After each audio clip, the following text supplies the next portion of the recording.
Hello, everyone. Welcome to another episode of Web Audio TV. If you enjoy my content, make sure to subscribe to my channel and hit the like button.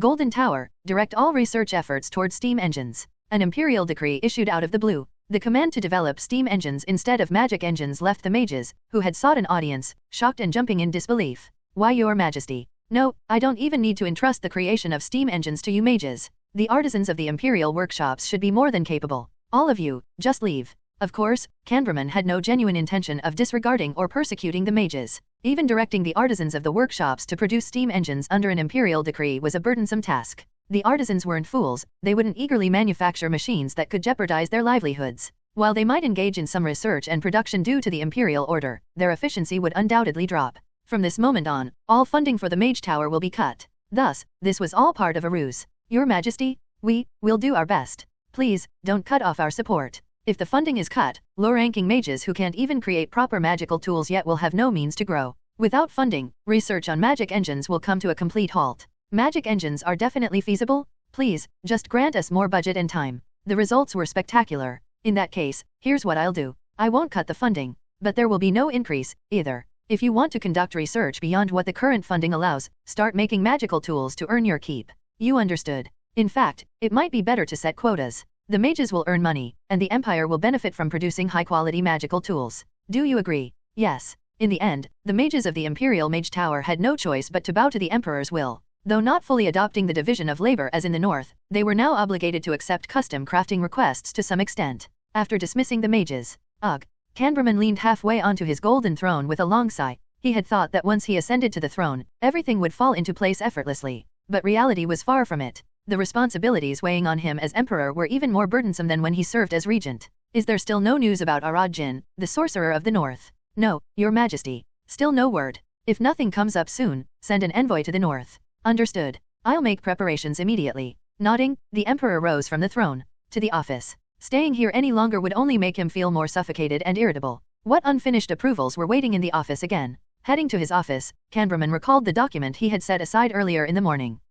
It was about textiles. Recently, the Empire had seen a surge in textile production. This was due to the steam engines, spinning wheels, and looms imported from the north by the Bishop Trading Company. Not only had they devastated the Empire's textile market in an instant, but they now produced so much that they had to export cheaply outside the Empire, causing massive upheaval. It's not just textiles, even the prices of paper and books have dropped to absurd levels. The increase in production and abundance of goods was undoubtedly a boon for the Empire. However, whether it was beneficial for himself and the imperial family was another matter entirely. The benefits skewed heavily toward the empire's nobility, the clergy, and merchants. Still, forbidding it outright isn't an option. He wanted to draw his sword and issue a decree, but hesitation was all he could muster in reality. The matter involved stakes too lucrative to ignore. If he targeted the Bishop Trading Company with an imperial edict, the noble council and clergy would likely leap into action as if they had been waiting for it at Novel bin Adat. There's a high likelihood the empire would be plunged into civil war. While the royal family held an advantage in the number of sword masters, victory couldn't be guaranteed. A civil war would almost certainly invite interference from the north and the allied kingdoms.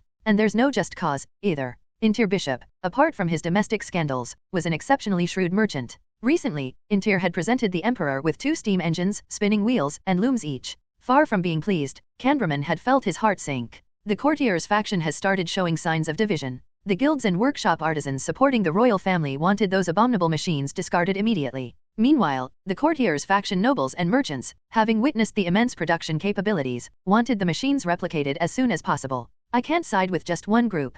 Both groups were forces the emperor could not afford to lose. It would be great if those steam engines and factories could be used to produce imperial steel and weapons. A mix of intense temptation, regret, and impatience swirled within him. If that happened, I could supply even the lowest-ranking soldiers with armor and weapons made of imperial steel. His thoughts continued to churn. If only I could find some justification to suppress the guilds and artisans. An imperial decree could forcibly impose his will, but that would inevitably lead to trouble elsewhere. The repercussions ranged from corruption and sabotage to leaks of technology and information, and at worst, rebellion. Still, it must be done. The empire was surrounded by enemies. Lately, the north had been a particular thorn in his side. I'm certain the north has already begun mass-producing northern steel using those steam engines and factories. It was obvious what the northerners would do with their mass-produced steel. Before the Bishop Trading Company starts mass-producing imperial steel, I need to resolve matters with the guilds. The north was a problem, but the empire's internal issues were even more pressing. According to Sigma's reports, the Bishop Trading Company hadn't yet shown signs of producing imperial steel with the steam engines and factories from the north.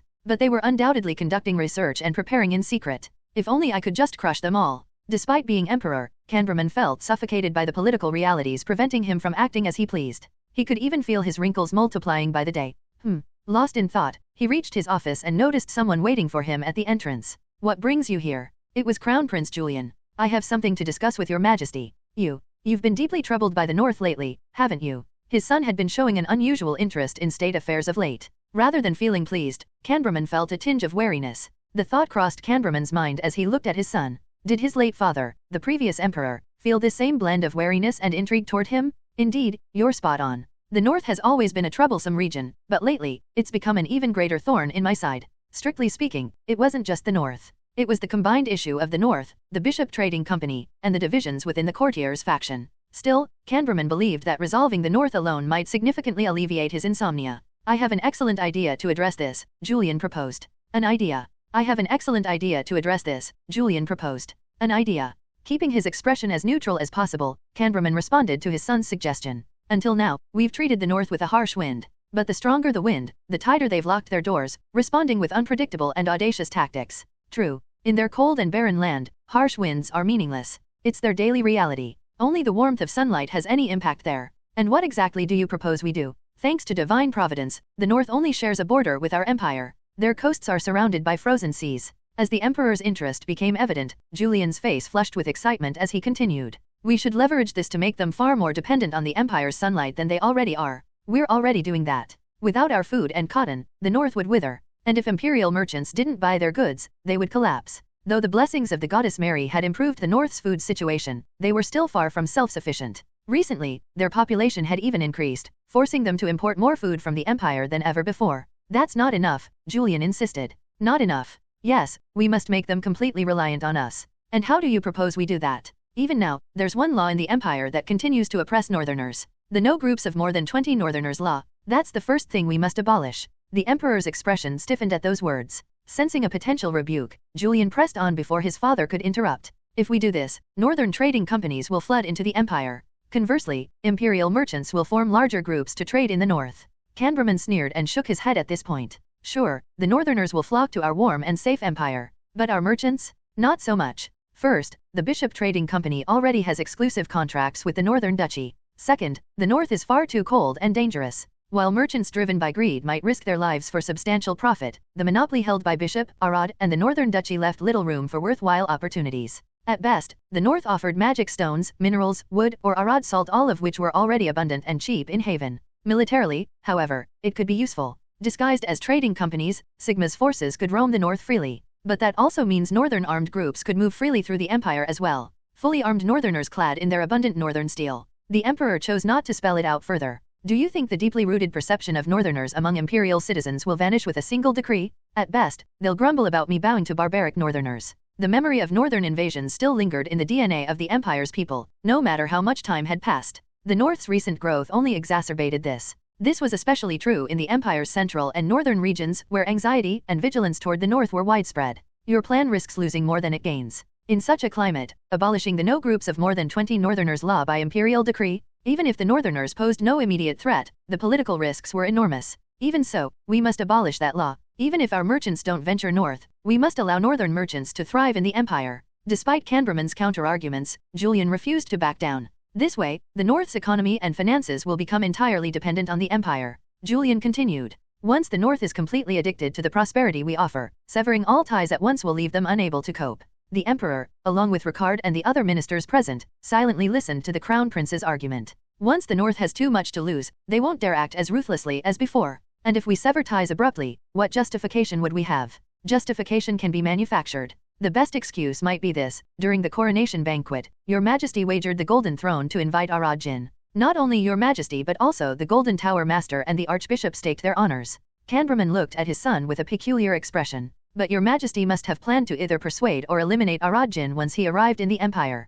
Was this really the same fragile child he once knew? To recruit, imprison indefinitely, or eliminate the northern sorcerer, tarnishing your honor would be a small price to pay. Yes, you're right. But Arad Jin, being the cunning sorcerer of the north, must have realized this. His complete lack of response until now is proof of it. If Arad Jin ultimately refuses to come to the Empire, are you suggesting we use that as justification to sever ties with the North? Julian nodded and elaborated. The problem is, cutting ties in the current state won't deal a fatal blow to the North. Instead, the Empire will suffer significant damage. Canberman forgot about entering his office and focused entirely on his son's words. The Bishop Trading Company, which relies heavily on the North, would be gravely affected. And since the bishop is intertwined with the Noble Council and the Imperial Church, they would vehemently resist or outright defy such an order. Even though the Bishop Trading Company operated its steam engines and other devices independently, they couldn't maintain or repair them without northern resources. Without the cheap, abundant, and high-quality magic stones and coal from the north, Bishop's factories would grind to a halt. The same applied to items like celadone, fertilizers, spices, and certain magical tools. The north was the only source. In the worst-case scenario, the Empire might face a civil war because of the north. Canberman's emotions grew complicated. So this is your true nature? He was now uncertain whether to see his son as an ally or a rival. You've been hiding it all this time, just like I did in my youth? The reason he had left Julian unchecked until now was because, despite his legitimate claim, the Crown Prince had always seemed weak. Canberman had believed Julian wouldn't pose a threat to his throne, at least not before he grew old and frail. We need to connect more northern merchants with the Noble Council and the Church. Our courtiers faction and the Imperial merchants must also trade with the North. There must be alternatives to the Bishop for them. Again, I'll remind you, Arad's company has an exclusive contract with Bishop. If we abolish the no groups of more than 20 Northerners law, do you think that exclusivity will last forever? Suddenly, Canberman felt an uncharacteristic attachment to the throne he had once found exasperating and burdensome. Right now, his focus wasn't so much on the solution his son proposed as on the throne itself. Your Majesty, the Empire's and the royal family's top priority must be the North. The internal issues with the Noble Council and the Church can wait until after we've dealt with the North.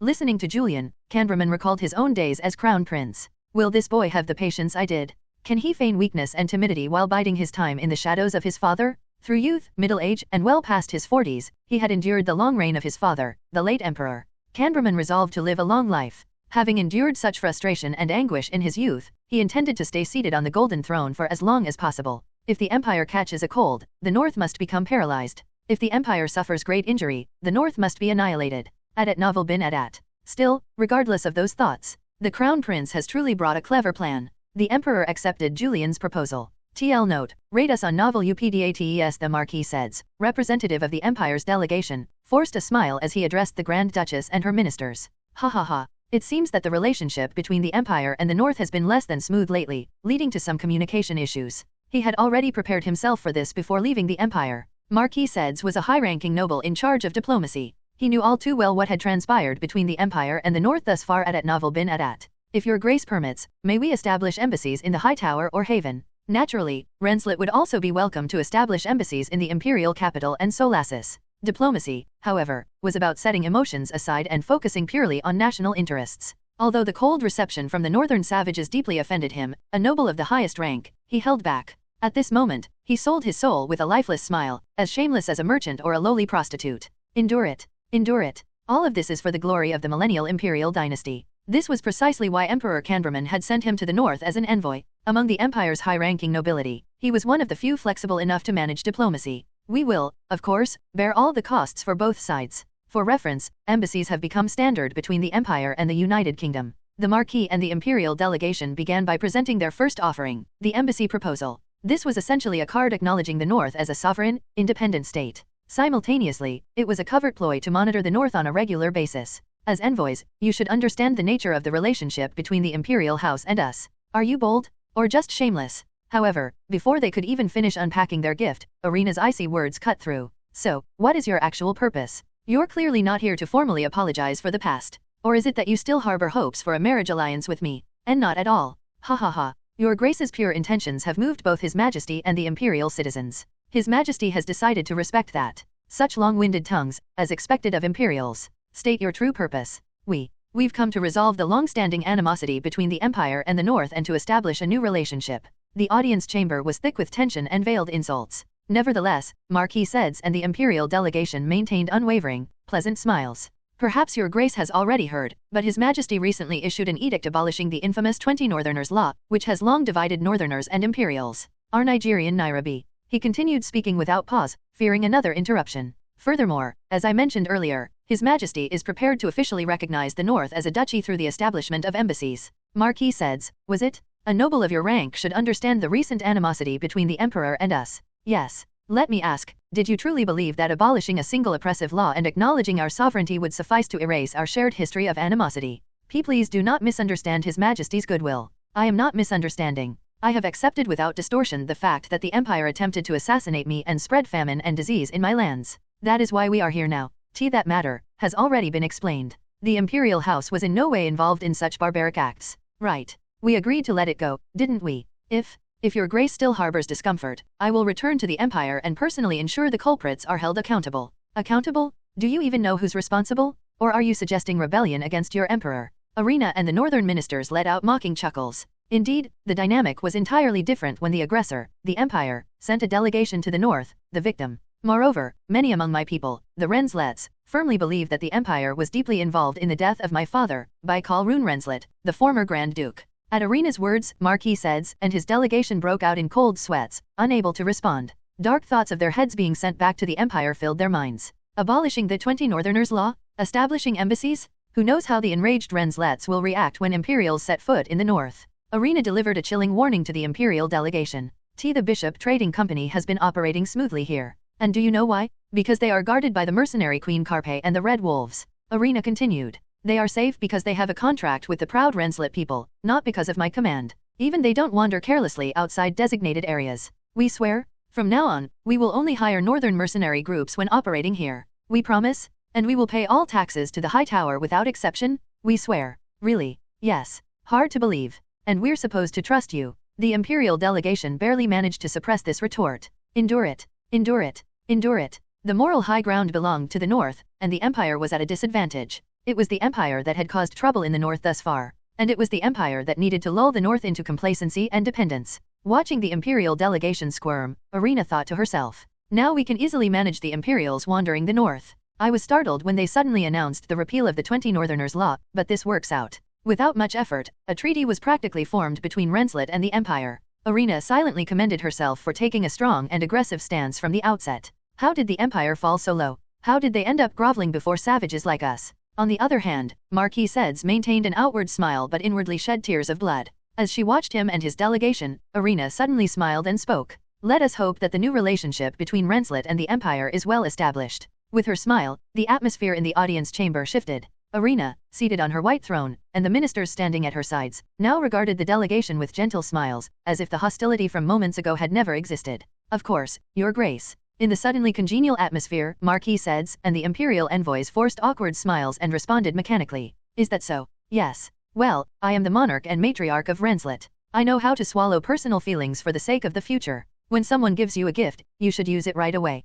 That's the proper way to show gratitude. The Empire's delegation came bearing presents and effectively acknowledged our sovereignty. So, I immediately moved forward with the plans. Let them see how their sunshine diplomacy plays out. The gifts brought by the Empire as they sought reconciliation were undeniable treasures. Though it was clear they came with ulterior motives, a gift was still a gift. The best approach was to make full use of them. The Empire has finally recognized us as an independent nation. We're truly Renslets now. No more talk of the North or Northerners. The North is Renslet, and Northerners are Renslets. The news that the Empire had granted the North the status of a Grand Duchy spread throughout the High Tower in less than half a day after the delegation's audience. For the people of the North, this news was far more exciting than the abolition of the 20 Northerners' law. Let's not stop at paper money. We should mint our own gold, silver, and copper coins under the Renslet standard. Agreed. Do we lack gold mines? Silver mines? Are we short of metallurgical skills? The moment the news broke, the High Tower immediately began minting coins under the Renslet name alongside the paper currency. The idea of having gold, silver, and copper coins unique to the Renslets had long been a dream for the High Tower and the Renslets.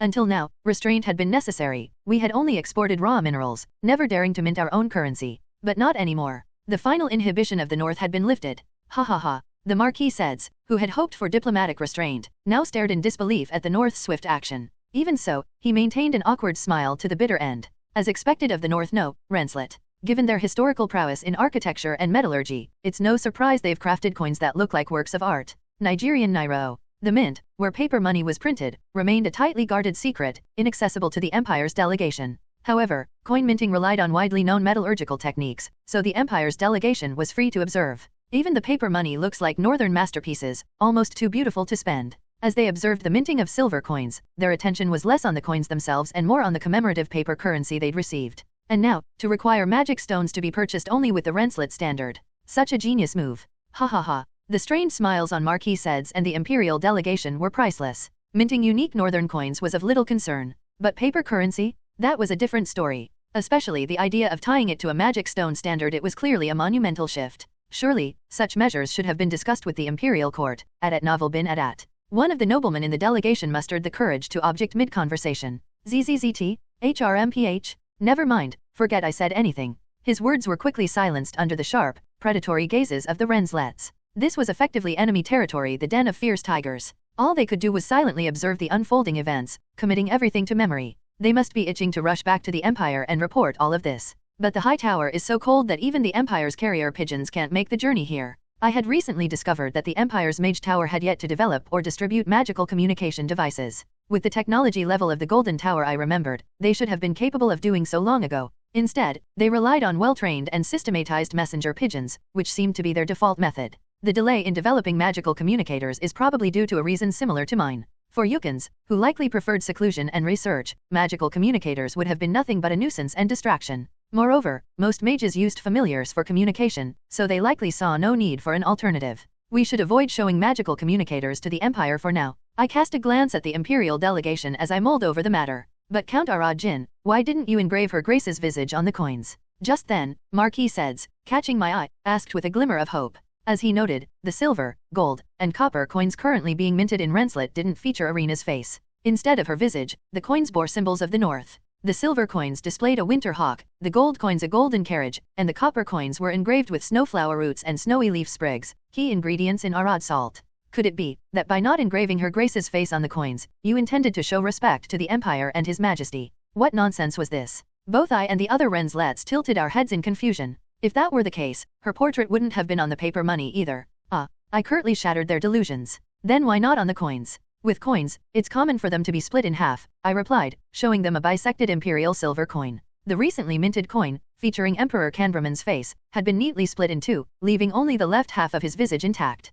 Split in half. What? This is your first time seeing this? Marquis Seds and the delegation stared in horror. Nobles of high rank rarely find themselves splitting gold, silver, or copper coins, President Jin, Intir whispered beside me. In fact, even in the Empire, it's uncommon to split coins bearing the Emperor's image. Then how do they manage smaller values below a copper? Usually through bartering, or by splitting silver or copper coins issued by other kingdoms. So, we're free to do it. Understanding his explanation, I waved the halved imperial silver coin. The imperial delegation seemed to have given up trying to make sense of my logic. Whenever they saw the bisected imperial coin, they simply averted their gazes, resigned to the recently introduced mining trains have brought remarkable industrial progress to mining operations. To produce armor and weapons, a significant amount of iron was needed. This was especially true for crafting northern iron weapons rivaling imperial steel. Clang, clang, clang, clang, rumble, boom, choo-choo-choo-choo. All around, the sounds of pickaxes, explosions, and steam engines echoed without pause. This was just the area outside the coal mines where regular miners worked.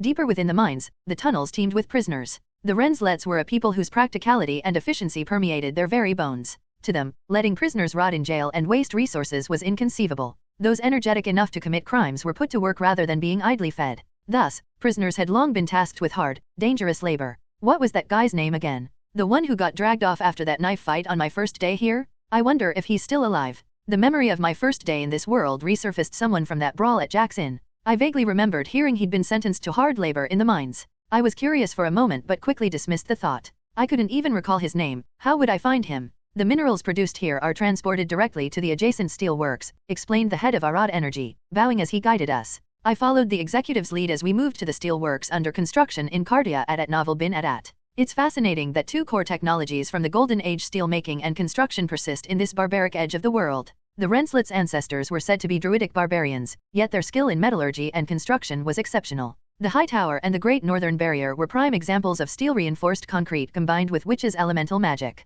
For a culture that revered nature as deeply as the Druids, their mastery of steel and construction seemed contradictory. The lore suggested these technologies had been passed down since the Golden Age. Even during their Druidic era, they couldn't eradicate these practices and used them sparingly. Nigerian Nairo OES. Eventually, infighting among the Druids led to the emergence of the civilized Northerners we knew today. While watching iron production at the steelworks, I asked, has there been any pushback? Pushback, sir? What do you mean? This level of mechanized, standardized production, it must irritate traditional Renslet craftsmen. Even in the Empire, the artisans who forged imperial steel had long resisted industrialization. With Northern iron rivaling Imperial steel, resistance here should have been significant too.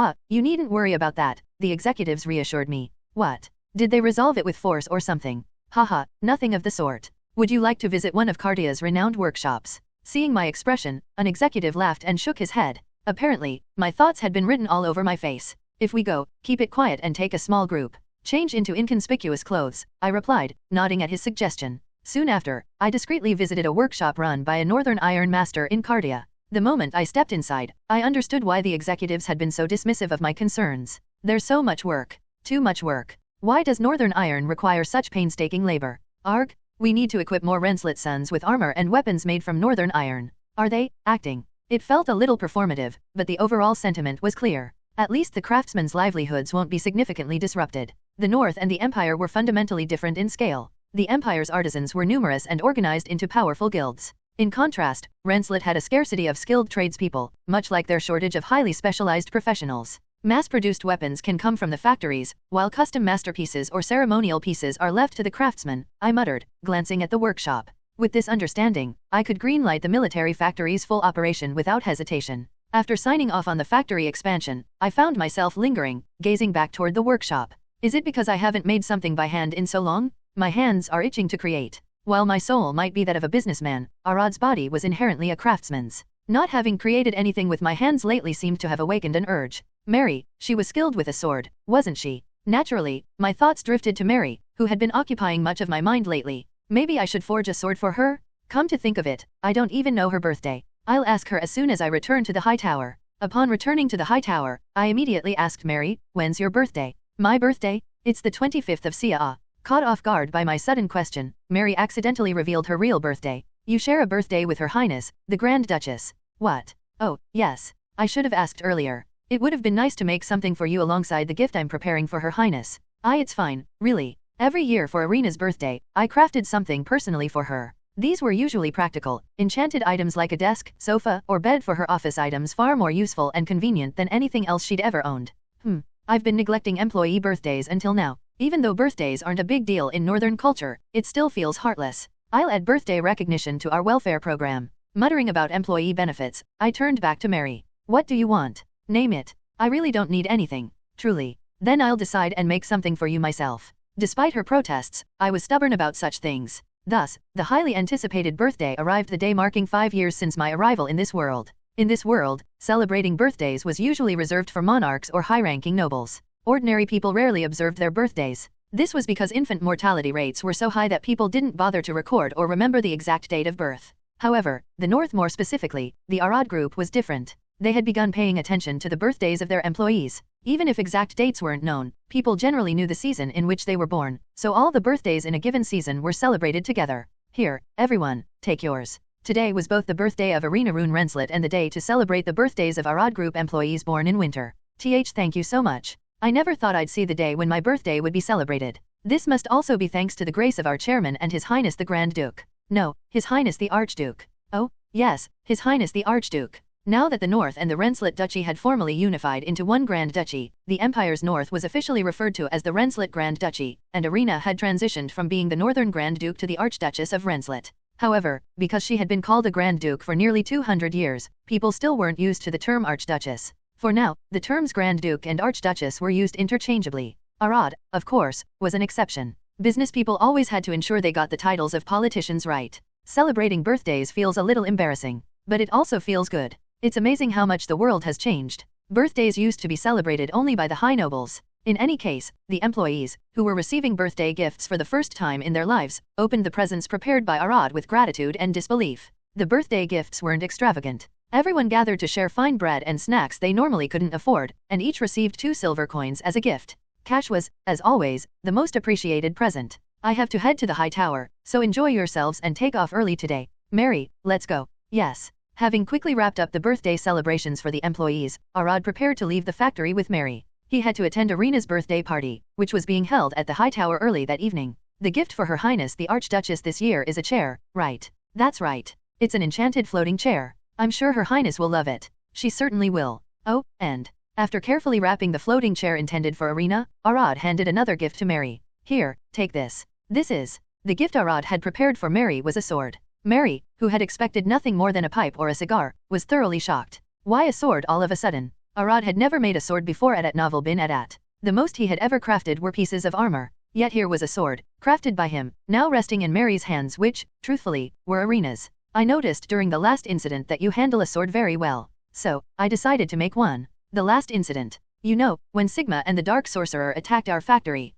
Still flustered, Mary cautiously suggested to Arad, wouldn't it be better to present this sword to Her Highness the Archduchess? That won't do. Why not? A good new sword makes you want to use it. Even if it's just for hunting, it could put Her Highness at risk. You know as well as I do that she hasn't fully regained her strength yet, with Graven. Mary, still disguised as Arena, couldn't refute Arad's impeccable reasoning. To be honest, I was worried when I gave her that enchanted armor last time. I feared she might use it to go on some dangerous hunt. Thankfully, she only used it for protection and didn't engage in anything risky. I think her experiences in the abyss of the demon realm had a significant influence on her caution. No, it was just because she was so busy juggling company matters, Archduchess responsibilities, and training that she didn't have the time. Choosing to ignore Arad's subtly reproachful tone, Arena steered the conversation back on track. In any case, even someone as cautious as Her Highness might want to wield a sword if she had one. That's why it's not an option. If not Her Highness, why not Sir Balzac or the senior knights? It would create issues if I gave a sword to anyone but Her Highness. That makes sense. Mary now had a clearer understanding of why Arad had refrained from making weapons like swords until now. Besides, aren't there plenty of weapons made from northern steel these days? While northern steel weapons are common, a magic sword crafted by you, Chairman, is a once-in-a-lifetime rarity. That's why I made this as a birthday gift for one of my employees. If it were just another common item, I wouldn't have bothered. Arad's blunt reply resolved one mystery while sparking another. Still, why did you make a sword for me? You're supposed to protect me, aren't you? Use that sword to guard me. From now on, you will be doubling as the chief secretary and the head of security. Arad then reminded Mary of one crucial detail. Oh, and make sure not to let Her Highness see this sword. Oh, of course. By the way, does this sword have a name? I've named it Cry of the Snowfield. That's an unusual name. Use it, and you'll eventually understand why I named it that. Mary drew the sword from its sheath. Cry of the Snowfield was undeniably a masterpiece, showcasing the beauty, durability, and sharpness typical of a weapon crafted by one of the North's master artisans. Honestly, even though I made it, I don't really like it. So don't tell anyone I made it. What do you mean you don't like it? No, this is an exceptional sword. Not just in the north but across the entire continent. No weapon could surpass this Cry of the Snowfield. No. It's made with only small amounts of second-rate adamantium and mithril. It's embarrassing to even call it a masterpiece. Why on earth? When the conditions are better, I'll make you something even finer. I understand. Thank you so much. Truly. That day, Arena received a sword as Mary and a floating chair as herself. By the way, when is your birthday, Chairman? I was born in summer. Do you know the exact date? I do, but I'll keep it a secret. Why? Imuga? Heymunt. In guttural voices, the orcs and barbarians chanted something in their tongue a name. At the center of the ritual stood a small group of dark sorcerer, cloaked in dark, ominous robes. Though dressed in thin robes, they showed no sign of discomfort despite the cold, standing perfectly still. They silently gazed at the frozen tundra beneath them, their greenish eyes glowing ominously. Hormengandr, has your molt been completed safely? Beneath the frozen ground, the merging of the demon Lord Isaac, leader of the Devil's Den, and the legendary white serpent Hormengandr was nearing completion. A snowy mountain outpost of the high tower served as both a sentinel post and a magical barrier in the extreme cold. Paris, an elite operative of the Frost Knights stationed at this outpost, peered sharply at the snowy plains through a pair of sunglasses. Why they were called sunglasses, Paris didn't know. It was just what Arad-jin had named them when he created the tinted glasses, and the name stuck. The sunglasses certainly made his eyes more comfortable, allowing him to observe the stark white plains for extended periods without strain. Human eyes were fragile, and the sunlight reflecting off the snow often caused severe damage. Thanks to these sunglasses, no Frost Knight had been forced into retirement from eye injuries since their introduction. Paris placed a long, cylindrical object in front of his sunglasses. The device was a telescope, and unlike sunglasses, its name was somewhat intuitive. With the telescope, he could see farther, clearer, and for longer periods. The extreme land of snow and ice stretched out before him. A little farther north lay the frozen seas, an eternal expanse of ice and water. This was home to the extreme northern orcs and glacial monsters, some of the North's most formidable enemies. It was also the final destination for the extreme northern expeditionary forces. Legends claimed that beyond the glacial seas lay the resting place of dragons. But legends were just that, legends. No one had ever crossed the glacial seas. Even Rune Renslet, the founder of Renslet, had declared only the edges of the glacial seas as part of the North's domain. Something unusual caught Paris' eye as he scanned the snowy plains through his telescope.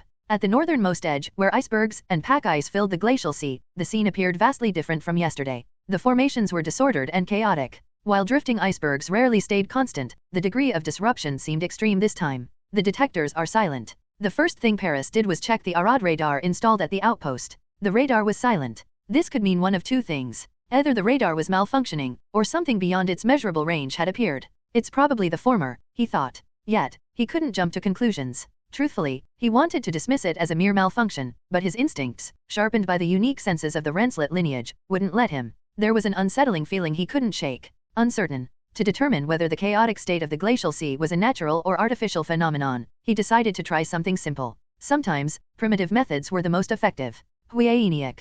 Paris poked his head slightly out of the outpost's door and whistled for a winter hawk. Whoosh. But the winter hawk didn't respond to his call. Only the icy wind of the extreme north answered in silence. At novel bin at. Much like with the radar, this could mean one of two things. It's windy out. When the wind blew heavily in the extreme north, even the spirit beasts like winter hawks would seek shelter. Or, there's a druid nearby. The other possibility was that druids known for their significant influence over flora and fauna were in the vicinity. It can't be a monster, can it? If neither, it might be a monster emitting a powerful aura. No way, this isn't some cursed zone. For now, Paris decided to lean toward the wind or the presence of druids as the explanation. Druids have been appearing more frequently these days. Recently, the High Tower had been keeping a close watch on the increased activity of druids, especially those from the northernmost reaches of the Manus mountain range. With ring above. Paris gazed blankly at the sky again. The harsh wind, the quiet sky, and the recent sightings of druids. It might be a combination of both causing the winter hawk's silence. Is this just a weather phenomenon? Or are the druids up to something? As for the strange glacial sea he had observed earlier, he still couldn't come to a conclusion. I'll need to take a closer look to be sure. Quickly, Paris gathered his gear and prepared to head out. He donned sturdy fur armor and strapped 3 axes forged from northern cold steel to his waist. In these freezing conditions, axes were more practical than swords unless one was exceptionally skilled. Now, where's my heat magic stone? Before departing, he searched the outpost for one last item. Inside the extreme northern outpost, 5 red magic stones emitted heat and light. Even Paris, a Rensselaer accustomed to the cold due to his druidic roots, found the relentless chill of this land terrifying. Leaving this cozy outpost to step into that freezing wasteland. Ugh. The outpost had survived thanks to small greenhouse barriers set up by witches in the past. But the cold was so severe that the greenhouse barriers alone had their limits. How did they even scout back in the day? Paris muttered, tucking a heat magic stone into his clothing. With just one of these stones, he could endure the extreme north for a long time. Let's hope this isn't anything serious. Praying inwardly, he set out on the ominous reconnaissance mission. Moments later, what the hell? Far from the tower, Paris cursed under his breath, shocked by what he saw.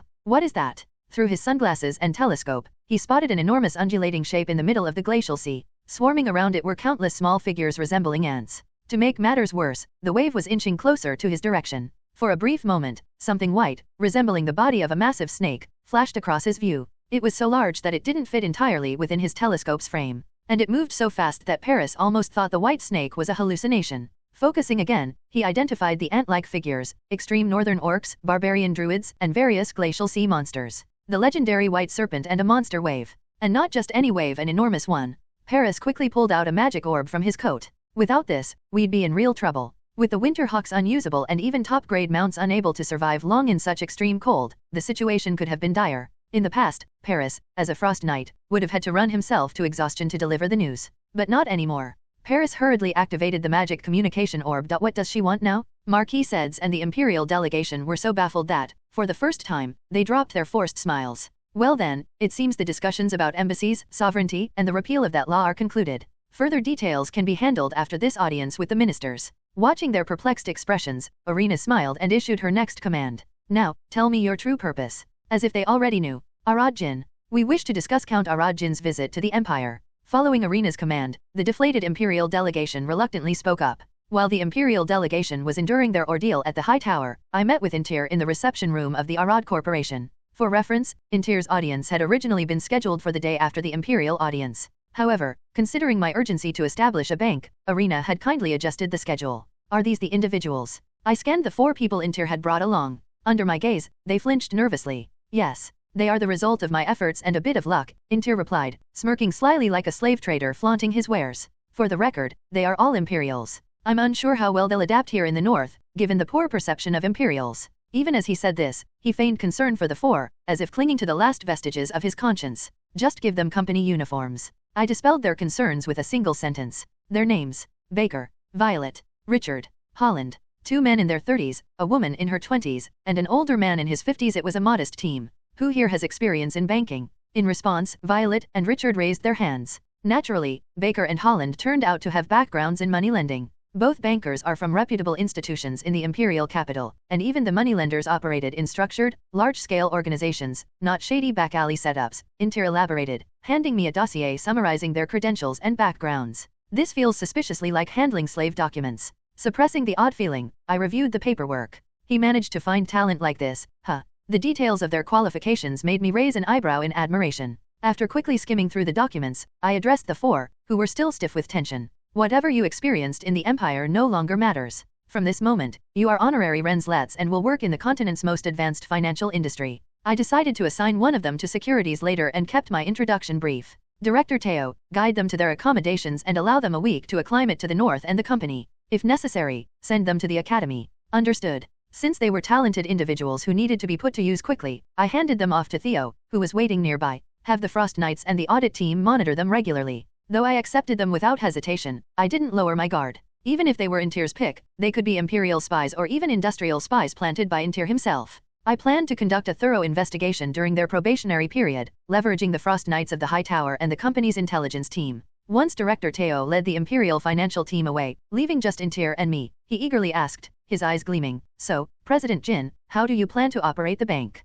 He had deliberately dismissed his guards and staff to have this conversation privately. Before I answer that, there's something I'd like to confirm. Of course. Please go ahead. I heard you presented the Imperial Emperor with steam engines and spinning machines. Haha. Well, the Imperial Court was pressuring me heavily. And it's not entirely a bad thing. I cut off Intir's rushed attempt to justify himself. You did well. Adat novel bin adat. Pardon. I said, you did well. You aimed to divide the conservatives, didn't you? From my perspective, hoping for the Empire's steampunk transformation and eventual fragmentation, Intir's actions were akin to an automated farming bot operating efficiently. Oh, why yes? Thank you. Intir's bewildered expression was amusing. He had clearly braced himself for a scolding for acting without prior approval. The reason he hadn't consulted me beforehand was obvious. He must have assumed that neither I nor the North would approve. However, Intir, with his boots on the ground, must have judged that presenting a few of the four great inventions to the Emperor was necessary. This way, the Emperor and the conservatives would tear each other apart over the offering rather than targeting him or the North. As they say, forgiveness is easier than permission.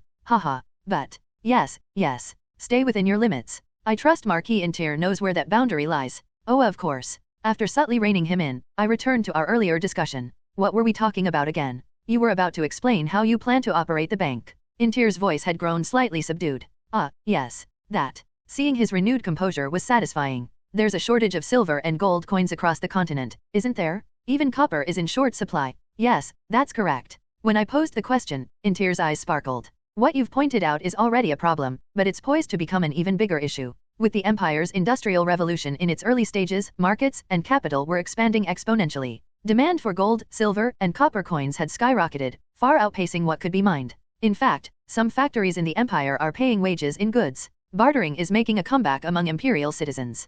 Paying wages in goods might have been a cost-saving measure, but it highlighted the severity of the issue. In the original timeline, the completion of magical engines facilitated a similar industrial revolution. The scarcity of gold, silver, and copper was mitigated by magical constructs mining the resources. Unlike the original timeline, this world's technological trajectory was tangled. At this rate, a continent-wide economic crisis seemed inevitable. There will soon be two types of banks in the north, the Arad Bank and the Renslet Central Bank. This forced me to implement what would have normally been launched much later. Central Bank? How will it differ from the Arad Bank? There are many differences, but the most significant lies here. I revealed my prepared item to Intir. This is. The special, high-quality paper featured intricate designs, akin to a masterpiece. Particularly eye-catching was the portrait of Arena printed on the right side, an artwork more exquisite than most northern heroic paintings. The Marquis Seds, representative of the Empire's delegation, forced a smile as he addressed the Grand Duchess and her ministers. Ha ha ha. It seems that the relationship between the Empire and the North has been less than smooth lately, leading to some communication issues.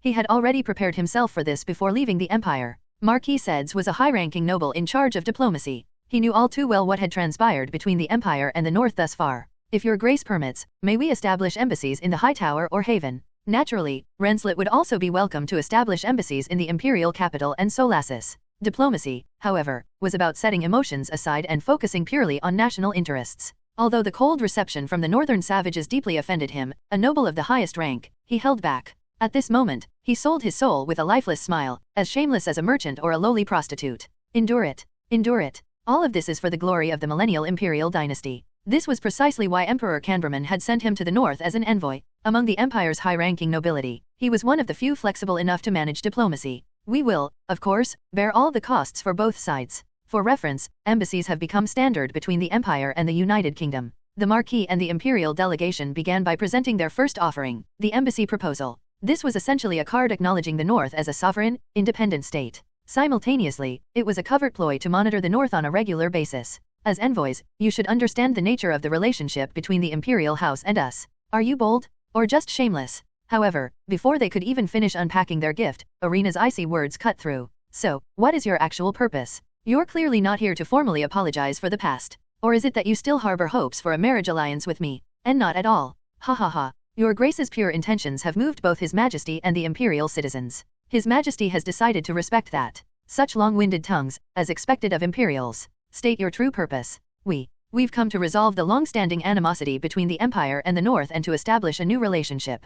The audience chamber was thick with tension and veiled insults. Nevertheless, Marquis Seds and the Imperial delegation maintained unwavering, pleasant smiles. Perhaps your Grace has already heard, but His Majesty recently issued an edict abolishing the infamous 20 Northerners Law, which has long divided Northerners and Imperials. He continued speaking without pause, fearing another interruption. Furthermore, as I mentioned earlier, His Majesty is prepared to officially recognize the North as a duchy through the establishment of embassies. Adat Novel bin Adat. Marquis Seds, was it? A noble of your rank should understand the recent animosity between the Emperor and us. Yes. Let me ask, did you truly believe that abolishing a single oppressive law and acknowledging our sovereignty would suffice to erase our shared history of animosity? Please do not misunderstand His Majesty's goodwill. I am not misunderstanding. I have accepted without distortion the fact that the Empire attempted to assassinate me and spread famine and disease in my lands. That is why we are here now.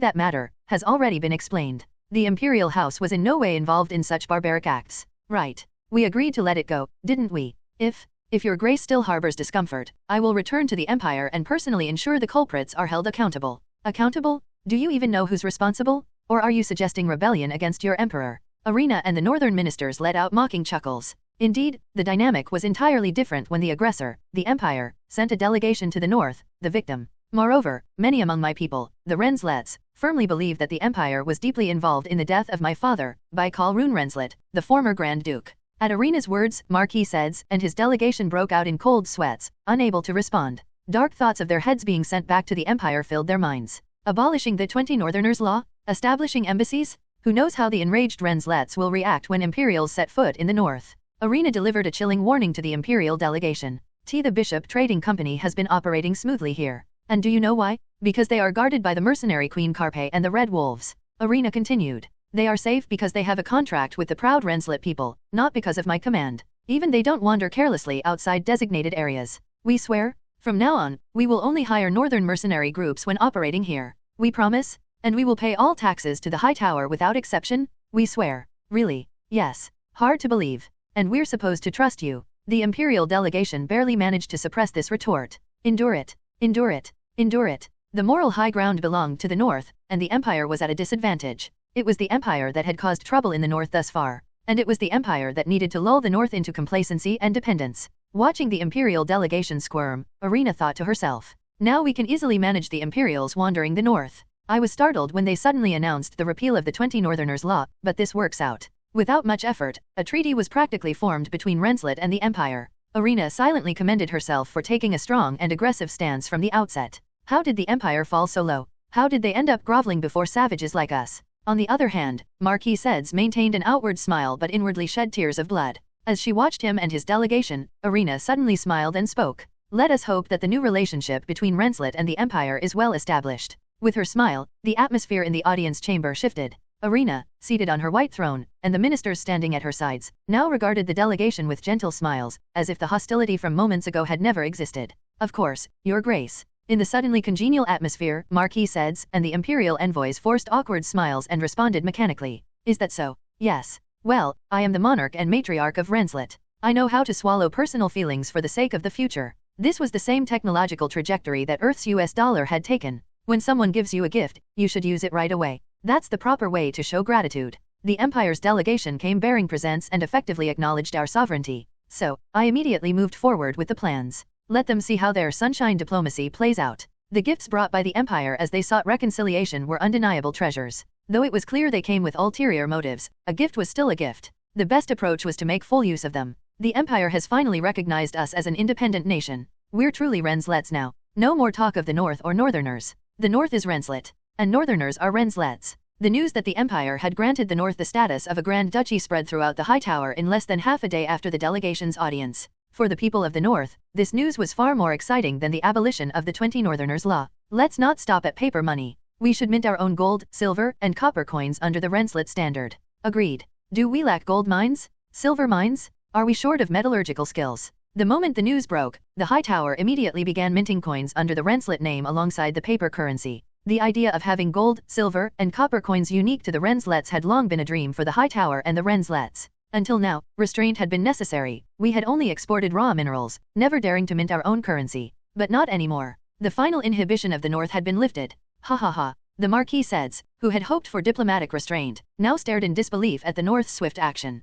Even so, he maintained an awkward smile to the bitter end. As expected of the North, no, Renslet. Given their historical prowess in architecture and metallurgy, it's no surprise they've crafted coins that look like works of art. RAOE. The mint, where paper money was printed, remained a tightly guarded secret, inaccessible to the Empire's delegation. However, coin minting relied on widely known metallurgical techniques, so the Empire's delegation was free to observe. Even the paper money looks like northern masterpieces, almost too beautiful to spend. As they observed the minting of silver coins, their attention was less on the coins themselves and more on the commemorative paper currency they'd received. And now, to require magic stones to be purchased only with the Renslet standard. Such a genius move. Ha ha ha. The strained smiles on Marquis Sed's and the Imperial delegation were priceless. Minting unique northern coins was of little concern. But paper currency? That was a different story. Especially the idea of tying it to a magic stone standard. It was clearly a monumental shift. Surely, such measures should have been discussed with the Imperial court. One of the noblemen in the delegation mustered the courage to object mid-conversation.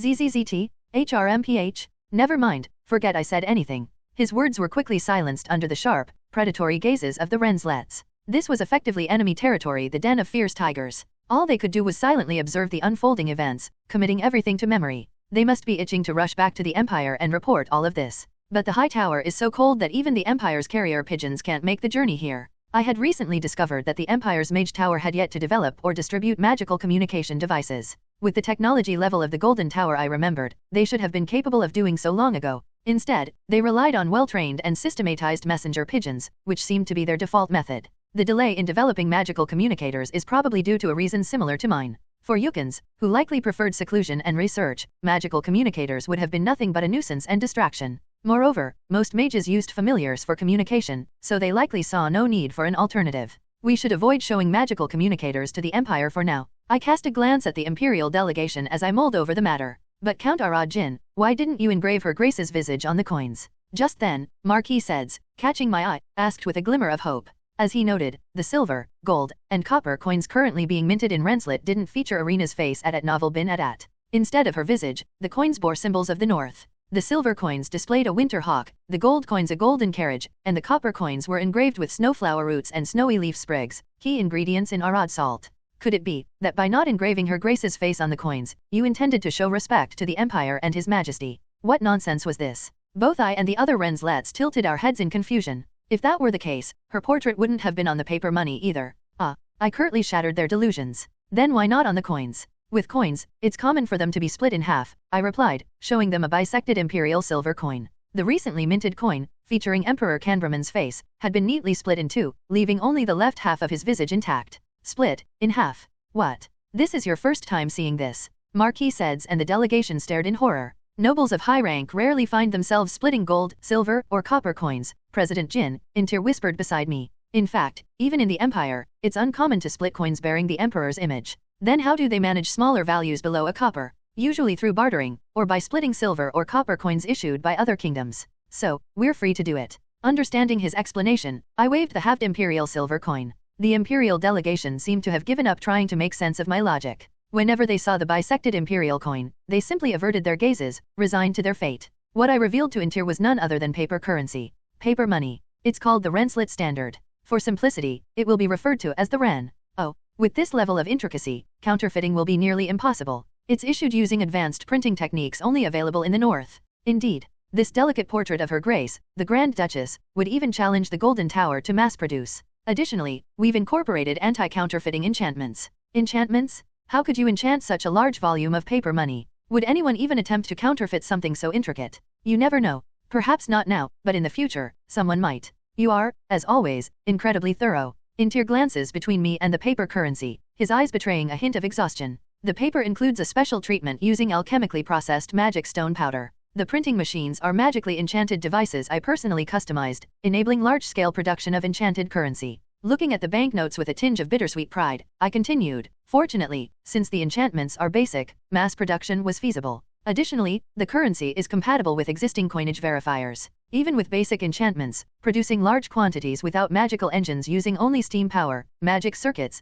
and alchemy required countless trials and errors. It was a challenging endeavor, but a worthwhile one. Ooh, it feels good to be appreciated like this. Seeing Intir react so enthusiastically to the fruits of my labor made all the hardships seem worth it. There have been murmurs recently about reintroducing paper currency as a solution to the coin shortage. Of course, no one dared take the initiative. It was natural. In the past, the Empire and various kingdoms had experimented with paper currency akin to promissory notes. However, as with Earth's history, paper money in Arcadia had yet to become widely accepted for similar reasons. But, yes, who will hold the authority to issue this currency? Will it be Her Grace, the Grand Duchess? Will establish a committee, a body with absolute authority, one even the sovereign cannot meddle with?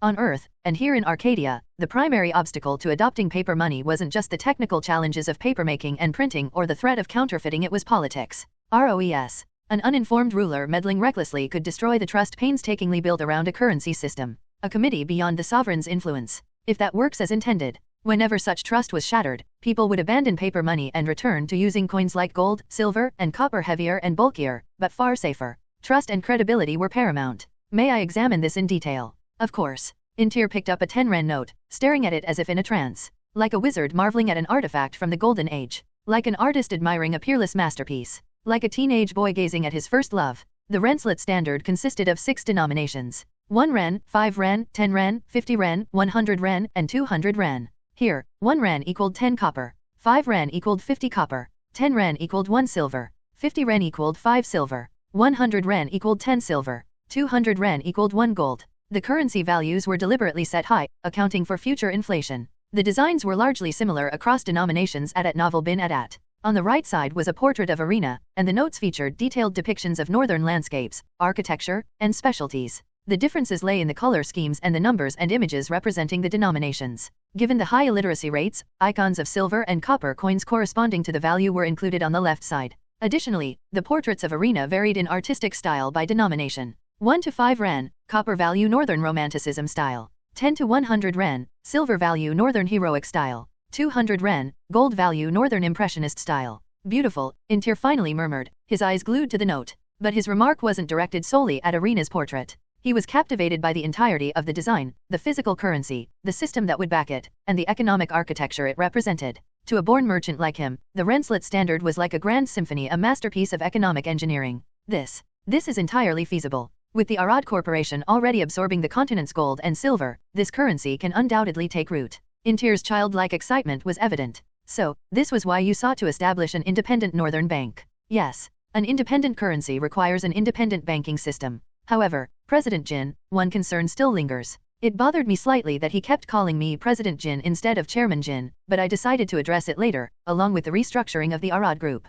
Please, share your concern. Intir leaned in with genuine worry. The trust underpinning paper currency begins with the belief that it can be exchanged at a bank or government office for an equivalent amount in gold or silver. That's the foundation, yes. But the issue arises when banks or governments inevitably print more currency than they have gold or silver to back it. You're referring to the problem of fractional reserve banking. Exactly. Intir had touched upon what was essentially the basis for modern banking on Earth. For example, when 10 silver is deposited in a bank, the bank lends it out tenfold to trading companies, earning interest in return. Since the physical coins cannot be duplicated, banks issue checks or request the government to print additional paper currency equivalent to 10 silver for distribution. Thus, a theoretical 100 silver is created out of nowhere. It was, essentially, a legalized Ponzi scheme, one only governments and banks could conduct. In a world like this, where trust in banks and governments was still tenuous, such a system remained largely theoretical. No matter how successfully the Renslet standard is implemented, if this dilemma grows unchecked, it could one day implode, causing chaos across the continent.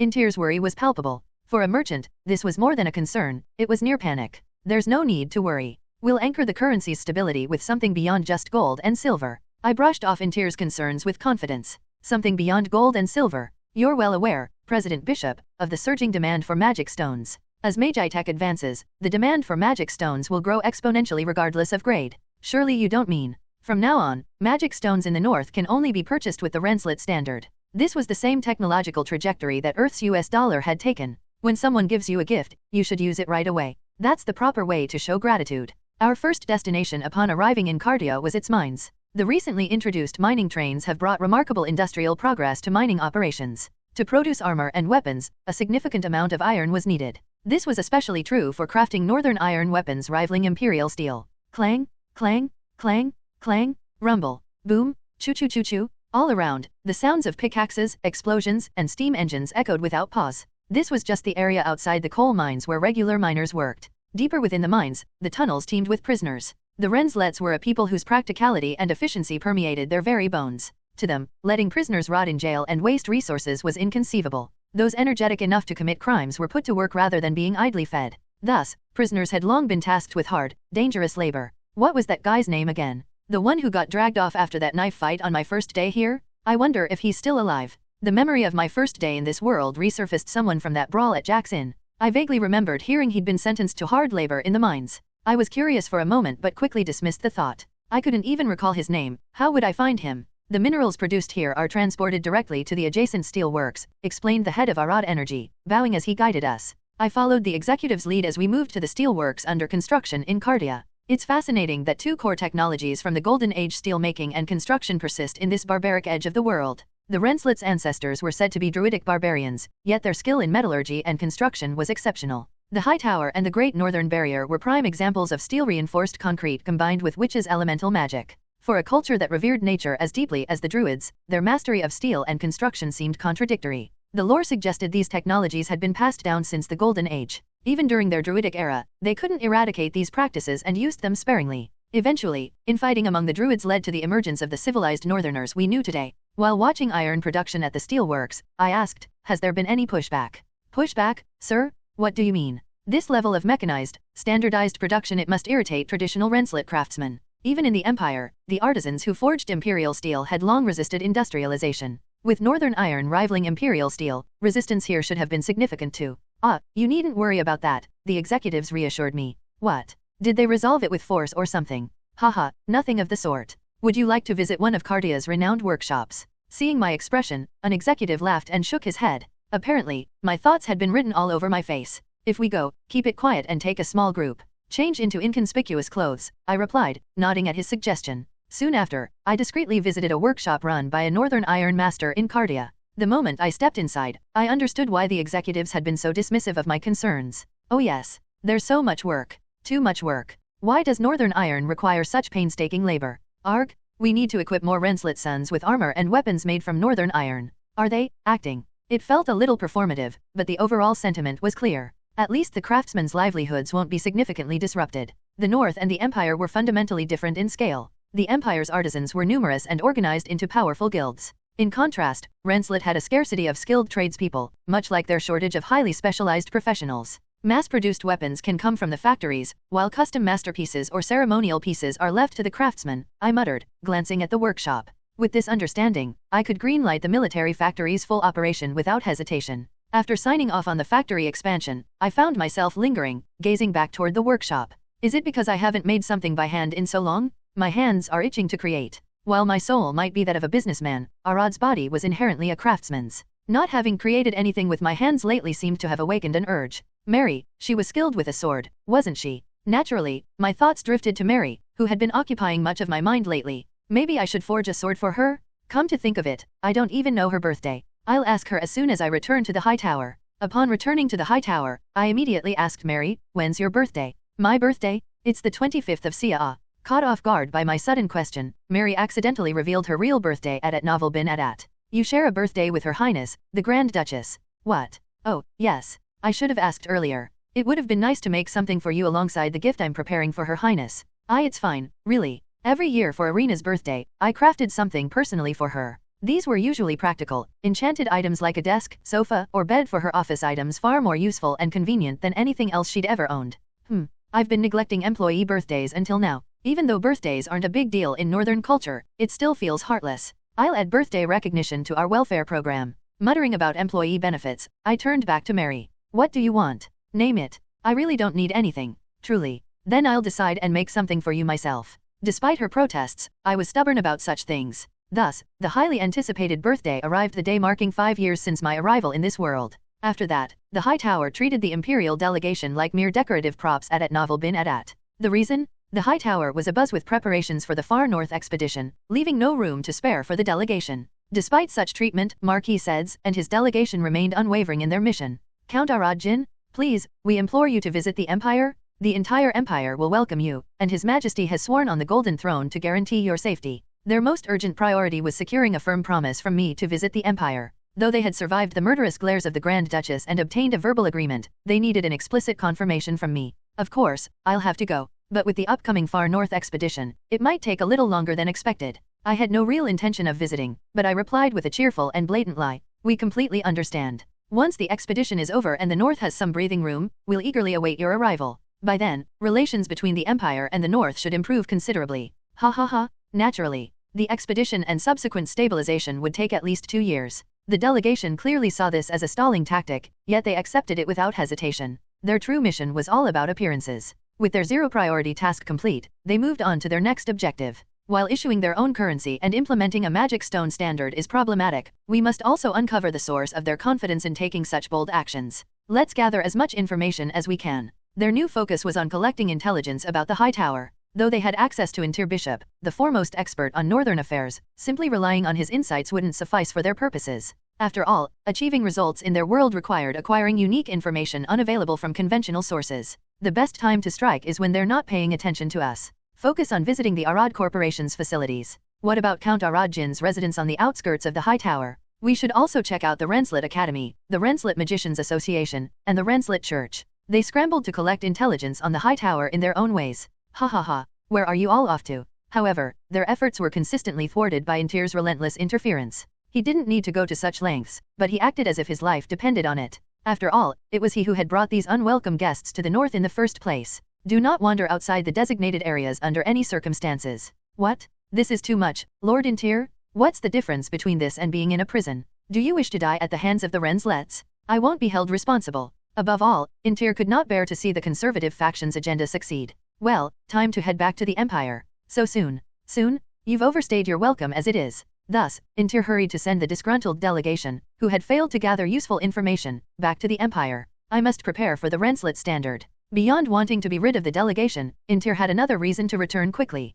I need to implement the Arad Bank's system at Bishop Financial. While the central bank and Renslet currency were critical, the real game changer was the Arad Bank. Comprehensive finance? Banking that handles not just deposits and loans, but also insurance and stocks. The Arad Bank headquarters had officially opened 4 days prior to Intir's departure. It was a marvel, a revolution in financial systems that felt otherworldly. From what he heard, the bank had been operating in a limited capacity even before its official opening, handling securities and deposits. Arad Jin is a genius. As Intir's convoy made its way back to the Empire, his eyes sparkled with excitement. The innovations at the Arad Bank were so groundbreaking that even the idea of interest on deposits felt like a minor perk in comparison. Finally, the turbulent saga of Intir and the Imperial delegation came to an end as they returned to the Empire. The delegation had stubbornly insisted on staying until Irina's birthday, which was 2 months away, but a savvy Intir forced them to leave early, much to my relief. With acute epsilon. Shall we get moving? Watching Intir and the delegation disappear through a telescope, I turned to my group of executives and spoke. To Cardia.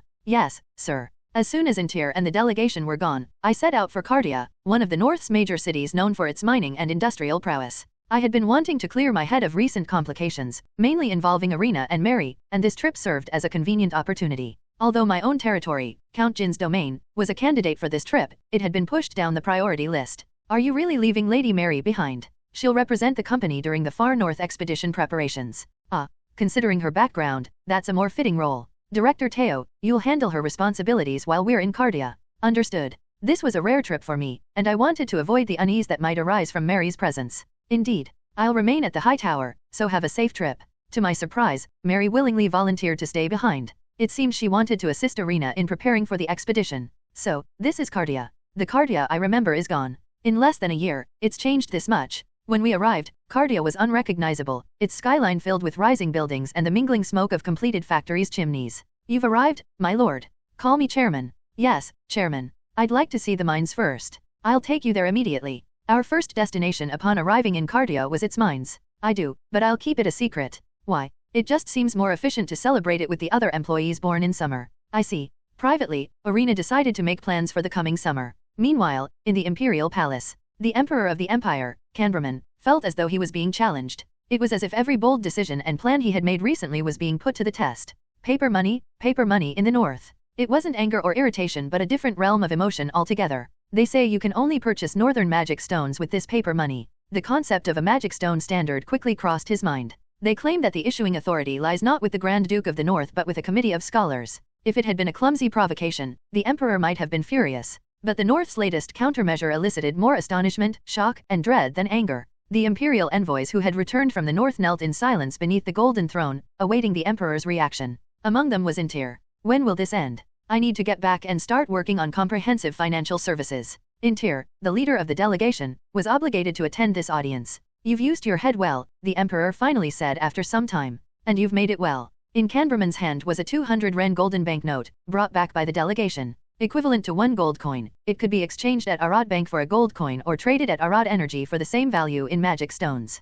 Can we produce such refined banknotes ourselves, and cheaply, in large quantities? The Emperor's gaze shifted to his right, where Ron, a mage of the Golden Tower, stood. Ron's primary duty was to serve as a liaison between the Golden Tower Master, Yukins, and the Emperor. Nigerian Naira Epsilon. Well, we would need to conduct further research, Ron replied cautiously, still examining a 50 Ren banknote. Research. The Emperor's eyebrows twitched. Unlike their usual confident assurances, the Golden Tower's response was unusually tentative. Yes. This isn't something that can be achieved through magical engineering alone. Ron, uncharacteristically hesitant, elaborated. It involves alchemy to produce special inks, printing and mechanical engineering to enable cost-effective enchantments, and advanced paper-making techniques for mass production. These banknotes encapsulate an entire spectrum of sciences and industries. Canberman fell silent, deep in thought on his throne. The magic stone standard? North's magic stones can only be purchased with Renslet currency? Your Majesty, this cannot stand. We must mobilize the army immediately. Adat Novel bin Adat. Ricard, the Emperor's champion, Count Palatine, and the leader of Sigma, could no longer contain himself. Intir, still kneeling with the delegation, flinched at Ricard's outburst and inadvertently raised his head. If we mobilize the army, can we win? The Emperor asked, turning to Ricard. We must not merely win. We must achieve a decisive victory with minimal losses. At these conditions, Ricard fell silent. The same hesitation was reflected in the faces of the military advisors. If it were the North of the past, we could have exploited their poverty and internal discord to achieve a swift conquest. But the North today is different. They're powerful, prosperous, and united under the Archduchess. The advisors exchanged glances, their unspoken thoughts evident in their eyes. Of course, we could still launch a massive military campaign and subdue the North. But the casualties would be staggering. The resulting unrest in the Empire's rear would be catastrophic. It could even lead to civil war, splitting the Empire apart. Some glanced at Intir, or rather, at the nobles and clergy he represented. Even though the North had grown rapidly, the Empire's size and population nearly 20 times that of the North remained vastly superior. Yet everyone present instinctively knew, an empire fractured by internal discord would be at great risk if they attacked the North. It resembled the historical clash between Goguryeo and the Sui dynasty, a smaller but united force successfully resisting a sprawling yet divided empire. Count Intir. Yes, Your Majesty. You must work for the Empire and the Imperial family. How so? We will create and issue our own currency. Your task is to ensure that this currency can also be used to purchase the North's magic stones. Convey this message to the High Tower. In the end, Canberman chose patience. I will try. I'm counting on you. Yes, Your Majesty. Intir, confronted by the Emperor's request which carried a weight greater than an imperial decree, could only nod with a cold sweat forming on his brow. Damn it. For once, Intir felt neither hatred nor disgust toward Canberman. His impatience to return to work on Arad Bank's financial services vanished, replaced by an acute sense of foreboding. And Ron. Yes, Your Majesty. Inform the Golden Tower Master that additional funds will be allocated for research into magical devices. Task them with creating currency of this quality. I'll relay the message immediately. However, let it be clear that the funds will only be released once mass production of the currency is feasible. Understood. The Emperor's decision, though contentious, was pragmatic enough that even the dissenting nobles complied without much protest. For the nobles' assembly and clergy, anything was preferable to the initial idea of a reckless northern invasion. Oh, by the way, did Count Arad Jin from the north agree to visit? As the audience and meeting seemed to draw to a close, Canberman raised the question as if it had just occurred to him. Yes, replied Marquis Seds, one of the returning envoys. However, with the north occupied by the Extreme North Expedition, he said he would visit once the expedition concludes. Until the expedition is over? Does Arad Jin fight well? According to the Archduchess, he's responsible for regularly supplying the expedition with weapons and provisions, which prevents him from leaving. They're buying at least 2 years of time, Canberman deduced with a smirk. An extreme north expedition. For a moment, Canberman considered reversing his decision. Should I strike while they're distracted by the expedition? The temptation was strong. It seemed like the last opportunity. The justification could be that the Imperial Army is protecting the North in their absence. The Emperor's resolve to exercise patience wavered. The North's small population isn't an issue. What if that population becomes fully armed with Northern steel? The North had pioneered the steam engine and could easily use it to mass-produce steel, which would naturally translate into armor and weapons. If they're relying on factories, they could churn out weapons like soup in a pot. He envisioned a swift campaign with 4 legions sent to the North while their expedition forces were away. The idea of a decisive and visible gamble war seemed more appealing than the abstract and uncertain path of diplomacy. If I promise nobles and clergy a share of the North's spoils, the Empire will unite for once. The Emperor was gripped by the temptation to abandon patience and seize immediate action. 2 birthdays, 2. In this world, celebrating birthdays was usually reserved for monarchs or high-ranking nobles. Ordinary people rarely observed their birthdays. This was because infant mortality rates were so high that people didn't bother to record or remember the exact date of birth. However, the North, more specifically, the Arad group, was different. They had begun paying attention to the birthdays of their employees. Even if exact dates weren't known, people generally knew the season in which they were born, so all the birthdays in a given season were celebrated together. Here, everyone, take yours. Today was both the birthday of Irina Rune Renslet and the day to celebrate the birthdays of Arad group employees born in winter. Thank you so much. I never thought I'd see the day when my birthday would be celebrated. This must also be thanks to the grace of our chairman and His Highness the Grand Duke. No, His Highness the Archduke. Oh, yes, His Highness the Archduke. Now that the North and the Renslet Duchy had formally unified into one Grand Duchy, the Empire's North was officially referred to as the Renslet Grand Duchy, and Irina had transitioned from being the Northern Grand Duke to the Archduchess of Renslet. However, because she had been called a Grand Duke for nearly 200 years, people still weren't used to the term Archduchess. For now, the terms Grand Duke and Archduchess were used interchangeably. Arad, of course, was an exception. Business people always had to ensure they got the titles of politicians right. Celebrating birthdays feels a little embarrassing, but it also feels good. It's amazing how much the world has changed. Birthdays used to be celebrated only by the high nobles. In any case, the employees, who were receiving birthday gifts for the first time in their lives, opened the presents prepared by Arad with gratitude and disbelief. The birthday gifts weren't extravagant. Everyone gathered to share fine bread and snacks they normally couldn't afford, and each received 2 silver coins as a gift. Cash was, as always, the most appreciated present. I have to head to the high tower, so enjoy yourselves and take off early today. Mary, let's go. Yes. Having quickly wrapped up the birthday celebrations for the employees, Arad prepared to leave the factory with Mary. He had to attend Irina's birthday party, which was being held at the high tower early that evening. The gift for Her Highness the Archduchess this year is a chair, right? That's right. It's an enchanted floating chair. I'm sure Her Highness will love it. She certainly will. Oh, and after carefully wrapping the floating chair intended for Irina, Arad handed another gift to Mary. Here, take this. This is. The gift Arad had prepared for Mary was a sword. Mary, who had expected nothing more than a pipe or a cigar, was thoroughly shocked. Why a sword all of a sudden? Arad had never made a sword before. The most he had ever crafted were pieces of armor. Yet here was a sword, crafted by him, now resting in Mary's hands which, truthfully, were Irina's. I noticed during the last incident that you handle a sword very well. So, I decided to make one. The last incident. You know, when Sigma and the Dark Sorcerer attacked our factory. Still flustered, Mary cautiously suggested to Arad, wouldn't it be better to present this sword to Her Highness the Archduchess? That won't do. Why not? A good new sword makes you want to use it. Even if it's just for hunting, it could put Her Highness at risk. You know as well as I do that she hasn't fully regained her strength yet. Oh, Mary, still disguised as Irina, couldn't refute Arad's impeccable reasoning. To be honest, I was worried when I gave her that enchanted armor last time. I feared she might use it to go on some dangerous hunt. Thankfully, she only used it for protection and didn't engage in anything risky. I think her experiences in the abyss of the demon realm had a significant influence on her caution. No, it was just because she was so busy juggling company matters, Archduchess responsibilities, and training that she didn't have the time. Choosing to ignore Arad's subtly reproachful tone, Irina steered the conversation back on track. In any case, even someone as cautious as Her Highness might want to wield a sword if she had one. That's why it's not an option. If not Her Highness, why not Sir Balzac or the senior knights? It would create issues if I gave a sword to anyone but Her Highness. That makes sense. Mary now had a clearer understanding of why Arad had refrained from making weapons like swords until now. Besides, aren't there plenty of weapons made from northern steel these days? While northern steel weapons are common, a magic sword crafted by you, Chairman, is a once-in-a-lifetime rarity. That's why I made this as a birthday gift for one of my employees. If it were just another common item, I wouldn't have bothered. Arad's blunt reply resolved one mystery while sparking another. Still, Why did you make a sword for me? You're supposed to protect me, aren't you? Use that sword to guard me. From now on, you will be doubling as the chief secretary and the head of security. Arad then reminded Mary of one crucial detail. Oh, and make sure not to let Her Highness see this sword. Oh, of course. By the way, does this sword have a name? I've named it Cry of the Snowfield. That's an unusual name. Use it, and you'll eventually understand why I named it that. Adat Novel bin Adat. Mary drew the sword from its sheath. Cry of the Snowfield was undeniably a masterpiece, showcasing the beauty, durability, and sharpness typical of a weapon crafted by one of the North's master artisans. Honestly, even though I made it, I don't really like it. So don't tell anyone I made it. What do you mean you don't like it? No, this is an exceptional sword. Not just in the North but across the entire continent. No weapon could surpass this Cry of the Snowfield. No, it's made with only small amounts of second-rate adamantium and mithril. It's embarrassing to even call it a masterpiece. Why on earth? When the conditions are better, I'll make you something even finer. I understand. Thank you so much. Truly. That day, Irina received a sword as Mary and a floating chair as herself. By the way, when is your birthday, Chairman? I was born in summer. Do you know the exact date? I do, but I'll keep it a secret. Why? Imuga? Hemant.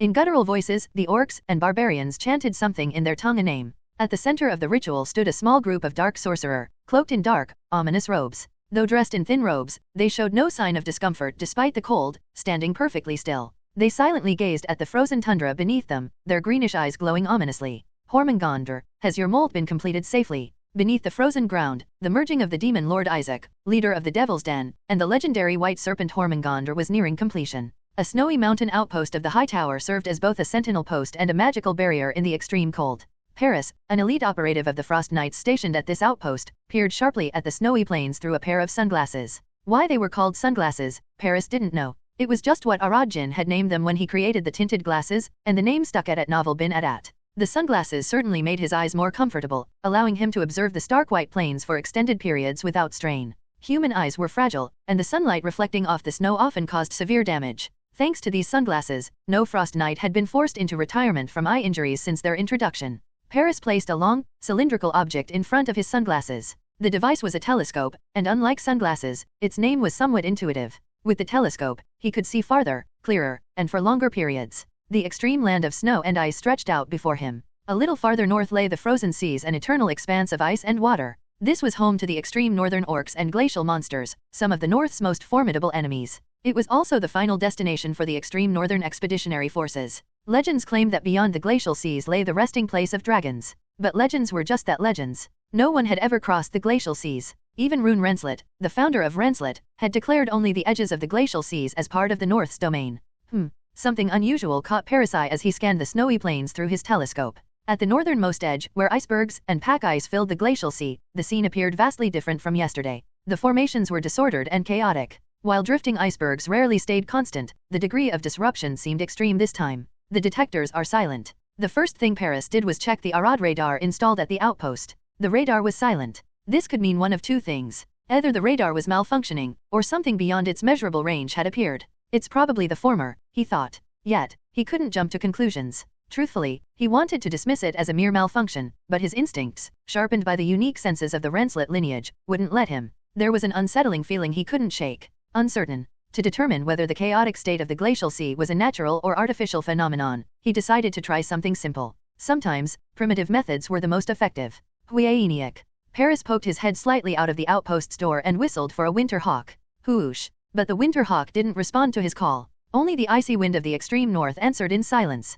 Much like with the radar, this could mean one of two things. It's windy out. When the wind blew heavily in the extreme north, even the spirit beasts like winter hawks would seek shelter. Or, there's a druid nearby. The other possibility was that druids known for their significant influence over flora and fauna were in the vicinity. It can't be a monster, can it? If neither, it might be a monster emitting a powerful aura. No way, this isn't some cursed zone. For now, Paris decided to lean toward the wind or the presence of druids as the explanation. Druids have been appearing more frequently these days. Recently, the High Tower had been keeping a close watch on the increased activity of druids, especially those from the northernmost reaches of the Manus mountain range. A Nigerian Nairabeta. Paris gazed blankly at the sky again. The harsh wind, the quiet sky, and the recent sightings of druids, it might be a combination of both causing the winter hawk's silence. Is this just a weather phenomenon? Or are the druids up to something? As for the strange glacial sea he had observed earlier, he still couldn't come to a conclusion. I'll need to take a closer look to be sure. Quickly, Paris gathered his gear and prepared to head out. He donned sturdy fur armor and strapped 3 axes forged from northern cold steel to his waist.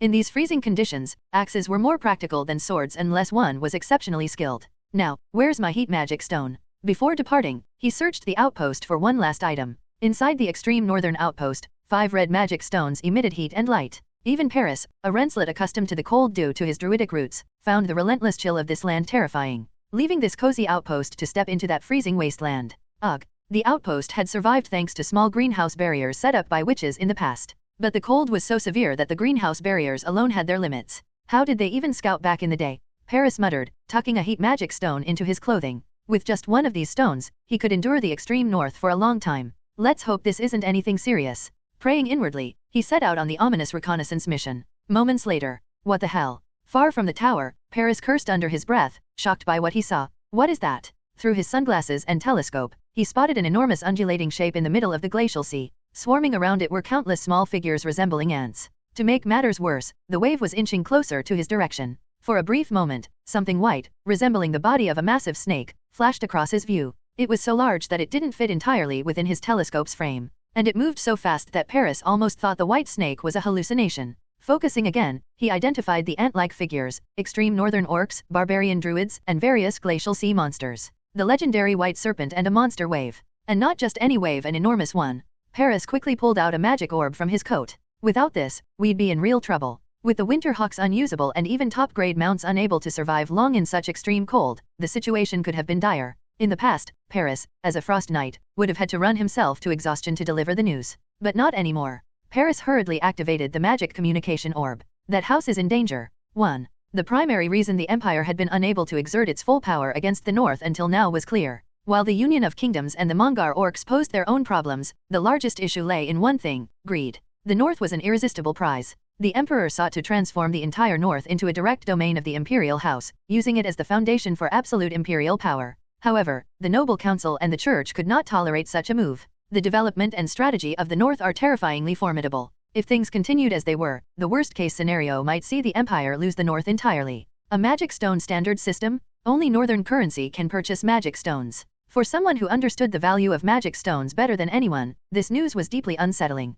His obsession only deepened after discovering that low-grade magic stones and coal served as the core fuel for steam engines. At worst, a strong northern region could invade the central Northern Empire. Faced with this reality, he concluded it would be better to claim even half of the North than to risk losing all of it permanently due to inaction driven by greed. He resolved to exploit what had prevented them from acting until now: greed itself. Let's concede half of the North to them. If we do that, 2 of the 4 legions could be composed of troops from the Noble Council and the Church. If handled well, he could even deliberately deplete the forces of the nobles and the Church during the Northern expedition. After all, as the Emperor, he remained the supreme commander. Clench. Emperor Canberman tightly balled both fists. Ricard. Just as Canberman was about to speak after organizing his thoughts. Your Majesty, Your Majesty. A servant came running into the Great Hall with urgency. Such interruptions were unheard of unless the matter was of the utmost importance. A critical report from the eastern ruins. The servant, tasked with managing the Imperial homing pigeons, handed over the message. The paper from the homing pigeon was read. Canberman quickly unfolded the red letter and read its contents. The Mongar orcs have attacked the Great Wall. And in massive numbers. Bang! As he shared the contents of the red letter, the Emperor slammed his fist onto the golden throne. The impact hurt his hand and created a tense atmosphere in the Great Hall, but none of it mattered to Canberman. He silently gazed at the ceiling of the Great Hall. Porcelains from the east still adorned the ceiling, covering it entirely. Does the god of Renslet's fervent ancestors truly exist? No matter how he thought about it, the North seemed overly favored by the heavens these days. As his face scrunched up while staring at the ceiling, his expression slowly softened over time. Ha ha ha ha. Shortly after, the Emperor lowered his gaze, a faint smile appearing at the corners of his mouth. It's not all bad, after all. Upon reflection, this situation wasn't entirely negative. The Mongar invasion gives me the perfect excuse to crush the artisans and guilds. Disappointment mingled with a sense of exhilaration. While it was regrettable not to attack the North, this provided the opportunity to achieve something he had long desired. In fact, the perfect justification had landed squarely in front of him at Novel bin Adat. Let's fill the Imperial domain with steam engines and factories. Imperial steel, armor and weapons? We'll mass-produce them. Yes, North. Forge as many weapons with your steel as you like. We'll overtake you quickly with lands and populations dozens of times larger than yours. And when the time is ripe, the fully armed army of the Empire will march northward. For the people of the Empire, there was a trauma as profound as the dread of northern invasions. It was the Orc Legion, the central force of the Savage Age. Among the countless Orc tribes, one stood above all, the Mongar Orcs, as they called themselves. It didn't take long for the brewing storm from the Great Wall in the eastern ruins to spread across the empire. Send every available force to the Great Wall. The Noble Council will dispatch additional troops as well. The Church will also send more relief forces. The Magic Tower will contribute more mages to the Magical Battalion. While interests were divided over the north, uniting the factions was challenging. But things were different with the Mongar Orcs, the common enemy of humanity. When it came to the Mongar Orcs, the Empire became one. This was the true power of the Empire that Arad had been so wary of. The Mongar Orcs are on the move. If the Empire falls, our kingdoms will be next. Cease all provocations and skirmishes against the Empire. Even the Union of Kingdoms, which had been snarling and clashing with the Empire until just yesterday, chose to cooperate this time. The Savage Age had left a deep and lasting trauma not just for the Empire but for all humans in Arcadia. This savage wave began stirring not only in the eastern regions of the Empire but elsewhere as well. It was happening in the north, a land harboring one of the few remaining savage elements in Arcadia. This threat, possibly more dire and ominous than the massive invasion from the east, was slowly taking shape. Yet, no one noticed its emergence because of how isolated and closed off the region was. Even the High Tower, which served as the frontline defense against the extreme northern savages, was unaware. Arad, who had knowledge of the original timeline, also failed to detect this unexpected wave. The northernmost point of the Arcadian continent was the Grand Duchy of Rensselaer. The northernmost region of the Grand Duchy of Rensselaer was the area governed by the High Tower. However, this wasn't the coldest or northernmost land in this world. Beyond the High Tower and the extreme northern Great Wall, two savages remained unconquered by humanity. One was the barbarian druids at the northern edge of the Manus mountain range. The other lay beyond the glacial seas and glaciers of the far north, the savage orcs of the Arctic continent and the monsters of the glacial seas. Kiralalal, somewhere beyond the glacial sea on the Arctic continent. The land was a blend of glaciers and frozen seas, making it hard to discern whether it was solid permafrost or a floating ice island. Still, there was one unmistakable fact: neither the Frost Knights of the High Tower nor the extreme northern expeditionary forces had ever set foot on this land. This land, which violently rejected the touch of civilization, was a gathering point for the last vestiges of Arcadia's primordial savagery. A group clad in thick fur, resembling Bigfoot at a glance, howled and danced atop the snowy plains. They were the barbarian druids, usually found in the Manus Mountains. For reasons unknown, they had gathered here. Their eerie howls and dances seemed like a prelude to some form of ritual. Nearby, extreme northern orcs, less vocal than the druids but equally fierce, roared. Clad in white fur and armed with steel, they added their voices to the ritual. The roar was so powerful that some of the surrounding ice cracked and collapsed. Despite the chaos, the druids and orcs, gathered here for the first time, paid no mind and continued their mixed ritual of dance and howls. The extreme northern orcs, deeply engrossed in the shamanistic ritual, were armed with steel weapons beyond the craftsmanship of civilized lands. Imuga, Imuga, Imuga.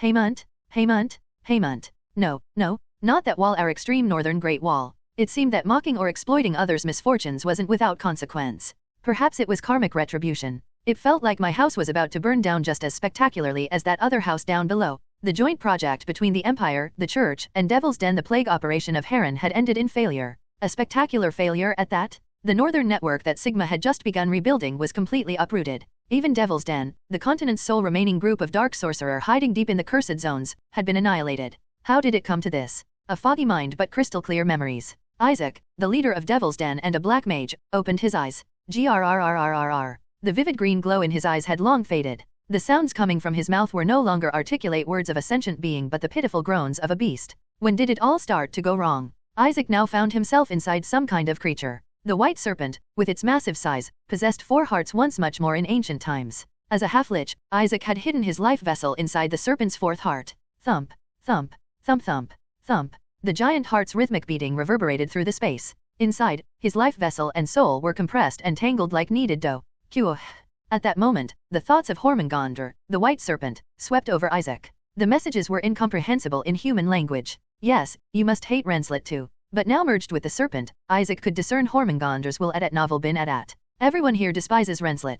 Hormungandr responded to Isaac's thoughts. Simultaneously, the serpent's expansive vision unfolded in Isaac's mind. The barbarian druids cursed their former kin who abandoned nature's grace and called them traitors. To the left of this shared vision, druids transformed into beasts of the harsh winter ran wild. The extreme northern orcs loathed Rensselaer for exiling them beyond the far north. On the right, orcs clad in weaponry supplied by the Empire moved with ferocity. Various monsters of the frozen wastelands surrounded the white serpent, mingling chaotically. This place was now a reflection of the abyss of a cursed zone. I could have been a dragon if Rune Rensselaer hadn't destroyed 4 of my 7 hearts. By now, I'd be singing glacial songs in the dragon continent in the tongue of dragons.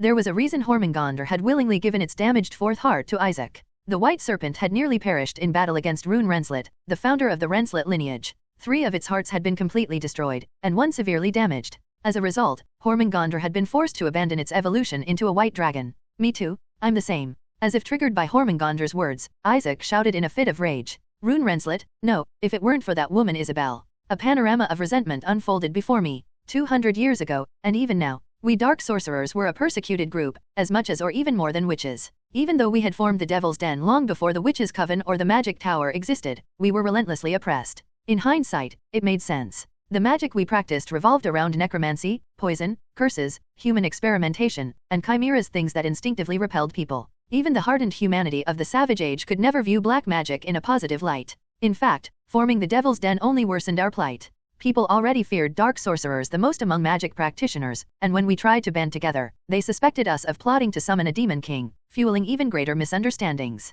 If anything, our existence might have been the greatest catalyst for the establishment of the Magic Tower. Eventually, my comrades and I in the Devil's Den had no choice but to flee northward, seeking refuge in a land still steeped in savagery. A land that might even find use for the power of dark sorcerers. Dark sorcerer, you say? Yes, that's us. And I am Isaac, the leader of this group. So, you can use magic. Of course. We're more skilled than most ordinary mages. However, our magic is extreme and brutal. You're hired? What? I said you're hired.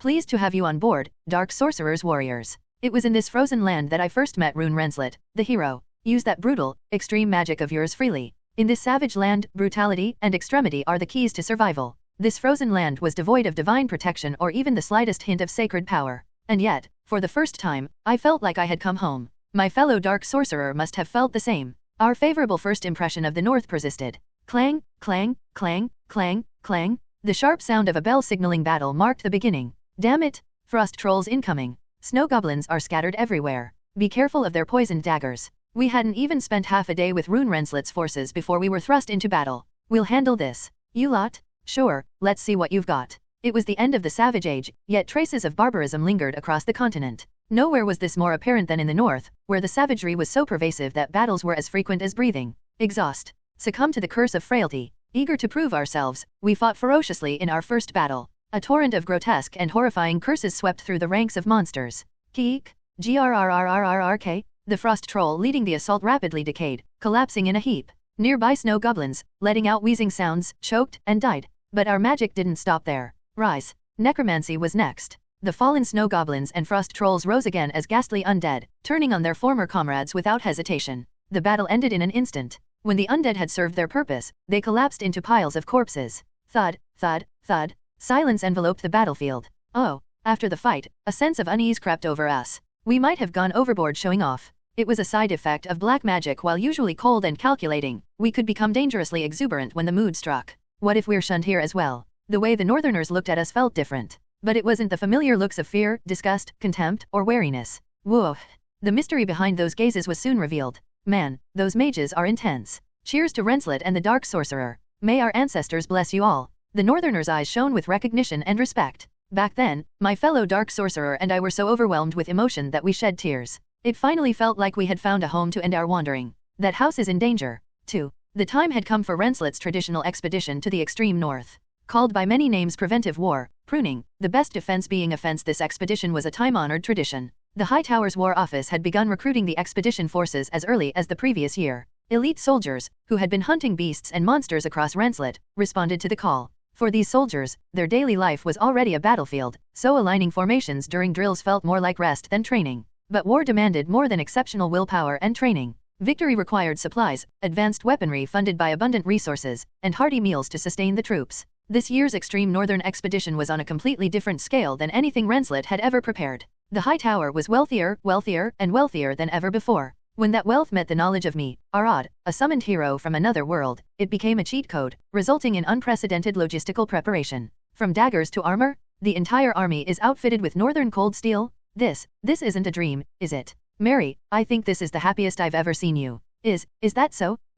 It's understandable, of course. It's not just any material, it's northern cold steel. Before I arrived in this land, northern cold steel was one of the defining symbols of the north, alongside reinforced concrete. Forged by melting, freezing, and alloying steel infused with the north's unique cold mana and magic stones through ancient techniques, and then hammering it over an extended period, the result was a steel imbued with a faint blue energy. That was Northern cold steel. A source of pride for the North, it rivaled or even surpassed Imperial steel. But that pride came with a cost. Production was notoriously inefficient. It took a master craftsman nearly 2 months to craft a single suit of armor from Northern cold steel. As such, only knights could afford to be fully equipped with it. Soldiers had to settle for 1 or 2 primary weapons made from the material, and only the most elite veterans among them might have a breastplate of Northern cold steel. Bang, bang, bang, bang, but not anymore. Chick, chick, chick, chick, steam engines churned tirelessly. Factory chimneys belched industrial smog. Inside, Northern cold steel was being produced as abundantly as flowing water. The North, rich in iron ore, magic stones, and other minerals, was like a Middle Eastern oil field of resources.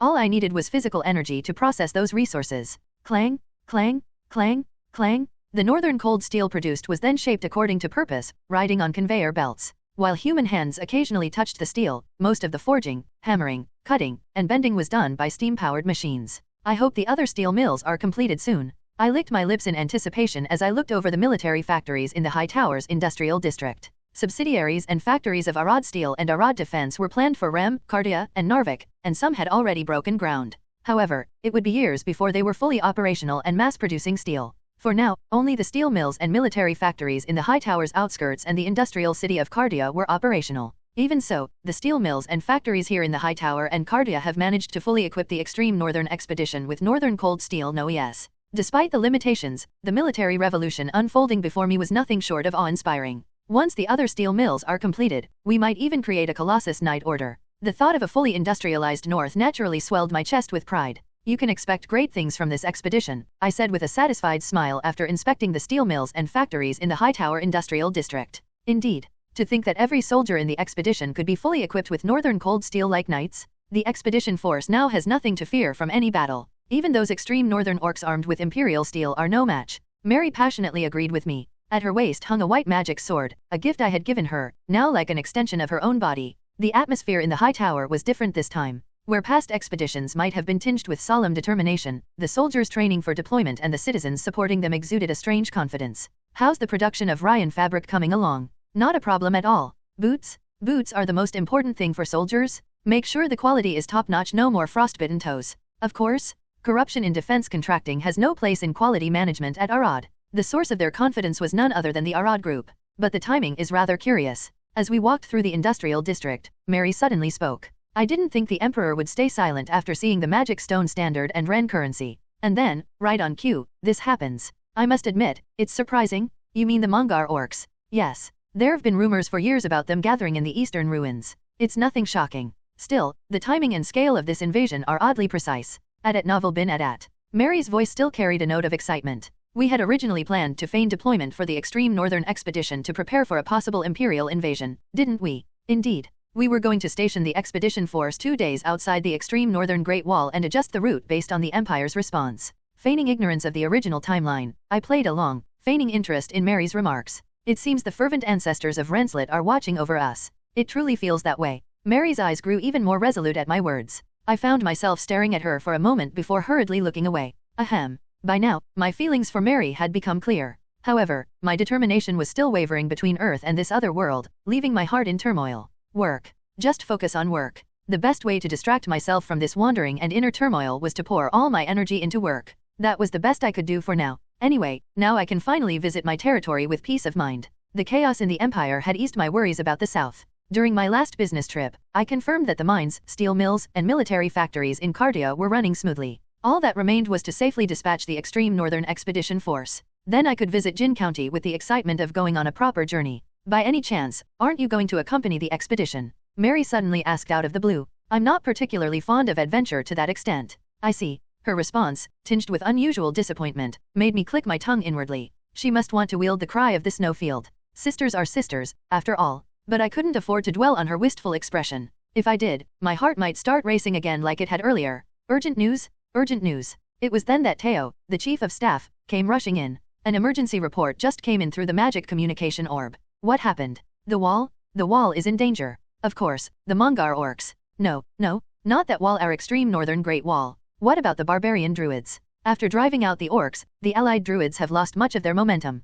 They're seeking reconciliation. Reconciliation, huh? Well, unlike the orcs and monsters, they are human, just like us. As much as I hate to admit it, our roots are the same. Doesn't it bother you? What? That we've severed ties with the barbarian druids entirely? Not at all. It was a decision made during my grandfather's time, and I have no regrets. The moment the great nature they worship turned into the white serpent, the answer was already clear. Still, it's a shame. Their beast transformations and magic resistance were tempting. In return, we've been able to freely utilize the construction and metallurgy techniques passed down since the Golden Age. Rune Renslet pointed to the massive wall and his armor forged from northern cold iron. Is there no way to use their beast transformation at all anymore? They say it became impossible the moment we chose civilization. Nature rejects us now, or so they claim. However, their mana affinity and strong physiques remain unchanged. I see. When you gain something, you lose something else. We simply chose civilization over nature and barbarism. Well, we couldn't keep living without metal tools forever. My comrades and I were deeply curious about the druids' various mystical arts. In the ancient Golden Age, there had been a Nephilim school of naturalists, and the northern druids were their direct descendants. Their beast transformations and magic resistance were rarer even than the witches' elementalism on the continent. I suggest restricting the druids' territory to the northernmost end of the Manus mountain range. Swallowing my regret and silently hoping to one day obtain the druids' arts, I made the recommendation to Rune Renslet. Agreed. Anyway, good work. Did you find any trace of the white serpent? No, we didn't. The white serpent was the ruler of all northern monsters. The primary reason the North fought so fiercely against savagery was largely due to its presence. The white serpent ruled the monsters with brutality and dominated the orcs and druids with cunning. As long as it remained, northern monsters would continue to flourish.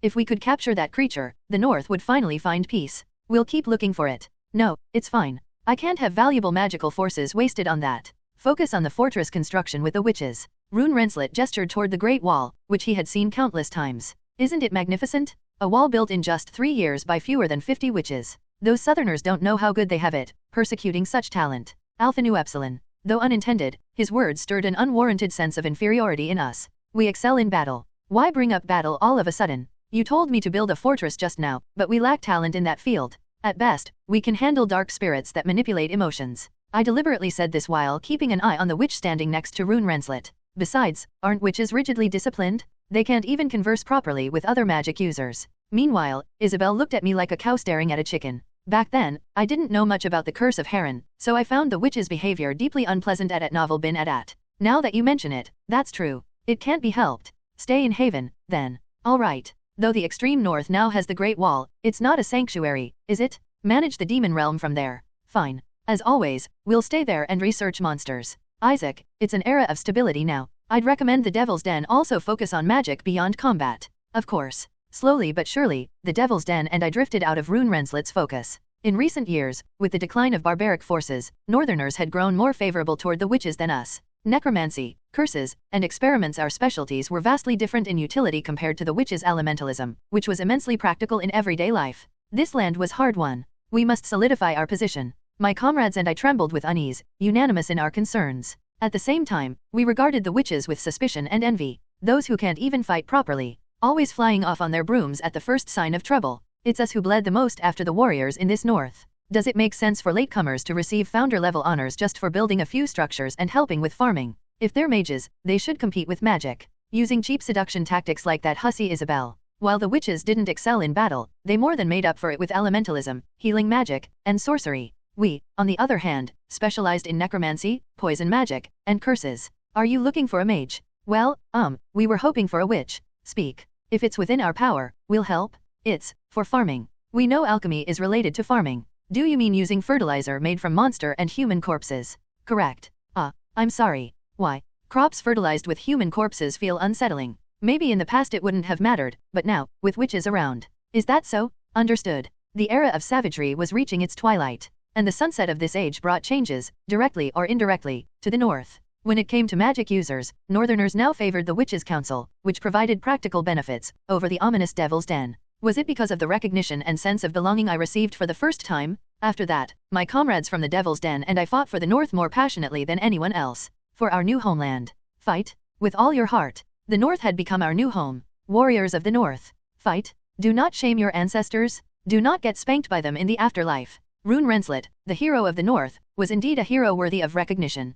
Rune Renslet's true value didn't lie in his swordmaster skills. He possessed charisma that someone like me, a gloomy necromancer, could never emulate. A halo always seemed to shimmer above him as he fought at the forefront of the battlefield. Renslet, Rune Renslet, Renslet, Rune Renslet, Renslet, Rune Renslet. Countless Northerners trusted and followed him. Renslet, Rune Renslet. Even among them, we necromancers were included. As time passed, the chaos in the north began to subside, possibly thanks to our involvement. However, that didn't mean it had stabilized like other regions of Arcadia. The bitter cold and savagery still persisted, but a line was finally drawn in the north to distinguish barbarism from civilization. At that time, it felt like this moment of glory would last forever. But nothing in this world lasts forever. When did it begin? Here in Haven, the location is perfect. It marks the dividing line between the demon realm and the Empire's central northern region. Indeed, if you go further down from here, you'll reach Lohan, the Empire's northern stronghold. The natural fortress the Empire built to keep your ancestors at bay. You mean, your ancestors? They're our ancestors now, Isaac. Adat novel bin adat. Thank you for saying that.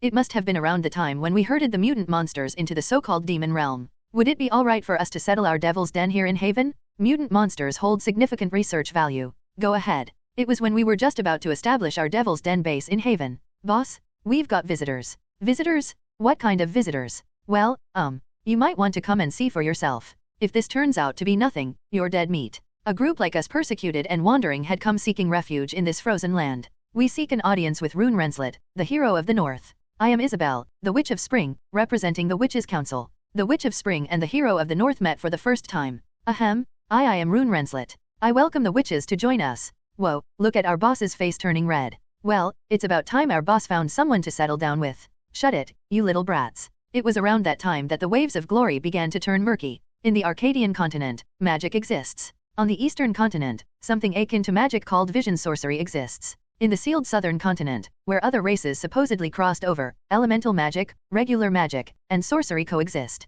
And the witches could wield all three: magic, elementalism, and sorcery. With this wall, we can block the barbarians, monsters, and orcs from the extreme north with minimal damage. 3 years. It took just 3 years. That was all it took for the Great Wall of the extreme north to be completed in this frigid land. The witches are truly remarkable. Rune Renslet couldn't hide his admiration as he looked at the Great Wall of the extreme north, built by Isabel and the witches in just 3 years. The north is far more impressive. We witches were amazed by the north's technology. However, Isabel and the witches, who had built the Great Wall, were more astounded by the north's hidden technological prowess. To think you could construct stone structures this easily using lime powder, and reinforcing them with iron bars to ensure durability. It's completely changed our perception of the North B Epsilon. Ha ha ha. The North's metallurgy and masonry are quite renowned. I've heard that these techniques have been passed down intact since the Golden Age. Even when our ancestors were barbarian druids, they managed to preserve and transmit these two skills no matter what. Thanks to combining that with elementalism, we were able to build it quickly and sturdily. The two of them gazed at the Great Wall with pride. Even excluding mountain ranges, gorges, and frozen seas, it was a towering, lengthy wall spanning dozens of kilometers. This structure, named the Great Wall of the Extreme North, highlighted humanity's presence amid the vastness of nature. I hear the Empire is currently constructing a wall in the eastern ruins. Unlike us, they're probably stacking bricks one by one. Had the wall been built purely by human effort, it would have taken at least decades, if not centuries. But the North was an exception. The reinforced concrete construction techniques passed down from the Golden Age persisted in the North, and with the addition of the witches' elementalism, they managed to erect the roof of the North in just 3 years. By now, many people in the Empire's East have likely died or been injured. They're probably consuming an enormous amount of money and time as well. Doesn't the Empire have the Mage Tower? The Mage Tower's assistance is likely limited to enchantments. What a pity. Rune Renslet expressed his sympathy with a completely unsympathetic face. There's no need to worry about the Empire. They have abundant resources and population. Agreed. Of all things, who are they to worry about? The wall is completed. What's your next plan? Whatever it is, Isabel, I'll support you in any way I can. I plan to build a fortress, a very sturdy and massive one at the center of the Great Wall. You truly understand me well. Yes, that's exactly it. A fortress for the Renslet Ducal House to guard against the savagery of the extreme north for generations. That is the destiny of the Renslet Ducal House. Last year, the Emperor of the Empire officially granted Rune Renslet governance over the north. Along with that, he conferred the unprecedented title of Duke. Thus, Rune Renslet became the Grand Duke of the North overnight. Isabel, I'm sorry. About what? I want to marry you officially, to make you the Grand Duchess with pride. It's fine. You must think of the North and Renslet. Just being loved by you as I am now is enough for me. I love you. I love you too. I want to do something for you. Then let me be the first to carry your child. Before that princess the Empire sent. I swear, I will make it so. Shall we start by building our marital home? The way Rune Renslet looked at Isabel was nothing more than that of a man deeply in love. A castle. But it'll be comfortable to live in. I'll ensure it's warm, safe, and convenient by using various spells and setting up wards. Similarly, a faint blush graced Isabel's face as she gazed at Rune Renslet. Watching the two, my fellow necromancers of the Devil's Den, and I couldn't help but feel an inexplicable unease. Ahem, Your Grace, Grand Duke? The orcs have all been driven into the extreme north. Your Grace, that sounds so pretentious. Just call me by name, Isaac. Aren't we comrades? If you insist. Rune, what about the barbarian druids? Please, tell me. Perhaps Rune Renslet's ambiguous affections were the issue. Isabel, that disgusting witch, also carries Rune Renslet's child. She conceived 6 months before I did. Her blissful expression quickly darkened. Her eyes, filled with hatred and contempt as she mentioned Isabel, burned with emotions far more intense than anything I had felt, even as a necromancer. Use a curse, poison whatever you must to get rid of that woman's child. A bastard born of a witch in the proud Renslet ducal house? This cannot be allowed. Don't you agree? That is impossible. Such an act would be a crime far greater than treason. Moreover, Isabel is a direct disciple of the Archwitch. Ordinary poisons or curses will not work on her. I immediately rejected her request. This timidity and gloom are precisely why you're treated the way you are. Excuse me, but the Grand Duchess did not back down. You pride yourself on your expertise in curses and poison, don't you? Or are you saying you're less capable than the witches? What will you do if you're completely overshadowed and driven out of the north? Get rid of Isabel's child. Make her infertile. Better yet, kill her. The Grand Duchess seemed more like a necromancer than I did. If you do this, when my child ascends as Grand Duke, I will entrust all magical affairs in the north to you and the Devil's Denmark. Was it the constant anxiety, competition, and jealousy? Her words sounded seductively tempting. I will carry out your orders. At the time, I accepted the Grand Duchess's request as if under a spell at novel bin at. The fear of losing our place. The paranoia of being persecuted and exiled again. The jealousy and inferiority complex toward the witches. The excessive ambition to become the sole magical power in the north. All of these emotions culminated in a result that was utterly vile. Is this Isabel's hair? Yes. I bribed the maids to obtain it. Violet hair is rare. Well done. Curses were second nature to necromancers. We had even developed combat curses that could be cast quickly during battle.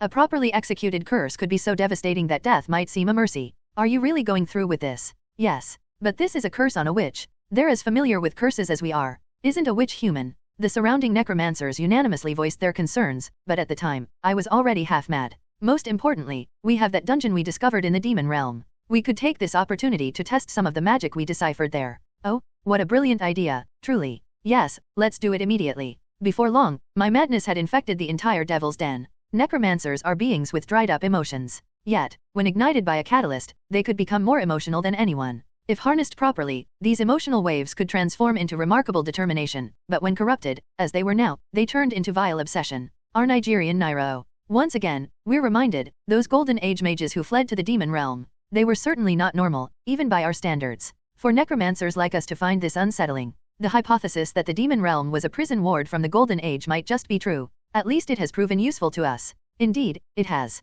The curse was prepared smoothly. The ruins from the Golden Age, discovered in the demon realm, provided invaluable knowledge. Little did we know it would become the seed of our downfall. A month passed like an arrow carried by the northern winds. Curse it. Curse it. In secrecy, I and the necromancers of the Devil's Den executed the curse. We set up a massive magic circle deep within the demon realm, far from Haven. At the center of the circle was a straw doll, pierced with pins, containing locks of Isabel's violet hair. Skriek. Around the doll, sacrificial offerings were arranged pregnant women kidnapped from nearby Haven. Kya. Kuoerg. Among the sacrifices were also monsters and beasts, all of which were pregnant, just like the humans. They were all impaled into the magic circle in the same manner as the doll. Fear, despair, screams, and maternal instincts, all these emotions served as the driving force for the curse magic. Yes, curse us. The stronger your resentment, the stronger this curse will be. Because Isabel was a direct disciple of the Archwitch, the preparation had to be far more meticulous and cruel than for an ordinary woman. Fuum, the curse activated. The blood-red energy of the magic circle, fueled by life and emotions, gathered into a single point and shot skyward, hurtling northward. Ahaha, ha ha ha, keek keek. We watched with maniacal laughter. There was no turning back now. For the time being, everyone should avoid external activities. Yes, gather information from adventurers about external news. Particularly, do not spare any expense in acquiring updates from Renslet Castle. Even in my madness, I retained some caution. After completing the curse, we remained hidden in Haven, lying low. All our attention was focused on the news coming from Renslet Castle. But something felt off. What's going on? A month passed, then 2. Still, there was no news. Isabel has given birth to a healthy baby boy. And then, the worst news imaginable arrived, carrying on southern winds. Her Grace the Grand Duchess requests your presence. The Grand Duchess. I climbed to the high tower with heavy steps, burdened by unanswered questions. What on earth happened? And there, I learned how everything had gone wrong. The witch, and her child, are perfectly healthy. Under the Grand Duchess's intense questioning, I couldn't utter a word of defense. Not even an apology. Why? Why is the curse affecting the Grand Duchess? My trembling gaze darted between the Grand Duchess's swollen belly and her forehead. Do you have anything to say? If not, please stop looking at me with such an unsettling expression. Visible only to those who had cast the curse, the mark of the curse was unmistakably etched on Beatrice's lower abdomen and forehead. Our fading presence even became evident in combat. In the demon realm? Why, are you after some kind of monster byproduct? No, not really. I thought we might be of help. Of course, having necromancers on board would be helpful. The problem is, we don't have the funds to hire you. We're just going to patrol the outskirts of the demon realm. That's fine by us. No, it's not fine by us. What's the issue? The cost of hiring one necromancer could pay for 10 northern warriors. We'll fight for you at a special discount. Even discounted, it's still a strain on the budget. No matter how specialized we were in combat, we couldn't compare to the northern warriors' natural human weapons. Northern warriors weren't as expensive or scarce as necromancers, and they were faster. Before we could even chant a spell we'd memorized, an axe hurled by a warrior would already be embedded between the enemy's brows. Why not research ways to set up barriers or wards around the demon realm instead? The northerners often made such suggestions to us, who were aimlessly wandering about without work. That's not possible. You managed to construct the Great Wall in the extreme north so quickly. Why can't you do the same around the demon realm and the Great Forest? There are remnants of Golden Age wards still lingering in the demon realm. No one knows what might happen if we recklessly erect large structures or barriers there. If even the witches had given up on the task, there was no way we could succeed. True. If a monster wave were to erupt in the demon realm, it'd be disastrous. That's why Rune Renslet stationed us in Haven. Well, anyway, our mercenary group is off to the demon realm. Competition's been heating up lately because of Imperial adventurers. Good luck. And good luck to you, Necromancer. The north was still a land filled with savagery and bitter cold. But with the Great Wall erected in the extreme north and the mutant monsters driven into the demon realm, stability began to take root in the north. It no longer required our abilities as desperately as it once did. Hey there, Necromancers. We're back. You're earlier than expected. The northern adventurers and warriors who had ventured into the demon realm returned to Haven a while later, bearing some intriguing news. We have urgent news to report. What is it? It seems the Imperial adventurers have discovered something incredible in the depths of the demon realm. Did they uncover Golden Age ruins? They did. And not just ordinary ruins. A dungeon? It appears to be a dungeon created by a mage from the Golden Age. But do you know what's even better? Those Imperial fools are still in the demon realm. Their pace is slow due to some injuries. Which means, the Empire doesn't know about it yet. And for the record, we're the only ones aware of this. I see. To prove our value, we gave it everything we had. Flash, we did it our way. GUH, what is this? Nothing personal. Regrettable, really. You filthy necromancers. GRRGH. Arg. Our mission to manage the demon realm entrusted to me and the Devil's Den was carried out with utmost diligence. So now, the only ones aware of the dungeon are the Imperials trapped in the demon realm. Exactly. I've already deployed my apprentices to monitor the entrance. Everyone is to mobilize to the demon realm. Prepare the highest-ranking dark spirits as well. Should we request assistance from the main Renslet castle? No. Does that mean we need to secure a little insurance of our own? Understood. Any incidental profits gained in the process would be ours entirely. Time flowed on precariously, like walking a tightrope. It's been a while, Rune Renslet. Isaac, how have you been? It's so peaceful now that there's hardly anything to do. Wonderful news. To think I'd hear such words in this accursed land. Of course, there are still beasts and monsters lurking between villages. Our warriors alone can handle that. Or should I say knights now? Northern knights, huh? Should we also change their weapons and armor to match the Imperial style? Ha ha ha. In this land, wearing full metal armor would have you frozen stiff. You'd have to wear it over fur pelts at least. As for weapons, they should start getting used to swords, though. Obes. Will they use Imperial steel? Why bother? We've got Northern cold iron. The Rune Renslet I saw after such a long time was not dressed in his usual fur garments or the Northern cold iron armor that seemed like a second skin to him. Instead, he wore a tunic made from Eastern silk and Ryan fabric gifts brought by the Imperial princess as part of her wedding dowry. Still, his axe and dagger hung at his waist, a constant reminder of his roots. Did you see the highway on your way here? I did. What do you think? The road the witches built with elemental magic. Even in our first conversation after a long time, talk of the witches was unavoidable. Thanks to it, I was able to reach Renslet Castle quickly and easily. I nodded calmly, keeping my thoughts to myself. Right? I'm planning to establish a patrol of knights and cavalry to guard the highway soon. We can help with that. Oh, come now, why would I need necromancers for something like that? You and your people should stay in Haven, conduct your research, and occasionally manage the demon realm. Don't rush, Isaac. We still haven't captured the White Serpent Hormingonder. You and your comrades are my secret weapon for that day. So, keep honing your skills and wait patiently. Understood. Rune Renslet still trusted me and the Devil's Den, regarding us as an important force. Yet, we lived every day consumed by unease and impatience. One day, the Grand Duchess of the Renslet Ducal House summoned me. I heard you were looking for me, Your Grace. Yes, I was. The first Grand Duchess of the Renslet Ducal House was not Rune Renslet's beloved witch, Isabel. Instead, it was Princess Beatrice of the Empire, one of the many daughters of the Emperor. Though I couldn't recall exactly, I believed she was somewhere between the 21st and 25th princess. While she was an imperial princess, her mother had been a lowly maid. Essentially, she was sent to the north almost as if sold off in marriage. Still, despite how dismissive the empire was of the north, sending what was essentially a bastard child to marry a sword master and a grand duke was telling. It showed just how deeply the empire scorned the north, both then and now. I've heard that necromancers excel in curses and poison. Yes, we specialize in curses, poison, necromancy, and chimeras. Good. Very good. Beatrice, though a bastard and sent to the north as if she were a bargaining chip, was a woman with ambition. She had fiercely adapted to the north's harsh cold. Yesterday, I discovered that I'm with child. I haven't told His Grace yet. My sincerest congratulations, Your Grace.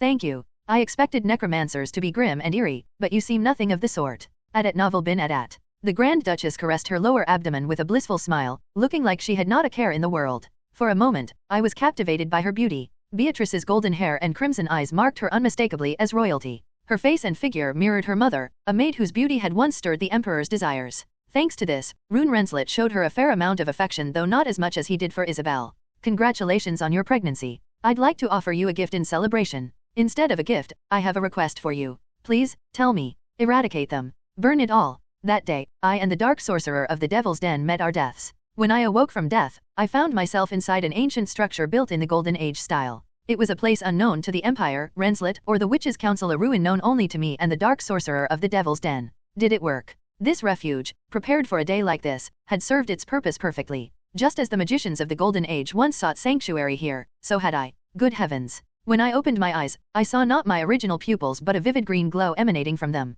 Trembling, Adat Novel bin Adat. My hands, visible in my field of view, were withered like a mummy's. From afar, they might be mistaken for skeletal remains.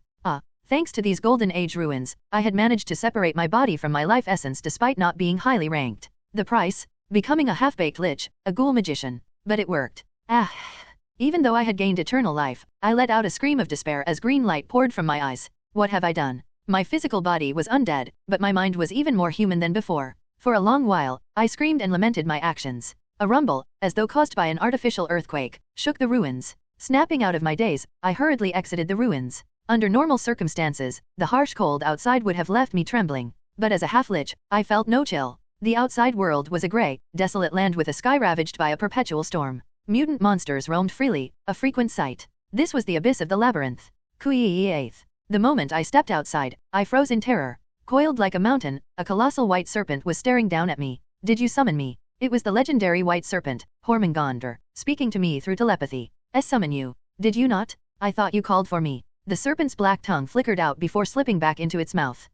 Realization dawned on me. The ritual we had performed in Haven, this was the result. The entity who had answered the summoning was Hormungandr. The reason I could answer the call is that our goals align. Goals. You desire revenge, do you not? I require something as well. To become a true dragon, I need their flesh. Visions of Hormungandr's targets flashed through my mind. The hero chosen by the heavens and the witch bearing the sacred curse. I need the bodies of these two mortals. Acidic saliva dripped from the white serpent's mouth as it thought of those two. Rumble, rumble. Was it the venomous aura emanating from the serpent? Or the lingering effects of becoming a half-lich? Perhaps it was the extreme emotional swings peculiar to black magicians? Thailand body yes. Anything? I'll cooperate with anything. The clear humanity I had just moments ago, the regret and guilt vanished like smoke. What filled me instead was the pale, detached emotion characteristic of a lich. White serpent Hormungandr, welcome to this new devil's Denmark. Now, only resentment, desire, curiosity, and an insatiable hunger drove me. The northern Great Wall of Renslatt and the Great Wall of the Empire's eastern ruins differed in scale but shared one similarity. They were immensely long.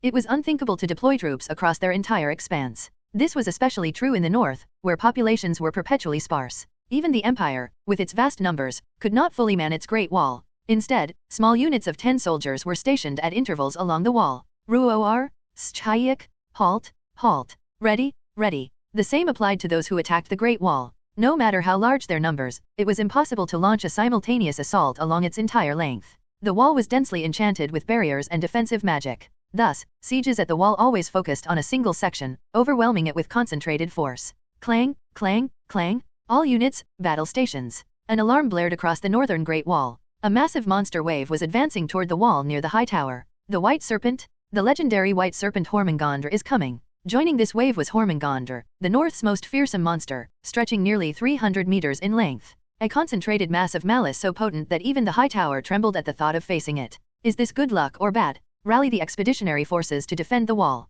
The Northern Expeditionary Forces, who had been preparing for deployment, naturally shifted to wall defense. The monster wave is visible now, Isabel said as she lowered her telescope. Quite considerate, aren't they? Who? Those creatures, Balzac replied, glancing at Isabel. Almost cute enough to kill. Son, I'm sure you feel the same, Balzac quipped. Son, not Isabel, responded. We would have had to march out into the freezing cold for the expedition. But now, they've come to us instead. Son, gazing past the wall, suddenly turned to Isabel. Witch of Spring, how is your life? Over there, Isabel said, pointing to the central tower of the wall, where Arena stood resolutely. Not that life, Son said, shaking his head. The arena present was an illusion created by Isabel. She's in the safest place in the world, Isabel replied. Ah, so it's the same this time, Son muttered, nodding in understanding. But what if a special force infiltrates the capital, as they did last time? Wouldn't it be better to send her to Rem, Haven, or somewhere similar? That's the one thing she absolutely refuses to do. Truly, our life is as stubborn as ever. Unyielding, isn't she? Which is precisely why we follow her. Son and Balzac glanced briefly at the high tower's outskirts and chuckled softly. Isabel smiled faintly as well. At 200 years old, Isabel always spoke formally to everyone except other witches. The upper echelons of the high tower, especially Balzac and Son, retained the use of honorifics when speaking to Isabel despite knowing her age. It was a deliberate courtesy to avoid creating the impression that witches were lording over the north. Over time, this courtesy became a habit and eventually a tradition, persisting even as witches were reborn as Rensselaer magicians. The light-hearted conversation ceased abruptly. The monster wave had arrived, now visible to the naked eye. Rumble, rumble. The ground and the wall trembled as though struck by a small earthquake. Isabel lifted her telescope again. Now close enough to see with the naked eye, the white serpent Hormingonder loomed large in her lens. Staring at the serpent, Isabel smiled faintly. The white serpent Hormingonder. Isaac must be in there. Though her lips curled in a smile, her golden eyes grew cold and deep. Tides of Old Glory, 3. I had no idea how the conversation with her went. To the Grand Duchess, all I could offer was a pitiful excuse for an apology. Despite my best preparations, it seemed the witches had thwarted us, and the best course of action was to admit our incompetence. There was no way I could confess that the curse we cast had mistakenly rebounded onto Beatrice herself. Magic of the Golden Age. Did I misinterpret it? No, the interpretation was flawless. If there's a cause, it must be that witch, Isabel. What in the world did she do? I only came to understand why the curse had struck the Grand Duchess much later when I learned of Heron's curse. Isabel and the witches had been under Heron's curse, which was not merely a curse but also a form of protection. It was a powerful curse reflecting the great witch Heron's will. I may curse and torment you, but I will not tolerate others doing so. Thus, the curse we cast was reflected onto the pregnant woman closest to Isabel. I am merciful, so I shall grant you another chance. Your mercy. I am grateful. After the meeting with the Grand Duchess, I unintentionally ended up walking through the Rensselaer fortress with her. Her child, that child must die. Your Grace, over there. At that moment, we ran into Isabel. I greet your Grace, the Grand Duchess. Oh my, Isabel. How have you been? It's been almost half a year, hasn't it? Yes. I heard you gave birth to a son. Truly, congratulations. Thank you. Isabel was well aware that the Grand Duchess held a low opinion of her. Thus, despite residing in the same high tower, Isabel had gone to great lengths to avoid her. So much so that they hadn't crossed paths for nearly 6 months. Is your Grace doing well? Me? I am always well. I see. However, Isabel's response to the Grand Duchess seemed unusual. Her gaze, filled with shock and concern, was directed at the Grand Duchess. Your child is truly beautiful. The Grand Duchess, however, didn't notice Isabel's odd gaze. Her attention was entirely focused on the baby cradled in Isabel's arms. Has Isabel realized it too? I instinctively knew why Isabel was looking at the Grand Duchess like that. The curse that was meant for Isabel has undoubtedly bounced off. She could see it too, the mark of the curse imprinted on Beatrice. Have you named the baby yet? Not yet. The Grand Duke is so indifferent, isn't he? Not even naming the child yet. He intends to name him after he safely passes his first birthday. That's exactly what I mean by indifferent. It's as if he doesn't believe such a beautiful, healthy baby will even survive their first year. That is, well, the northern cold is indeed harsh for newborns. Yes. The palace being built within the inner citadel must be completed soon. Isabel, you should put some effort into making that happen. Despite the Grand Duchess's rude remarks, Isabel didn't react much. She simply glanced at me while looking at the mark on the Grand Duchess.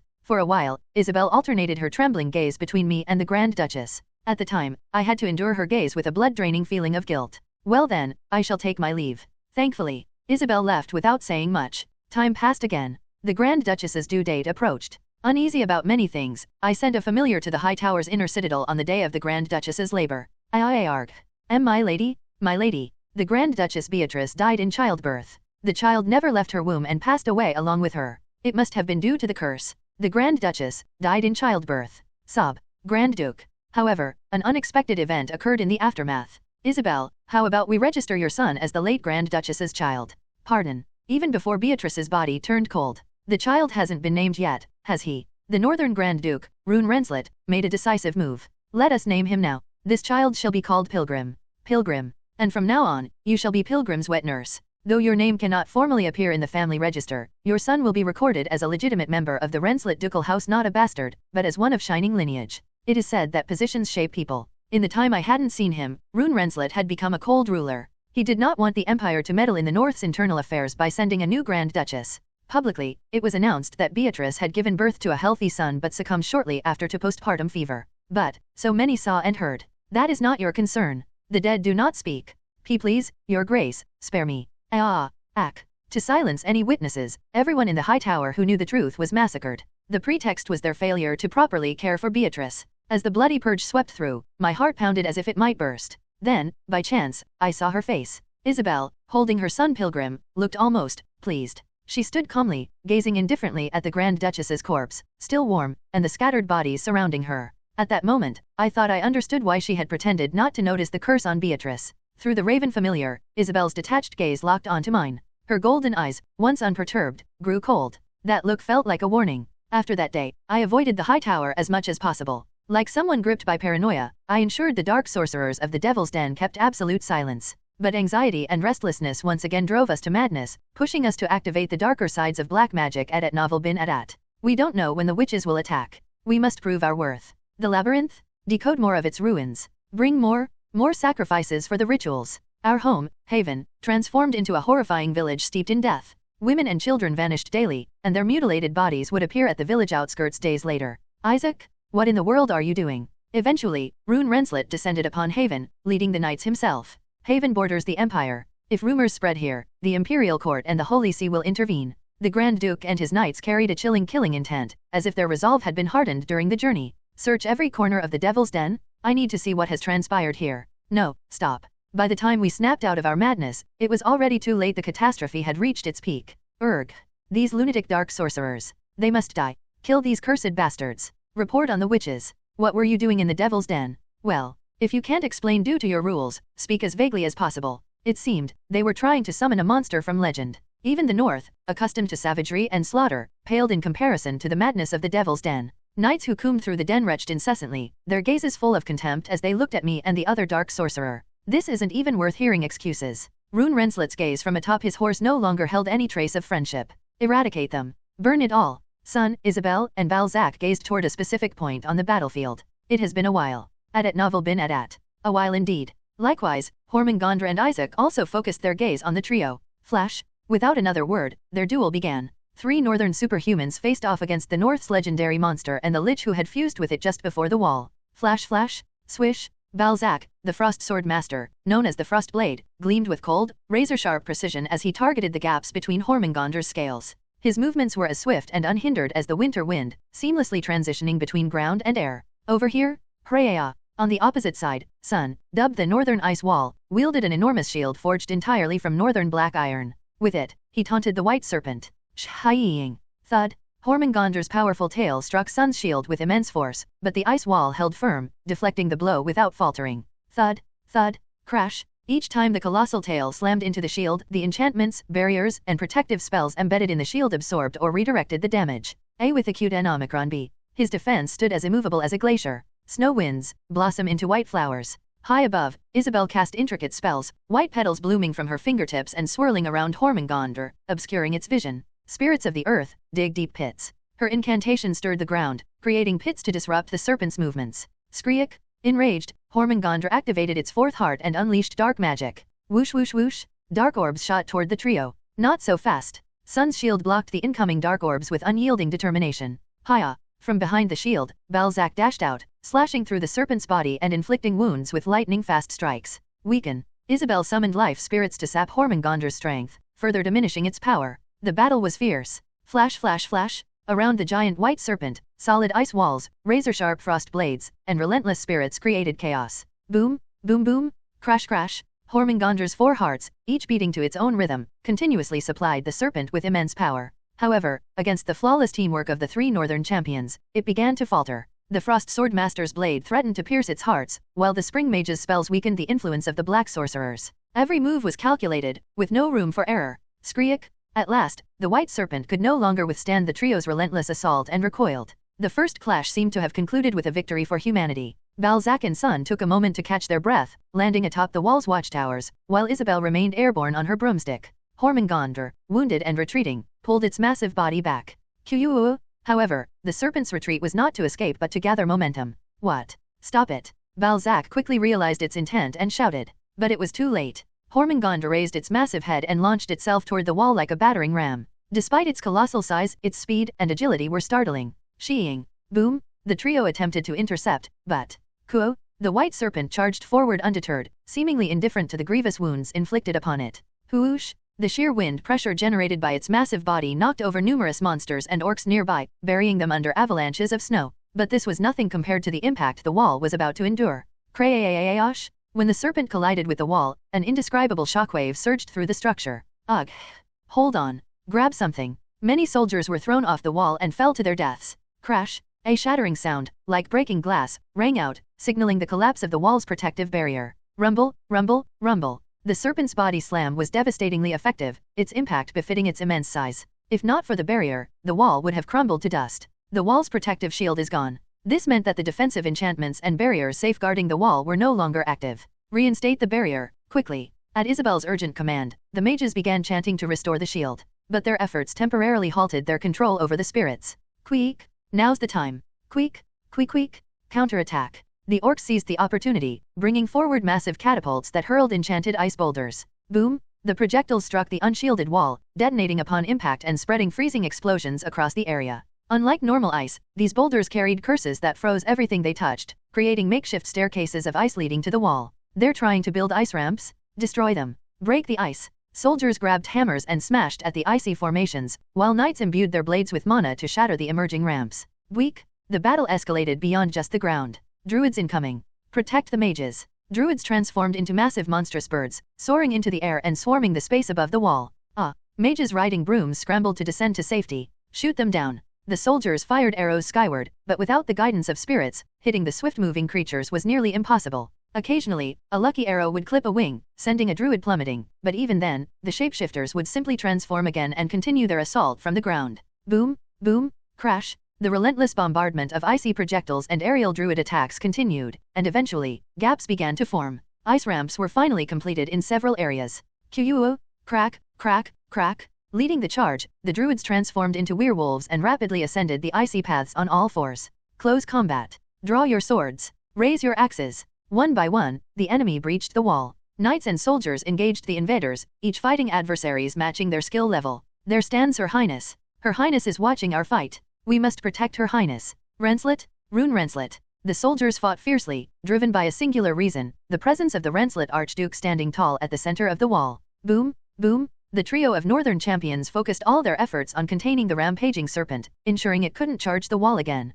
Balzac's frost blade slashed at Hormengandr's white scales, while Sun used his massive shield to redirect its movements. Meanwhile, Isabelle engaged the black sorcerers clinging to Hormengandr's back. Monster Wave 1. A blizzard raged across the extreme northern tundra, where humanity's last bastion, the Northern Great Wall, stood tall and steadfast. Stretching over tens of kilometers, this massive wall marked the boundary and battlefield between humanity and the monsters. Fortify, fortify, blind their sight, slow their steps. Above the wall, the incantations of witches reverberated in the frigid air. The magical light emanating from their fingertips coursed along the wall, strengthening the pre-existing defensive spells and barriers. Ha ha ha ha, yes, once in a while, it's nice to enjoy a proper defense battle. Check the enchantments on your pauldrons, everyone. The knights tightened their northern black iron armor and gripped their weapons firmly. Centurion, are we ready? Aye. Are you ready to feed these bastards arrows and spears made from northern black iron? Aye. Renslet, Rune Renslet. Good. We have more than enough black iron weapons to spare, so don't hold back.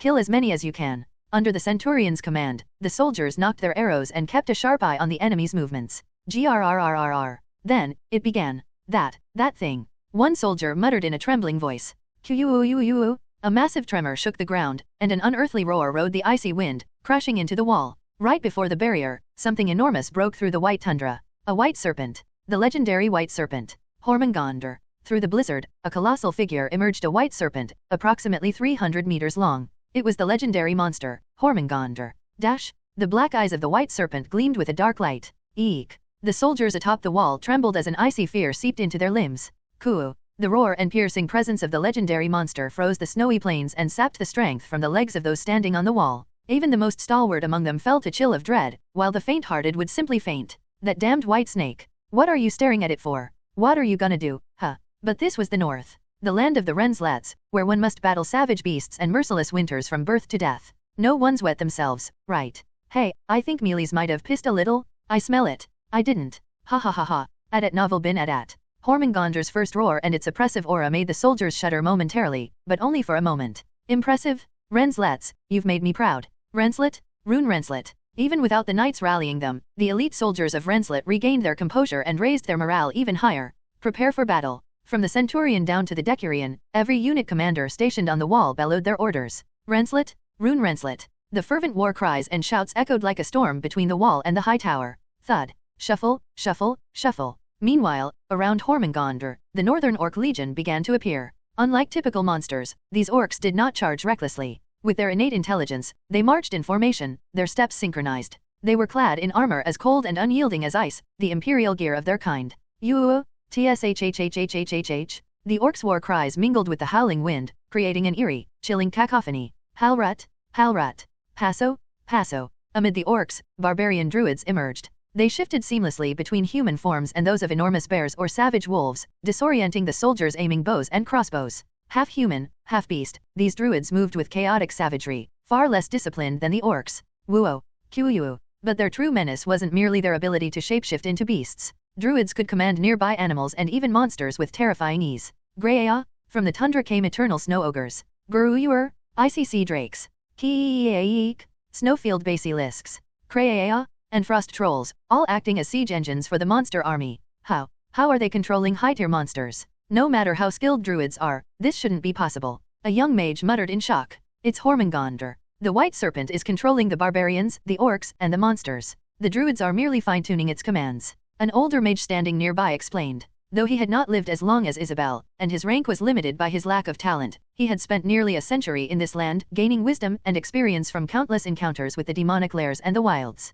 Nigerian Nairai. The Black Sorcerers. There they are. Truly insane. They actually managed to revive and awaken the white serpent. The elder mage focused his weary eyes on Hormengonder's gleaming white scales. Are they the last black sorcerers left on this continent? Several of the few remaining black sorcerers clung to the back of the white serpent. Kuu. For a fleeting moment, silence fell between the wall and the frozen tundra, a tense standoff filled with anticipation. The northern blizzard swept unrelentingly between the two opposing forces. Boo. And then, the deep blare of a massive war horn signaled the start of the battle. Fire. On top of the wall, the first volley of ballista bolts, arrows, and spears was unleashed. Just keep shooting? The mages will handle the rest with their spirits. Though the distance made it difficult for human hands to hit accurately, the power and precision of the barrage left nothing to worry about. Thwack. Thud. Thud. Thud. Thud. Charging barbarians and orcs fell, pierced by relentless arrows and spears that tracked them with unnerving persistence, leaving many dead or incapacitated. But the battle was far from over. Prepare the magic battalion. This was the ace force, meticulously prepared for this expedition.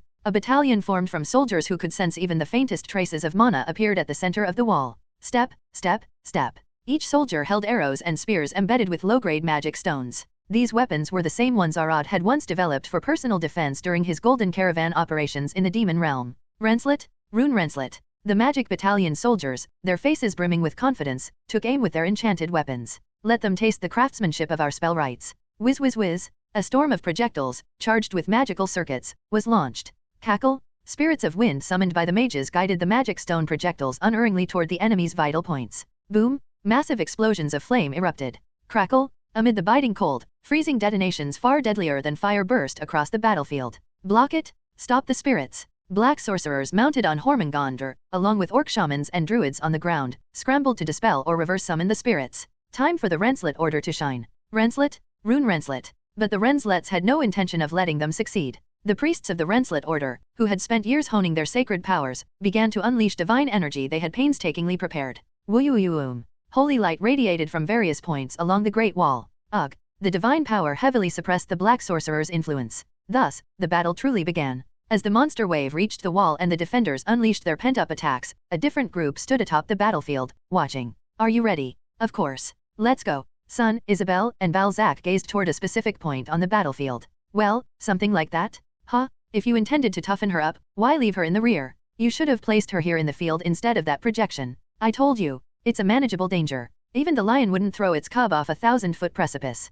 Hormongonder's long black tongue flickered, as if irritated. When the spirit dies, so does the body. The same is true of nations. Our sovereign will overcome this challenge, no matter how dire, because she has him by her side. There's something you're hiding. The serpent's brows furrowed grotesquely. Meanwhile, Isabel, though calm on the outside, was battling inner turmoil. What is this feeling? A heavy sense of foreboding had been gnawing at her. Arena. Her gaze kept drifting toward the workshop's direction. She wanted nothing more than to send Balzac or Son there as reinforcements. Skriek. But that wasn't an option. Even with their combined strength, containing the white serpent before them was already a struggle. O ancestors of the Renslats and the Rune bloodline, grant her your blessing. For the first time, Isabel offered a silent prayer. South of the high tower, far beyond its outskirts, in a quiet, open field still some distance from the expansive workshop. Whoom. The high tower's numerous security spells and barriers, cleverly disguised as paintings, did not extend this far. Flayosh? A massive teleportation spell, a symbol of large-scale spatial movement, manifested simultaneously on the snowy ground and the clear sky above.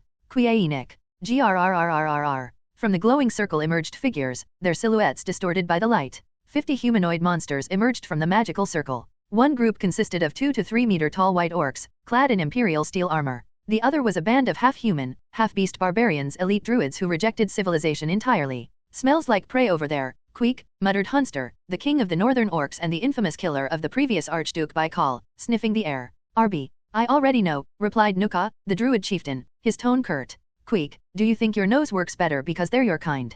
Hunster taunted, sneering at Nuka. Nuka and the druid elites glared back at the orcs with murderous intent. They are no longer our kin. The venom in Nuka's words silenced even Hunster, who averted his gaze momentarily. Look at them. Seizing the moment, Nuka raised his hand, pointing toward the high tower in the distance. Look at the results of their desecration and destruction of nature. The mere thought that they share our roots is an insult. Adat novel bin adat. Boom, boom, boom. The elite druid warriors stomped their feet in unison, amplifying Nuka's fiery rhetoric. Our great ancestors, during the Golden Age, repented for their mistakes and exiled themselves to this frozen land to atone. Nuka's words flowed in an ancient tongue, so unchanged over millennia that any scholar of Golden Age linguistics would have been awestruck by his fluency. We must honor their spirit. We must become one with nature and reject civilization. No matter how strong its temptations, we must resist. The contradiction of cursing civilization in the most advanced language of that era left an unsettling impression on those listening. In other words, they are no longer our kin. The imperial armored orcs looked uneasy, avoiding eye contact. Our once allied kin, who stood with us to curse the errors of civilization and praise the sanctity of nature, have betrayed us, seduced by the failings of civilization.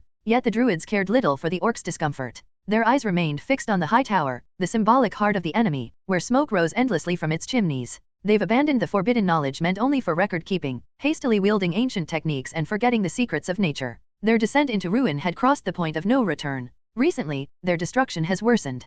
Countless trees have been felled, the land and water have been polluted, and the plants scream in agony. In recent years, their betrayal had grown so flagrant it was unbearable. They had turned away from nature, destroyed it, and even oppressed their former kin, becoming agents of civilization's corruption. Once, we all marched south, united, bringing the terror of savagery to the civilizations of the weak. That glory is gone. Long ago, they had ceased to be kin. Those treacherous dogs have been tainted by the weakness and filth of the southern realms. They've abandoned nature and the white serpent, even forming the so-called Renslet order to defile our ancestors. Kreea? Cries of fury and hatred erupted from all sides of the druid warriors. But we are merciful. Like nature, our hearts are vast. We will grant those traitors one final act of mercy. Woo! A deep, resonant cheer echoed through the field. And that mercy will be to destroy their civilization and send their old and young alike back to nature. For once, even the northern orcs refrained from sneering and showed respect. Nature is the white serpent, and the white serpent is the incarnation of nature. After all, both orcs and druids revered the white serpent as a god. And now, the incarnation of nature, the white serpent, has commanded us. Queek, queek queek queek. As soon as the white serpent was invoked, both druids and orcs became visibly agitated, their breaths growing heavier with excitement. It's time for retribution. Woo-oh, queek. With that declaration, the 50 elite warriors charged forward. Unlike during the covert Sigma infiltration, there was no pretense or subtlety in this assault. These white orcs and elite druids were each as powerful as high-ranking knights by northern standards, no less. Moreover, their leaders, Nuka and Hunster, were both superhuman, comparable to sword masters. Queek. Kawaii. And now, with most of the North's strength focused on containing the White Serpent, the Druids and Orcs believed there were no Renslets left at the workshop capable of stopping them. Or so they thought. Monster Wave 2. Outside the wall. Though they fought in the heart of enemy territory, neither the barbarians, monsters, nor orcs dared approach. Dying by getting caught in the crossfire of a battle between superhumans and a monster was the most pointless kind of death. They're not here. The king of the northern orcs, Hunster, is missing. And so is the druid chieftain, Nuka. While holding back Hormengandr, Balzac, Isabel, and Sun constantly surveyed the battlefield, their expressions growing darker. If such key figures are absent, the trio naturally recalled an event from not too long ago. Yes, that's correct. Their thoughts were interrupted by the telepathic voice of Hormengandr, more precisely, its fourth heart, Isaac. The strike force led by the Orc warlord and the Druid chieftain is already en route to that industrial zone you call the workshop. Their arrival will be a success. What? How? The wall's barriers should have been meticulously checked. Isabel's expression stiffened upon hearing Isaac's words. They didn't need to fly over it or climb it.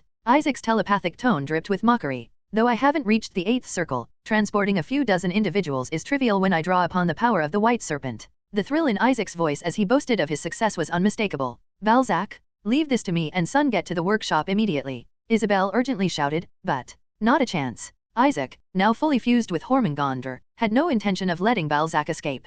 Flash, flash, flash. Brilliant purple and green magic circles unfolded around the serpent, adding the destructive power of magic to its already overwhelming physical might. Nigerian Nairo. Hormengandr's appearance was now akin to that of a mythical dragon. A body akin to a dragon. Magic akin to a dragon's. Who could possibly stand against this? The combined forces of Hormengandr and the black sorcerer Isaac surged with menace. On top of that, several surviving black sorcerers from the demon realm clung to the serpent's back, bolstering its power. Flash, flash, flash. Layers of barriers, curses, and veils rapidly materialized, cutting off Balzac's attempt to retreat. The trio's faces hardened as they stared at Isaac and Hormengandr. At this point, we have no choice but to trust them. They'll prevail, as they always have. This might even be a blessing in disguise. Overcoming crises often leads to brilliant growth. The three briefly exchanged glances, then shrugged off their tension. How laughable. Do you expect another stroke of luck, like with that man Arad? Isaac's voice, tinged with irritation, echoed through their minds. Do you think I haven't accounted for that? I've equipped the strike force with every protective magical artifact crafted in the demon realm. You pitiful Isaac. You never change. Isabel clicked her tongue in disdain. Arad isn't the only one there. The North's most elite knights are stationed at the workshop. And most importantly, Her Highness is there. The Archduke? Huh? Of course, it's Irina I'm after. Did you think I wouldn't know that she suffered grave injuries in the abyss of the demon realm? Quite some time has passed since those injuries, Isaac. But those weren't ordinary wounds, were they? Her Danshan? Her monocore must have been destroyed. And how do you know so much about that? Irina's condition was one of the North's most tightly kept secrets. The public only knew she'd sustained serious injuries while hunting in the demon abyss but had recovered quickly. And while the injuries had healed, the issue was her inability to restore her power. Do you think the Empire was the only one who manipulated Doyle, that Frost Knight? So it was you. Black magic can command the spirits of darkness, making it particularly adept at playing with human emotions. Thanks to us, I had a front row seat to Doyle stabbing Irina in the abdomen. Through the dark spirit I embedded in him, I saw everything. Eerie laughter echoed through Hormengandr's form, Isaac's malice palpable. Seems that's all you know, though.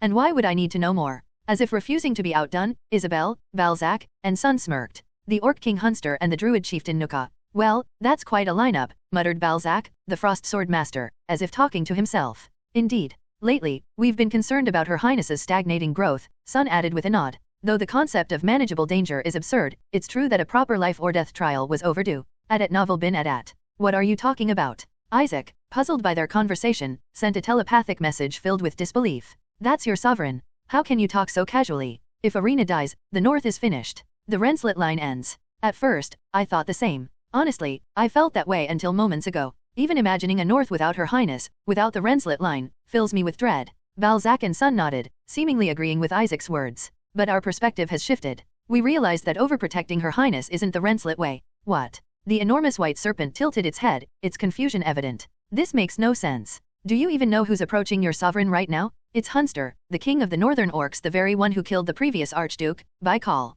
Which is why we should thank you, Isaac, for granting Her Highness the chance for vengeance. Isaac considered the possibility that they were bluffing, but it was evident they meant every word. At this point, it's unlikely we'd make it there in time even if we broke through the barrier. So instead, we'll turn this crisis into an opportunity. And in the meantime, your focus on us has weakened the assault on the wall. The fighting on the wall had indeed slowed. Distracted by its exchange with the trio, Hormengandr was no longer thrashing about as violently as before. The soldiers, knights, and witches atop the wall managed to hold off the enemies scaling the icy ramps. They say there's a beast in the south called the lion. To make its cubs stronger, it pushes them off cliffs, an admirable creature. The three continued to chat casually, as if buying time on purpose. You're saying you'll raise your sovereign as one raises a lion cub? Isaac's incredulous tone echoed in Balzac's mind. Well, something like that. The unspoken rule was clear, don't be a burden. How pitiful, being treated like dead weight. At first, Irina had wanted to go to the Great Wall. She sought to fulfill the noble duty of defending the barrier. The northern orcs are headed for the wall. Among them will be their king, Hunster. I must kill him with my own hands. How can I call myself my father's child if I fail to avenge him? Precisely why you must not go to the wall, your highness. If Hunster is targeting you, they will undoubtedly have something planned. Planned? What do you mean? Yes, they attacked the workshop last time, didn't they? What's to stop them from doing it again? I see. Her advisor's reasoning had left no room for argument. The excuses about protecting the rear, preparing for contingencies, and guarding the workshop Renslet's lifeline were just that, excuses. The true message was unspoken but understood. Fine, at the very least, I won't be a hindrance. Irina knew her place all too well. She had considered using that technique, the one she had once demonstrated to Arad Jin during treatment. The method involved merging the mana of her heart with the core in her lower danshan. Never, under any circumstances, use this technique. But it was a forbidden choice, not because of Arad's strict warning, but because Irina herself understood the consequences. Combining the mana of her heart and danshan would place unbearable strain on her body. I'm glad I never showed this technique to Isabel or Balzac. If they'd known, they would have sent me far away to a place like Narvik, not the workshop. To date, only Arad knew of the technique. Irina sighed and gently touched her lower abdomen. She could sense her painstakingly restored mana core, but the amount of mana stored there was disappointingly low. She then turned her focus to her chest, where her heart resided. Over time, 3 circles had formed there. What's wrong with me? While the lack of mana in her danshan could be resolved through diligent training, the circles in her heart were a different matter, something training alone couldn't fix. A with circumflex OBE. Every time I strengthen my mana core, the circles in my heart grow in unison. And worse, I can't control them. Whenever her danshan's mana core grew, the heart circles resonated and expanded alongside it. It's not because of my work with magic engineering. She had even avoided crafting magic tools and studying magic for a time, thinking they might be the cause. Nothing changed. At this rate, I'll become a magic swordsman, an incomplete hybrid, stuck in mediocrity. The thought terrified her. Irina had no intention of becoming a magic swordsman, and she became hypersensitive to the growth of the circles in her heart. She even halted her danshan training entirely. Perhaps, Your Highness has hit a new type of wall. Arad, who regularly examined her, had described her condition as a barrier to growth. The change in the color of your mana and sword aura may also be connected to this. It was an unknown phenomenon, leaving even Arad with little more than educated guesses.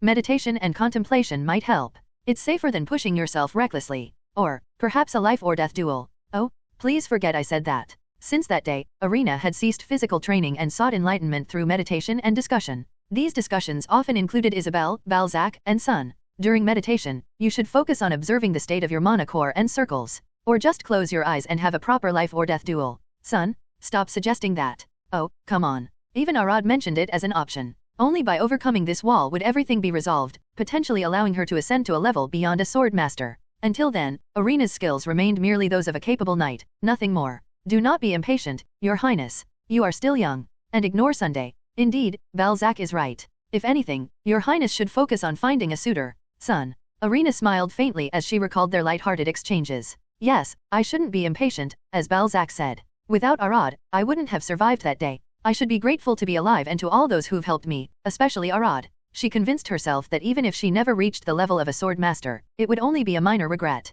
Irina, my beloved daughter, pride of Renslet. But the more she tried to suppress her impatience, the more her father's voice echoed in her mind. You can reach the pinnacle of the sword, the legendary Grand Sword Master beyond a sword master. A voice she loved and longed for but could no longer hear. You're more like Mary than me, Irina. Not just in looks but in that unyielding stubbornness you inherited straight from your mother. Father. Every time she sought to calm herself, memories of her father reignited her urgency. You'll achieve greatness. You'll make the North proud and reach a level beyond any sword master. I believe in you. Remembering her father's words left her feeling ashamed and frustrated about her current limitations. I wish I could see you reach that level. Her resolve wavered, and impatience crept back in. Irina reached for her pipe and monolaced tobacco out of habit but stopped abruptly. It wasn't because of the circles in her heart. He didn't seem to like it much. She rationalized that she had stopped smoking only because Arad appeared to disapprove of it. Mary, what are you doing over there? Ah, Chairman. Her restless thoughts were interrupted by a familiar voice. Adat Novel bin Adat. Arad Jin appeared, fully equipped in his own unique way, a high-quality coat layered with enchantments, a magic pistol at his waist, and mana-infused ammunition strapped across his chest. Arena Rune Renslet, 1. Above the snowy plains. It's a success. A black sorcerer murmured while observing the strike force rushing toward the workshop. Wrapped entirely in bandages with a menacing green glow radiating from his eyes, he was none other than Isaac's body. I don't know what trick Isabel is preparing, but this won't be an easy fight for her either. He mulled over the unsettling words he'd heard while with the white serpent before spitting in irritation. It was too late to turn back now. All he could do was focus on the present. Even if this mission succeeds, there's still a problem. It'll take an immense amount of time to make the north part of the Devil's Den domain. The Devil's Den had been brought to the brink of collapse due to recent events, leaving only a handful of surviving black sorcerers. But Isaac wasn't overly concerned. Over 200 years ago, the Devil's Den had already been annihilated once before. As a lich, Isaac had all the time in the world. Over the centuries, he had rebuilt the den, kidnapping children and grooming them to serve its purpose. The North has plenty of talented children to teach. It might even be enjoyable this time around. To him, rebuilding was a simple matter of time and patience. There's only one issue: the Empire. In the worst-case scenario, the Empire's mage tower and its order could take the fruits of our labor for themselves. The only outcome he feared was doing all the work only for the Empire to reap the rewards. But that's a problem for later. For now, he needed to concentrate on the task at hand. Isaac directed his body toward the workshop. Failure is not an option. The possibility of failure didn't even cross his mind. For Isaac, this mission promised only glory or annihilation. What exactly are they preparing over there? Could the Archduke's injury really have healed completely? Flying toward the workshop while following the strike force's trail, Isaac couldn't shake his unease. The conversation at the wall lingered in his mind like a thorn in his throat. Honestly, I was too hasty, wasn't I? Rushed and impatient. Time has always been on my side. Isaac was well aware that even with the White Serpent's awakening, he had acted recklessly. The North's rapid growth, the Empire's ambitions, all these external factors had pressured him. But the truth was simpler. Perhaps I'm just tired. 200 years of undeath had taken a toll on his mind. Though his body had transcended mortality, his spirit had not. This imbalance was why his immortality felt incomplete. How did Isabel endure this solitude? Isaac suddenly found himself marveling at Isabel's resilience. For 200 years, she had endured alongside him. What a remarkably stubborn woman. Even as the witches who had first settled the north withered and died, Isabel, born with a trace of fairy blood, a direct disciple of Heron, and cursed by Heron herself, had not perished. With diaresis. She aged, but ever so slowly. Well, thanks to her, I wasn't entirely alone. Isaac's body let out a dry chuckle. For 2 centuries, the witches and the Devil's Den had waged a shadow war across the north. The reason the north had maintained its intelligence network, Frost Fang, on par with the Empire's systems, was to counter this very conflict. Isaac's body closed its eyes, reminiscing about the past. The past. Rune Renslet had never neglected his training as a ruler. He had always been certain that one day, he would face the White Serpent. White Serpent? Hormungandr? If I can just kill you, the North will. Kyuu. It had been a battle so ferocious that the High Tower and the Great Wall had been partially destroyed. Witches suffered heavy casualties, and half of the North's knights were either killed or crippled. Even Rune Renslet himself had sustained grave injuries. Valiant knights of the North? Follow me, Rune Renslet, your lord. Adat novel bin Adat. Overusing his mana, Rune's complexion had grown pale and dark. But with a roar filled with resolve, he charged toward the White Serpent. Renslet? Rune Renslet. Witches? Spirits? Aid the warriors of the North. Of course, Rune Renslet wasn't alone. He was joined by witches, knights, and his family. Hurrah! With a mighty strike, Rune's massive blade tore through the serpent's abdomen. Nu! The blow left a scar running the length of Hormungandr's body, spanning over 100 meters. Quayaa!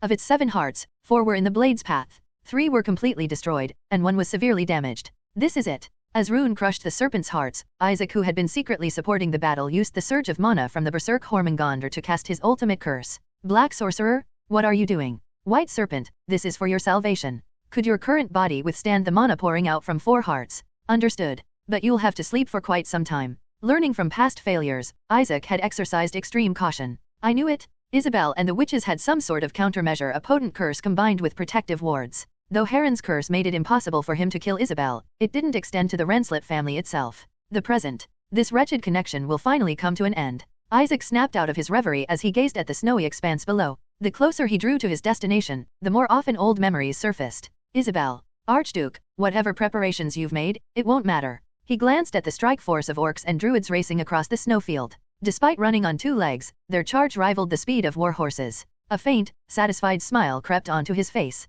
Within the workshop, Arena paced back and forth, unable to hide her unease. Her current mission was to protect the workshop and Arad Jin, but she knew that wasn't her real task. No one said it outright, but she understood all too well. The unspoken rule was clear: don't be a burden. Impressive. They'd make fascinating chimeras. In this dire situation, there was only one person who remained nonchalant: Arad. Click. Standing fully armed, he climbed to the roof of the tallest factory in the guild. In one hand, he held a telescope.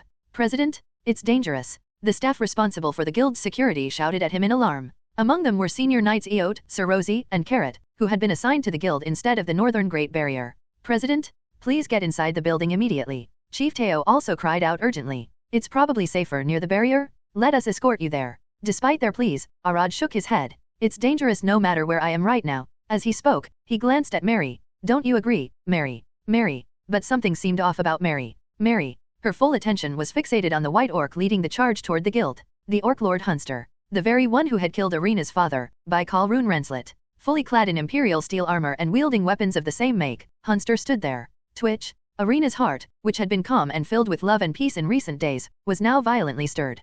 Whir! From the monocore in her dantian to the circle in her heart, everything within her roared into a fierce storm. "I must kill him, with my own hands, no matter what." Stagnant skills, dangerous techniques, none of it mattered. As long as she could avenge her father, she was willing to sacrifice even her own life. Right now, Arena was neither a ruler nor anything else. She was simply a daughter standing before her father's murderer, bound by the unyielding Renslet creed, to repay both grace and vengeance in full. But, I must protect Arad. However, she couldn't act on her impulses. The inhibitor to her emotions stood right beside her. It was none other than Arad Jin. If anything were to happen to Arad while she was away, even if she managed to achieve her revenge, it would feel utterly meaningless. She might spend the rest of her life drowning in self-loathing. "Go." It was then that she heard Arad's firm voice. "What? The largest white orc over there, that's Hunster, isn't it? You think I wouldn't know your true identity? That you're an illegitimate child of the royal family." Arad spoke as if he fully understood Mary's feelings. Though riddled with misunderstandings and errors, the truth remained, the late Grand Duke Baikal was indeed Mary's biological father.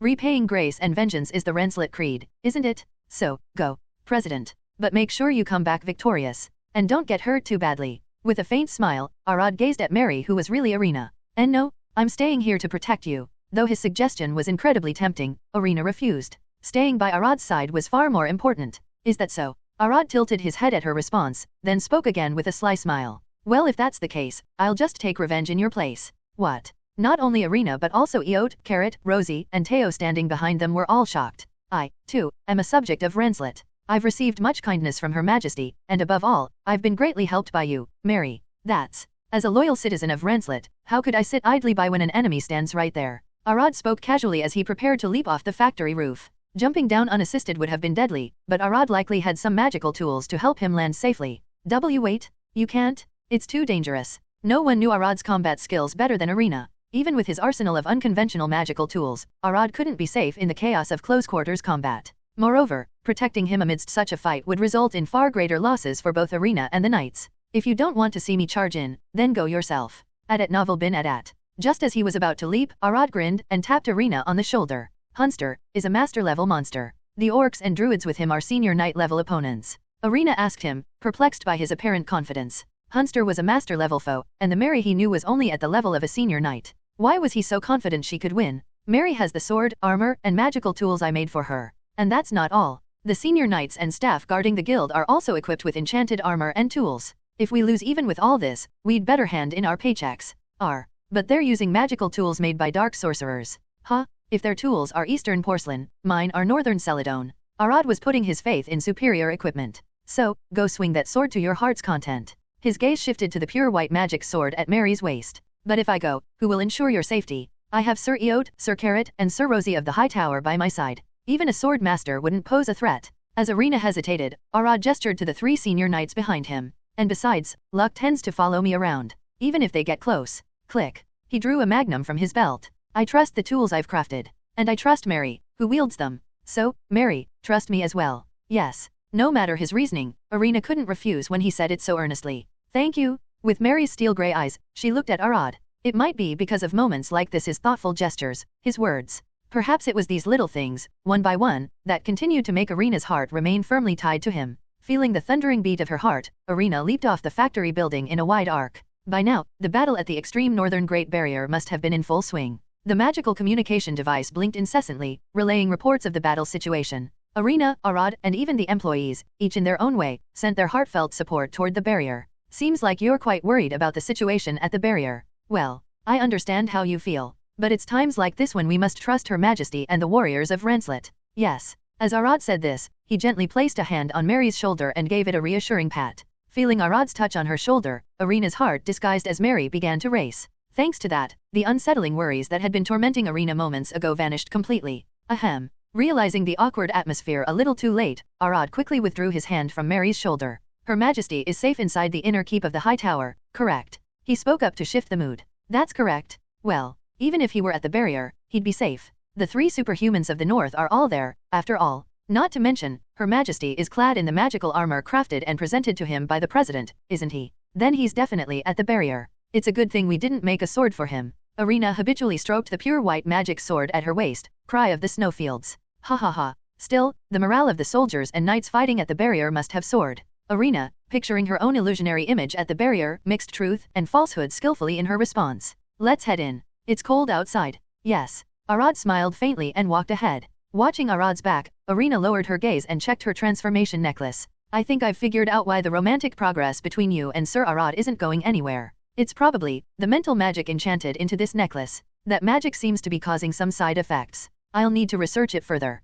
Beta. That's what Isabel had said. According to her, the reason Arad hadn't shown any romantic interest in Mary until now was likely because of the necklace. The mental interference magic enchanted into it to conceal the fact that Mary was actually Irina seemed to have caused an unusual side effect. It'll take some time to adjust the mana circuits. Repairs to the transformation necklace couldn't be done quickly. This was partly because mental enchantments were notoriously difficult, but also because Isabel herself was incredibly busy. It's fine, old lady. Don't worry about it. What? To make matters worse, Irina's stubbornness came into play. If I win his heart in this state, wouldn't it be even more certain? Is that even possible? I'll try.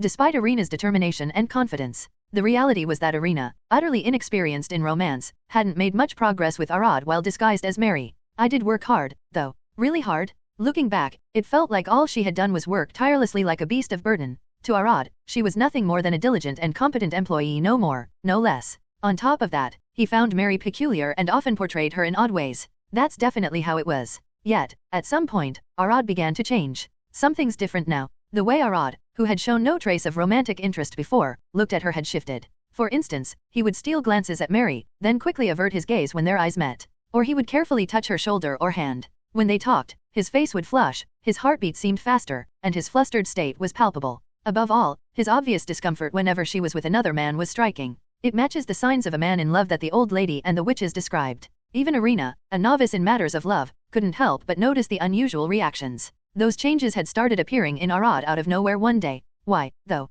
No matter how much she thought about it, there hadn't been any special trigger. She had simply continued working hard, as always. Diligence and perseverance. Could that be the answer? Irina felt an odd sense of pride. She assumed that her persistence and sincerity had overcome the curse of the necklace and created love. Though her assumption was entirely incorrect, what did it matter? The result was what counted. So, when is he going to confess? Although she thoroughly enjoyed Arad's newfound attitude, the love wasn't complete yet. There was one step left: his confession. At the very least, he could subtly hint at it, like Chief Teo did with his artisan gifts. Or seize the moment like Mrs. Shapiro said. Gulp. Irina swallowed hard. Quickening her steps, she caught up with Arad, who was walking ahead. President.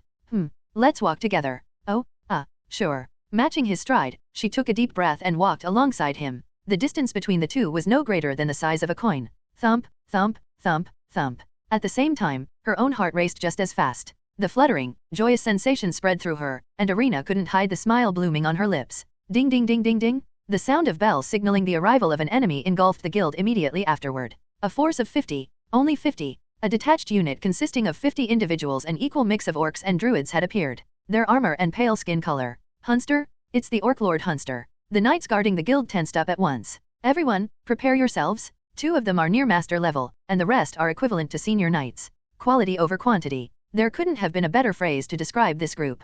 Boom, boom, boom, boom, boom. The various barriers and totems installed around the guild flared to life. From the gas that had troubled the Sigma agents before, to blinding flashes, collapsing ground to impede movement, and more. Every possible countermeasure to stop the monsters charging like a cavalry unit was activated.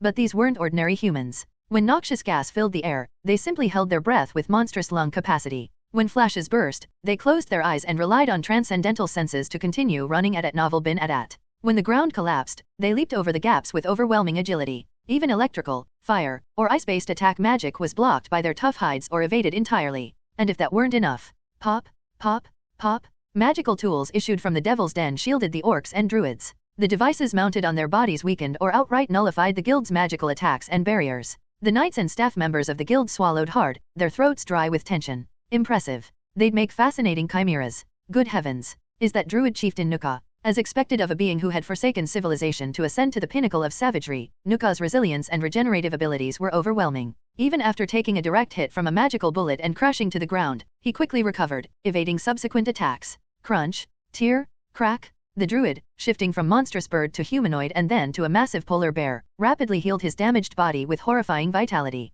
The sheer persistence of this savage being made me marvel at how nature and primal instincts could rival even human ingenuity. Grrrrrrrrr. The creature, embodying the savage pinnacle of barbarism, growled menacingly, its gaze piercing through me with a ferocity that made my skin crawl even from a distance. Skreek.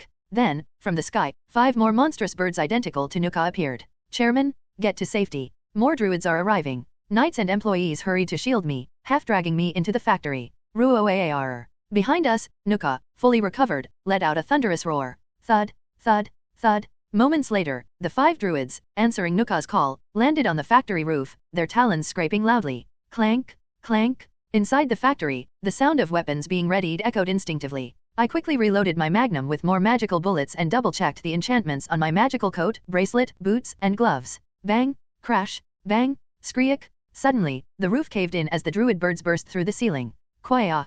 Trying to flee through the front entrance was impossible. We're surrounded. At the front, Nuka, now a bipedal polar bear, smashed through the doorway. Chairman, we'll escort you to the rear exit. Assistant Director Teo pointed toward the still clear back door. Skreek. The monstrous birds landed near the rear exit, blocking any chance of escape. Hold out until Mary and the knights arrive. With all routes cut off, there was only one option: endure until reinforcements came. I'll have to put my faith in my high luck stat. Half of my resolve came from prayer, the other half from my trust in Mary. Arad. Arena was desperate. She needed to get to the factory where Arad was. The druid that had just attacked him wasn't an ordinary one, it was druid chieftain Nuka. Thump, thump, thump, thump. Her heart pounded furiously, so much so that she forgot her father's killer stood before her. Arad is in danger. Instinctively, she knew. Neither Arad nor the forces protecting him could defeat Nuka and his druids. Arad. Without hesitation, Arena turned and tried to run toward the factory. Grr. Where do you think you're going? A sinister voice and a murderous intent stopped her in her tracks. Damn it! Clang! Gritting her teeth, Arena turned and deflected the incoming attack. A throwing axe hurled by Hunster collided with her sword. SSSSSS. Hunster tilted his head curiously, clearly intrigued. That sword. It looks good. It's a pity it's too small for me. SSSSS. The throwing axe was made of imperial steel, custom designed by the Empire to match the massive frames of orcs. For the orcs, it was a hand axe, but for humans, it was as large as a battle axe at Novel bin Adat. Your sword looks better than the weapons made by the Empire. Tell me, female leader, who made it? SSSSS. Arena's sword bore no scratches, not even a single dent. In contrast, the enormous throwing axe Hunster had hurled with all his might, imbued with mana, lay in the corner, cracked and embedded in the ground. Arena didn't answer. She merely pointed her sword at Hunster. No choice now. She realized she had to deal with him quickly and get to Arad. Her sword resonated, as if responding to her determination. Arad. The weapon wasn't just any sword, it was a gift from Arad, a birthday present he had crafted for Mary. Grip. She tightened her hold on the pure white hilt. The blade, named Cry of the Snowfield, was entirely white, from the hilt to the tip. It was incredibly sharp and durable. 3 enchantments had been intricately engraved into the magic circuits extending from the pommel and guard to the blade: durability enhancement, damage dispersion, and automatic repair. A with circumflex beta. It's already repaired. When she had blocked Hunster's throwing axe earlier, a faint crack had appeared on the blade, but it had been automatically repaired in an instant. Even the impact had been dispersed, so she'd felt no numbness in her hand. Hunster, it seemed, hadn't noticed the automatic repair function. Who? Dash. Taking a deep breath, Arena launched herself at Hunster. Swoosh. The white mana flowing from her body enveloped her sword, forming a glowing, solid blade. Kuoer? SSSSS. Hunster roared with excitement and vigor, swinging his colossal warhammer and battle axe simultaneously. The two clashed. Boom! A shockwave erupted, breaking the sound barrier. Even from just the first collision, both could gauge each other's strength. Crash, bang, clang. A flurry of strikes followed, the destructive sounds echoing. SSSS, SSSSSS. Arena, disguised as Mary, was gaining the upper hand. Die. A surge of mana arose from her core and heart. SSSS, SSSSS. Her body, enhanced by the elixir, her restructured mana core, and her expertly crafted sword, had reached a level that bordered on mastery. It was true that Arena's growth had been hindered by certain walls, but only partially. Sword Master, SSSSS. If she pushed herself and accepted the consequences, she could temporarily display strength akin to her peak. Crash, bang, slash. Without mercy, Arena unleashed her full power, relentlessly driving Hunster into a corner. Despite the risks and the aftermath she'd have to endure, she prioritized saving Arad above everything else. Her father's revenge was still important, but it had been pushed to second place. Saving Arad was now her top priority. When Arena arrived, a ferocious battle was already raging.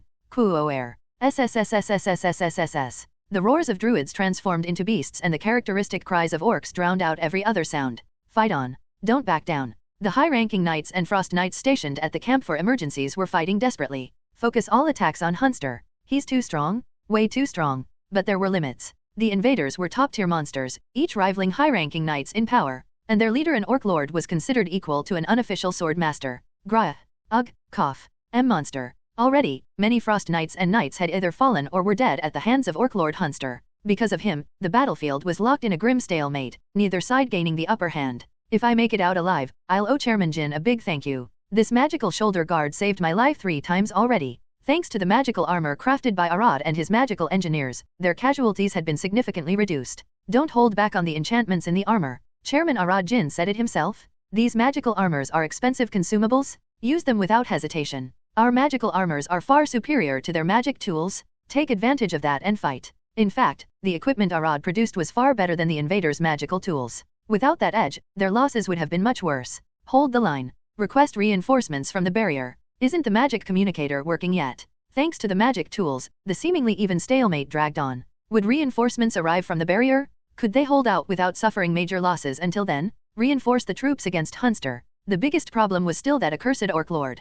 Even the magical shoulder guards were useless against a single blow from his massive axe. Avoid Hunster's attacks at all costs. Aarg. The situation teetered on the edge of disaster. Flash. At that moment, the tide of the battle shifted dramatically with the arrival of a female knight. That's Lady Mary. She had striking white hair, rare even in the north, and deep grey eyes. She was none other than Lady Mary, Arad's chief secretary, a name now known to both the Arad group and the High Tower. Wielding a pure white mana-infused sword, she stepped directly in front of Hunster. Her blade carried the clear aura of mana, a mark of a high-ranking knight. Lady Mary is a high-ranking knight. This is unreal. It wasn't the aura of a sword master, but her skill was undeniable. She was someone just a step below that legendary rank. Not merely a high-ranking knight, but one of the highest-ranking knights. Now that you mention it, her movements during Sigma's invasion weren't ordinary. But to think she was this skilled. The Frost Knights and Knights, who had assumed she was just a talented magic swordsman, were left speechless. I suppose blood doesn't lie after all. So the rumors about her being an illegitimate child were true. Only a few Frost Knights and Knights, who had suspected her identity all along, nodded knowingly.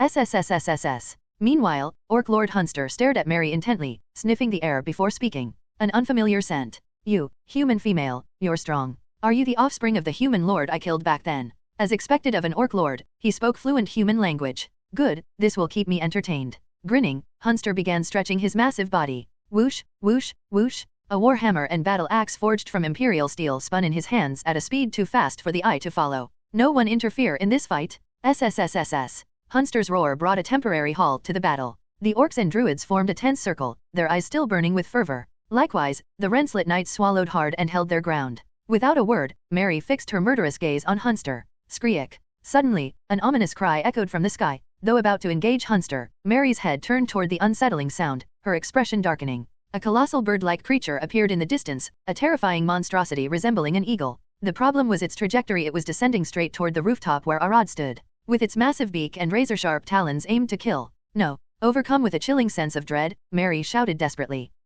Annoyed by the interruption, Hunster glared at the creature, who was evidently Nuka in transformed form. Skreek. Nuka's massive form charged toward Arad with incredible speed and precision, leaving no room for escape. Nearby knights and employees scrambled to protect him. Clink bang. At that exact moment, Arad's magnum roared with an explosion of sound and light. Thud. Crash boom. The monstrous bird, hit squarely by the magical bullet, plummeted into the factory building below. The magical bullet fired from my magnum was a special round infused with fire, earth, and light attributes, powerfully condensed into one. One might argue that every magical bullet is special, but the round I had just fired was designed for situations like this, maximizing its lethal potential. On Earth, it would have been akin to the slug rounds used to hunt grizzly bears. The problem was that my opponent was far more monstrous than any grizzly bear. Is it still alive? Even after taking a direct hit from that, I peered down below, muttering in disbelief. The druid that had ambushed me possessed greater stamina and vitality than even the toughest trolls. Before it can regenerate, I need to shoot again. Taking aim at the druid writhing on the ground, I pulled the trigger.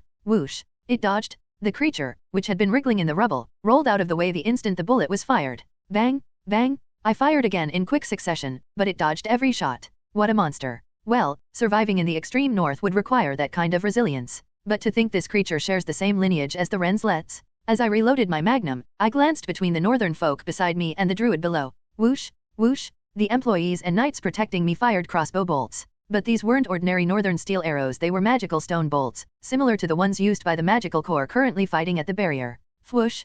Fwoosh! Flash! Even magical stone arrows. To everyone's astonishment, most of the magical bolts were neutralized. Bursts of light, seemingly from magical tools, erupted from the druid's body as it lay on the ground. These magical tools are better than those from the Devil's Den. Could they be relics from the Golden Age? My eyes twitched as I observed the druid's equipment.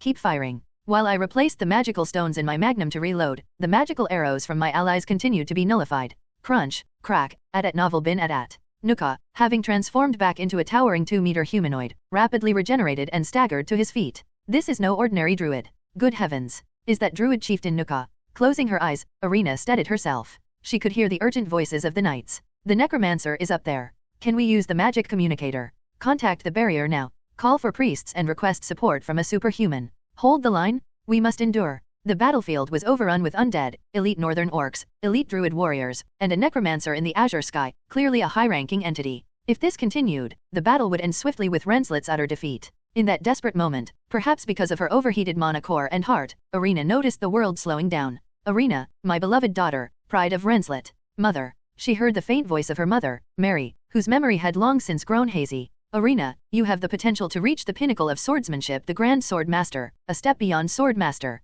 Father. Her father, Baikal, had often spoken those words during her training. I long to see you reach that realm. Arena opened her eyes. With deepened focus, her gaze fell upon the factory where Arad was. No druids had emerged yet, suggesting they were barely holding on inside. This meant she had one chance to eliminate all the enemies in a single strike. Renslet. Rune. Renslet. Closing her eyes again, Arena released the boiling energy within her core and heart. She let them run wild, surrendering everything to the rampaging forces. Whoom. An intense frost storm erupted around her. Her pure white hair began to rise as if defying gravity. The merging of her heart's mana circle and her core caused an extraordinary reaction, something akin to nuclear fusion in earthly terms. Never use this technique, Arad had said when she first demonstrated it to him. I hope you'll never need to. I won't. And yet, somehow, I knew I'd end up using it. She chuckled faintly at the memory. Swoosh. Her transformation was complete. The brilliant white hue of Mary's mana and sword aura began to change. What had once been pure white, like Mary's hair, shifted to a deep gray, mirroring her eyes. Ah! At the same time, Arena's body started to break down. The delicate balance she had barely maintained was now crumbling. The 3 mana circles she had been holding together in her heart multiplied rapidly 4, 5, 6 in an instant. The sword in her grasp, which had been a gleaming white, absorbed the gray aura, its blade glowing like a condensed beam of light. Aarg. A scream echoed, like a hallucination, reverberating in her mind. The source of the sound was the sword she held. It was only now that she truly understood why Arad had named the weapon Cry of the Snowfield. Fwoosh! An overwhelming burst of freezing energy exploded outward, consuming everything around her. Kahahaha. Isaac's avatar, watching the scene, couldn't contain his joy, laughing uncontrollably. Now is the moment. His eyes gleamed with clarity as he gazed at Arena. The curse? The curse is complete. A curse planted in the distant past, now reaching its fulfillment, a curse meant to end the Renslet bloodline. The exclamation point of a powerful, fated curse had just been marked. Slice. Even as Isaac's avatar was shredded by the radiant grey sword aura, his laughter echoed. You seem to have quite a grudge against me. I reloaded my magnum, glancing at the druid chieftain, who stood in the form of a massive polar bear at novel bin at. Grrrrrr. The interior of the factory was in complete ruins, with no equipment left intact. This is not ideal. The security and defensive systems I had installed for emergencies had been disabled long ago. Unlike with Sigma and the Dark Mage's earlier attack, these druids were particularly resistant to magic. Their magic resistance had turned the tide against us. Ugh. Cough, ack. It wasn't just the equipment that had been destroyed. A significant number of the personnel protecting me were severely injured, now unable to fight. There were more unconscious bodies sprawled on the ground than those still standing. At least there aren't many fatalities, thanks to the emergency healing enchantments in the magical armor. Had they been wearing ordinary armor, the group would have been wiped out. Still, their sacrifices weren't in vain. The druids' numbers had dwindled significantly, leaving only Nuka and 2 others. You didn't survive at the edge of the Manus Mountains for nothing, did you? I spoke sincerely, acknowledging the druids before me. In many ways, the extreme north was harsher than the Devil's Den. I had always wondered how humans, especially savage ones who had rejected civilization, could survive in such conditions. Now, I have my answer. In the game, druids were so hidden that you'd rarely encounter them. Seeing such beings in reality, especially as enemies, filled me with a mix of fear and exhilaration. Chairman, we'll create an opening. You must escape. The four still capable of fighting Assistant Director Teo, Eote, Sir Rosie, and Sir Carrot were determined to ensure my survival. Don't bother. Nuka's target has been me and only me from the start. I had felt it throughout the battle. The chieftain's sole focus was on me. No matter how much the knights tried to draw his attention, he ignored them, keeping his sights solely on me. Tell me, what do you want? It was time to stall rather than fight. Though I had yet to hear the druids speak in a human tongue, I knew they weren't mindless beasts or monsters. They would understand my words. You have committed a grave insult to nature. The greatest insult. To my surprise, Nuka finally spoke in a human language. Ancient speech? It was the tongue of the Golden Age, an ancient and long-forgotten dialect. Being a max-level all-master who excelled at everything except combat, I understood it perfectly. Is it my factory that angered you? I responded in the same ancient language, addressing him directly. Unlike the previous time when Sigma had invaded the factory, Arena, now disguised as Mary, was fighting with her full power, revealing her complete abilities without restraint. Good heavens! Lady Mary is a sword master. Knights watching the duel murmured in awe. Her display of strength, on par with the highest-ranking knights, was already astonishing. But now, she was going all out, fully demonstrating the prowess of a sword master. And that swordsmanship. That's the secret technique of the Grand Duke, no, the royal family. It's identical to the swordsmanship of the late Grand Duke. Did they pass on the same techniques and mana training to the illegitimate child? With talent like that, it's no wonder they did. A new sword master has emerged in Renslet. Renslet? Rune Renslet. The knights were jubilant, taking pride in the birth of a new sword master in the north. But why would she also learn magic? With talent like that, if she'd focused solely on swordsmanship, she could have reached its pinnacle. What a waste. What a shame. At novel bin at. No one here imagined that Mary was actually Her Highness Arena Rune Renslet. It wasn't just because of the necklace she wore. I've never seen mana that white before. Just how pure and untainted must her soul be? Though, from working with Lady Mary, her personality didn't exactly scream pure. The reason lay in the impossible-to-fake color of her mana. Arena's known mana blade was sapphire blue, but Mary's was a pure, radiant white. Even the knights of the High Tower had rarely, if ever, seen Arena train or perform her sword dances, especially after her injury. This gave them a false sense of understanding, leading to their current misconceptions. Damn it! It's frustrating just standing here. We can't do anything until Lady Mary's duel with Hunster is over. Meanwhile, the knights desperately wanted to rush to Arad's aid at the factory, but the surrounding orcs made it impossible to move. Any attempt to advance caused the orcs to immediately follow them. Bringing the orcs to the factory in an attempt to help Arad would only make things worse. At the same time, fighting the orcs here risked getting caught in Mary and Hunster's clash, disrupting their duel. Thus, the knights were stuck in a frustrating standoff. A few more exchanges, and this should be over. But it seemed the stalemate wouldn't last much longer. SSSSSSSSSS. Arena's relentless strike severed Hunster's right arm, the one wielding the battle axe. It's over. Her chilling voice accompanied a decisive thrust of her sword toward Hunster's neck. Flash. But her blade failed to pierce his throat. At the critical moment, light radiated from a magic stone embedded in Hunster's armor, halting her sword with a brief burst of telekinetic force. The artifact was a magical tool crafted in the Devil's Den. Crack. Fortunately, the sound of the stone shattering echoed immediately after it stopped her strike. It was a one-time use item. SSSS. Hunster didn't waste the opportunity. Just before Arena could swing her sword again. Thud. Roll. He retreated with surprising agility for his massive frame, rolling across the ground in an unsightly but effective manner. SSSSSS. Creating distance, he shouted in Orcish to the surrounding orcs. SSSSSSSS. Greyayaya. The orcs, who had been holding back, finally unleashed their fury and charged at Arena. For someone who pretends to be so honorable. Clicking her tongue, Arena adjusted her stance. Then she called her comrades. Knights. Renslet. Rune Renslet. The knights who had been waiting sprang into action, as if they'd been holding back all along. Observing the renewed battle from a distance, someone chuckled unpleasantly. He. The eerie laughter floated down from the clear sky. A figure cloaked in a filthy black robe, wrapped in dull grey bandages, and exuding a faint green glow from its eyes, watched the scene. So that's how it is. The dark mage, his bandages reeking of decay, muttered to himself. Isabel, so that's why you were so confident. Now it makes sense. Isaac's avatar began chanting confidently. Rise. As soon as the dark mage uncovered the key to victory, he began orchestrating the situation Arena feared most. A substantial portion of the mana that had been focused on the barrier shifted to the battlefield. Gwayar. HRRRRRRR. Fallen orcs and druids began to rise as undead. Even the corpses of Renslet knights joined their ranks. When undead erupted all around them, Arena clenched her teeth. What should have been a swift duel was dragging out far longer than she'd anticipated. Although Hunster had lost his right arm, he was still combat ready. Worse yet, a necromancer hidden nearby was interfering. Haya. Greyaya. The battle raged on fiercely, but time and energy were no longer on Renslet's side. For Arena, the situation was even worse. Knights were growing exhausted and falling one by one. Some of those who collapsed rose again moments later as enemies. There was still no word on reinforcements from the barrier. Ha, ha, ha. Swinging her sword tirelessly, Arena felt the weight of fatigue pressing down on her. Most of her strength had already been spent during her earlier duel with Hunster, Renslet's ancestors. She had pushed herself too far. Her lower abdomen, where her mana core resided, felt like it was boiling over. Her heart pounded violently, as if it might burst. She was on the brink of forming a fourth and even a fifth mana circle in an instant, a dangerous phenomenon. Ancestor Rune Renslet, 2nd Patriarch Pilgrim, 3rd Patriarch Thesis, 4th Patriarch Ilyssus, 5th Patriarch Isolus, 6th Patriarch Axis, 7th Patriarch Bjorn, 8th Patriarch Xiarang, 9th Patriarch Terrain, and 10th Patriarch Baikal. R.A. Omicron. Arena was at a crossroads. She had to choose, stop fighting and preserve her life, or step into an uncharted, potentially fatal territory. Grant me courage. Was this an opportunity, or a disaster? Life or death?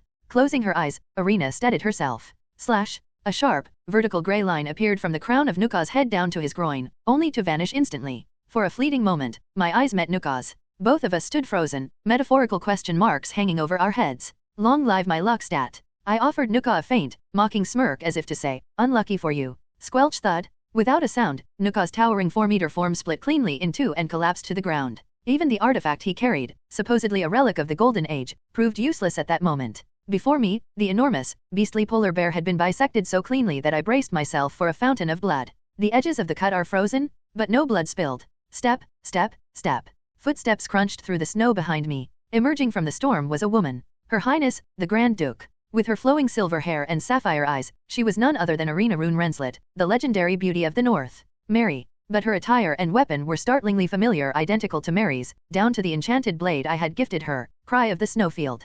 Could it be? Her face was undeniably that of Arena, the Grand Duke of Renslet, but she was dressed in Mary's clothes and wielded Mary's weapon. Good heavens! It hit me like a slap to the face, the kind of realization that only comes absurdly late. How did I not see this before? My eyes darted to the necklace around Arena's neck, its embedded mana stone now covered in fine cracks. Ah, so that's how it was. Suddenly, all the pieces clicked together in my mind. Transformation magic. Fencer's rule enchantments. And even perception-disrupting spells. Isabel must have crafted this. If the enchantments were of such high quality, there was no doubt Isabel had made them herself at novel bin at. But what about the Arena I've seen alongside Mary all this time? Could that have been an illusion from Isabel's magic? The more questions I had, the more answers seemed to fall into place. Still, for someone of her stature to go undercover as a secretary for this long, I couldn't fathom why, but it wasn't important right now. Memories of every careless thing I'd ever said or done in front of Mary began flashing through my mind like a death reel, but even that wasn't my priority. Oops. Her condition? Doing my best to stay composed, I called out to her.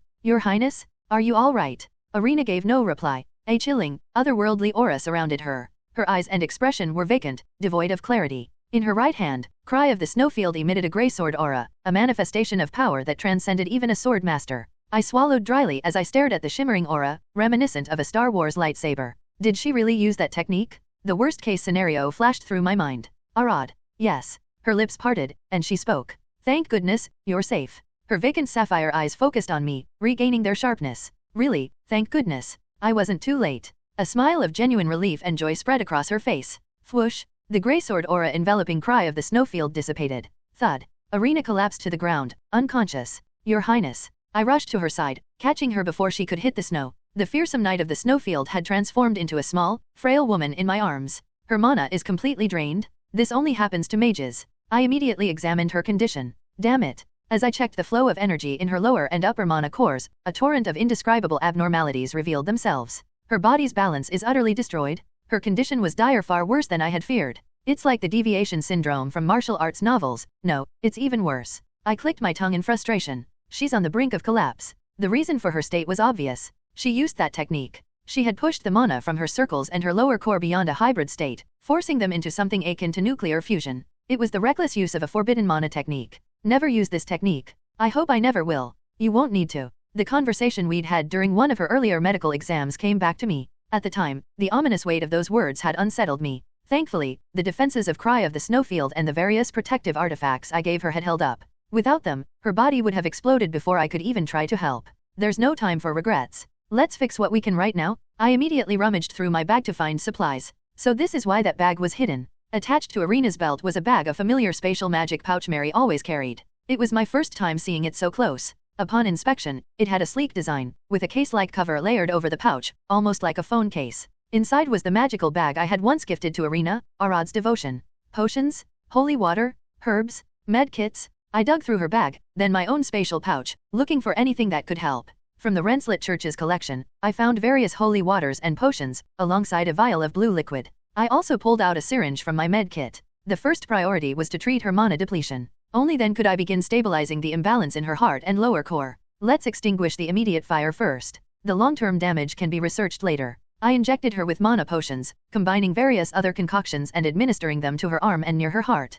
Among the remedies was a half-baked elixir I had synthesized in the depths of the demon realm. Hiss, hiss. Her once labored breathing gradually eased, becoming steady and peaceful. The Grand Witch of the Snowfield, 1. Is it because of the factory I built? When I spoke in the ancient language, Nuka and the remaining elite druid both tilted their heads slightly. Civilization is destruction. Humanity is foolish and repeats its mistakes. After a small nod, Nuka continued. So, what do you want us to do about it? Humanity must become one with nature. We cannot repeat the sins of the Golden Age, the era of corruption. Sorry to say, but even if we don't, it's meaningless. All of humanity is already building civilizations across the world. Then we'll destroy those civilizations through slaughter and plunder, just as we did to the humans of the South in the distant past. Vandalism mixed with eco-activism, huh? It felt like I was staring at an extreme environmentalist transplanted into another world. If they saw Earth, they'd completely lose it. Earth. Just a place. By the way, if you reject civilization, what's with all that equipment you're wearing? I pointed to the magical devices embedded like piercings across their bodies.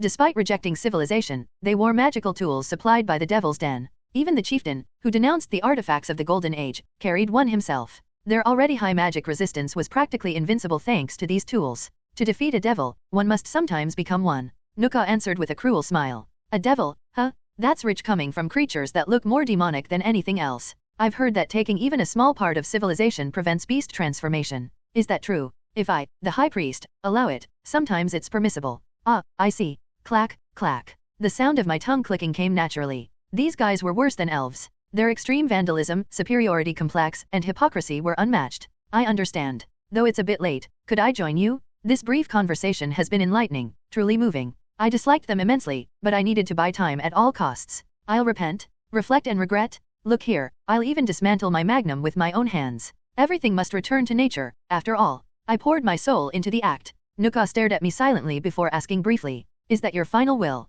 TCH. It seemed I wasn't quite max level when it came to acting. Rayarg. Gra. Adat novel bin adat. Nuka and the remaining 2 druids roared savagely and charged at me. All 3 had fully transformed into enormous polar bears, far larger than any ordinary monster. Defend him? Protect the chairman. If these had been normal polar bears, we wouldn't have struggled so much. Even though the beasts in this world were larger and stronger than Earth's, the humans here were fortified with mana. Roar. But the druids before us were more than just transformed beasts. Their bodies' muscles, hearts, nerves, bone density had grown to monstrous proportions. And their absurd passive skill, magic resistance, nullified attacks from even the knight's mana-infused strikes. Thwack. Ugh. Assistant Director Teo was the first to be struck, sent flying into a corner of the factory by a massive paw. Crash. The sound of shattered equipment and a magical stone breaking followed as he landed. The stone was part of his enchanted armor. At least he's not dead. The magic armor had absorbed the impact of both the druid's strike and the fall, doing its job until the end.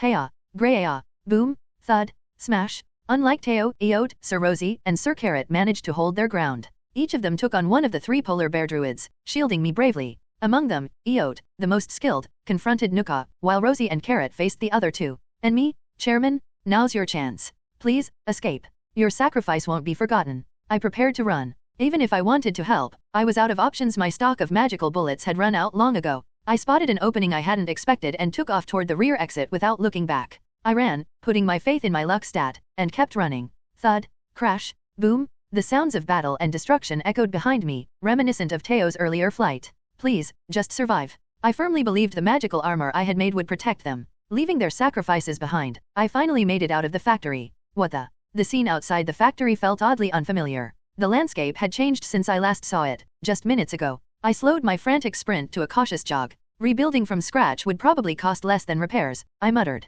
What lay before me was a snowfield, a pristine, desolate white expanse, utterly devoid of life. Crash, rumble, boom. Behind me, the sound of walls collapsing echoed from the direction of the factory I had just escaped. Suddenly, I felt a sharp, murderous intent pierce my neck and back like a blade. Oh no! I switched back to a full sprint, abandoning my cautious pace. But even as someone skilled in everything except combat, my running ability was painfully average. Roar? It wasn't long before one of the massive polar bears, a hulking, bloodied Nuka, caught up to me with terrifying speed. Eot, Sir Carrot, and Sir Rosie had either been incapacitated or were occupied with the other two polar bears. Damn it. Nuka, relentless in his pursuit, was clearly wounded and fatigued, but still more than capable of dispatching someone like me with ease. I, with no combat skills and no bullets left in my magnum, stood no chance. Huff, huff. No matter how hard I ran, I could feel Nuka's breath hot on the back of my neck. Clack. Hurriedly, I tightened my coat around me. The enchantments embedded in it could likely endure 2 of his strikes at most. Roar, whoosh. Nuka let out a bellowing roar and swung his massive paw toward me, the force of the wind pressure alone tearing through the magical defenses.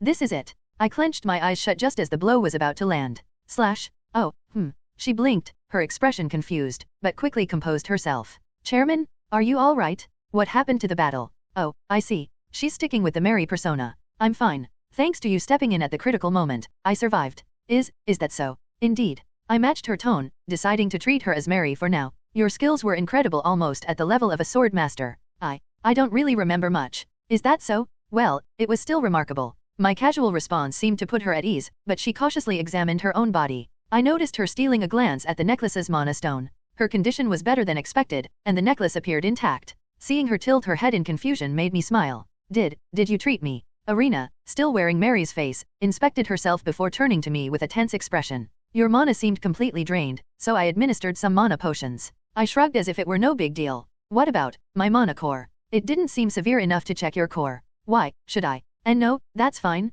Never mind. Though she tried to act normal, her unease was evident. I figured as much. From behind my back, I discreetly activated a small mechanism. Flash. A faint light pulsed from her necklace before fading away. Looks like you've been duping me all this time, haven't you? Her anxious expression melted into relief, confirming that she had taken the light as proof of the necklace's intact functionality. The Renslet lineage began with Rune Renslet, followed by Pilgrim, Thesis, Ilyssus, Isolus, Axis, Bjorn, Xiarang, Terrain, and finally Arena's father, Baikal. Alpha. A dynasty spanning 200 years, the Renslets had always been entangled in savagery and war. Not one of their Grand Dukes had ever died peacefully in bed from old age. Rune Renslet, the founder, succumbed to poison while battling a white serpent. His son Pilgrim perished in the Devil's Den, killed by monsters just 10 years into his reign. From that time onward, every Grand Duke met an untimely death. Amid all this, the Renslet family was known for its small number of descendants, as if cursed to remain scarce. The curse that plagued the Renslet family had been cast by Isaac, using the heart of Hormengandr. This malevolent curse influenced not only the Grand Dukes but also their spouses, who rarely lived long lives.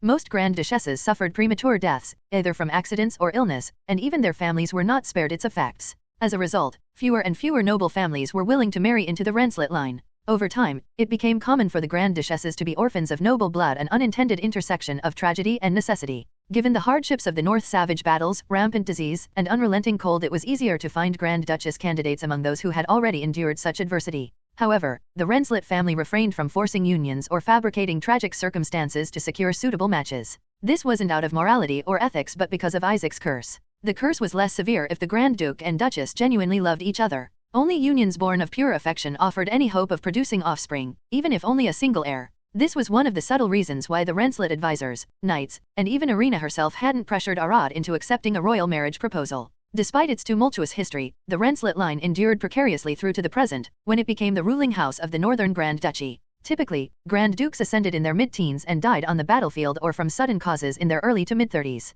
Even this was possible only due to the protection provided by Isabel and the Witches' Council. In that sense, Arena's father, Baikal, lived relatively long, and Arena herself took up the mantle of Grand Duke later in life than most. But one thing was undeniable. Despite their short reigns and lives, the Grand Dukes and Duchesses of the North left behind achievements as brilliant as supernovae. The Grand Dukes always led from the front, protecting the North during times of crisis. The Grand Duchesses strengthened the North through governance and stability, often at the cost of their lives. This legacy of sacrifice left the people of the North, the Renslets, with a deep sense of gratitude and debt toward their rulers. The Renslet Church's tradition of venerating the family's ancestors as divine figures was born from these narratives of service and sacrifice. Even now, the people of Renslet fought under this shared belief, risking everything. Fight on, Renslets, to arms. Look, Her Highness stands with us. The siege of the Great Northern Barrier approached its climax. As Hormengandr and its army of monsters launched their fiercest assault yet, the Renslet soldiers, knights, and even civilian volunteers fought desperately on the wall to hold back the invasion.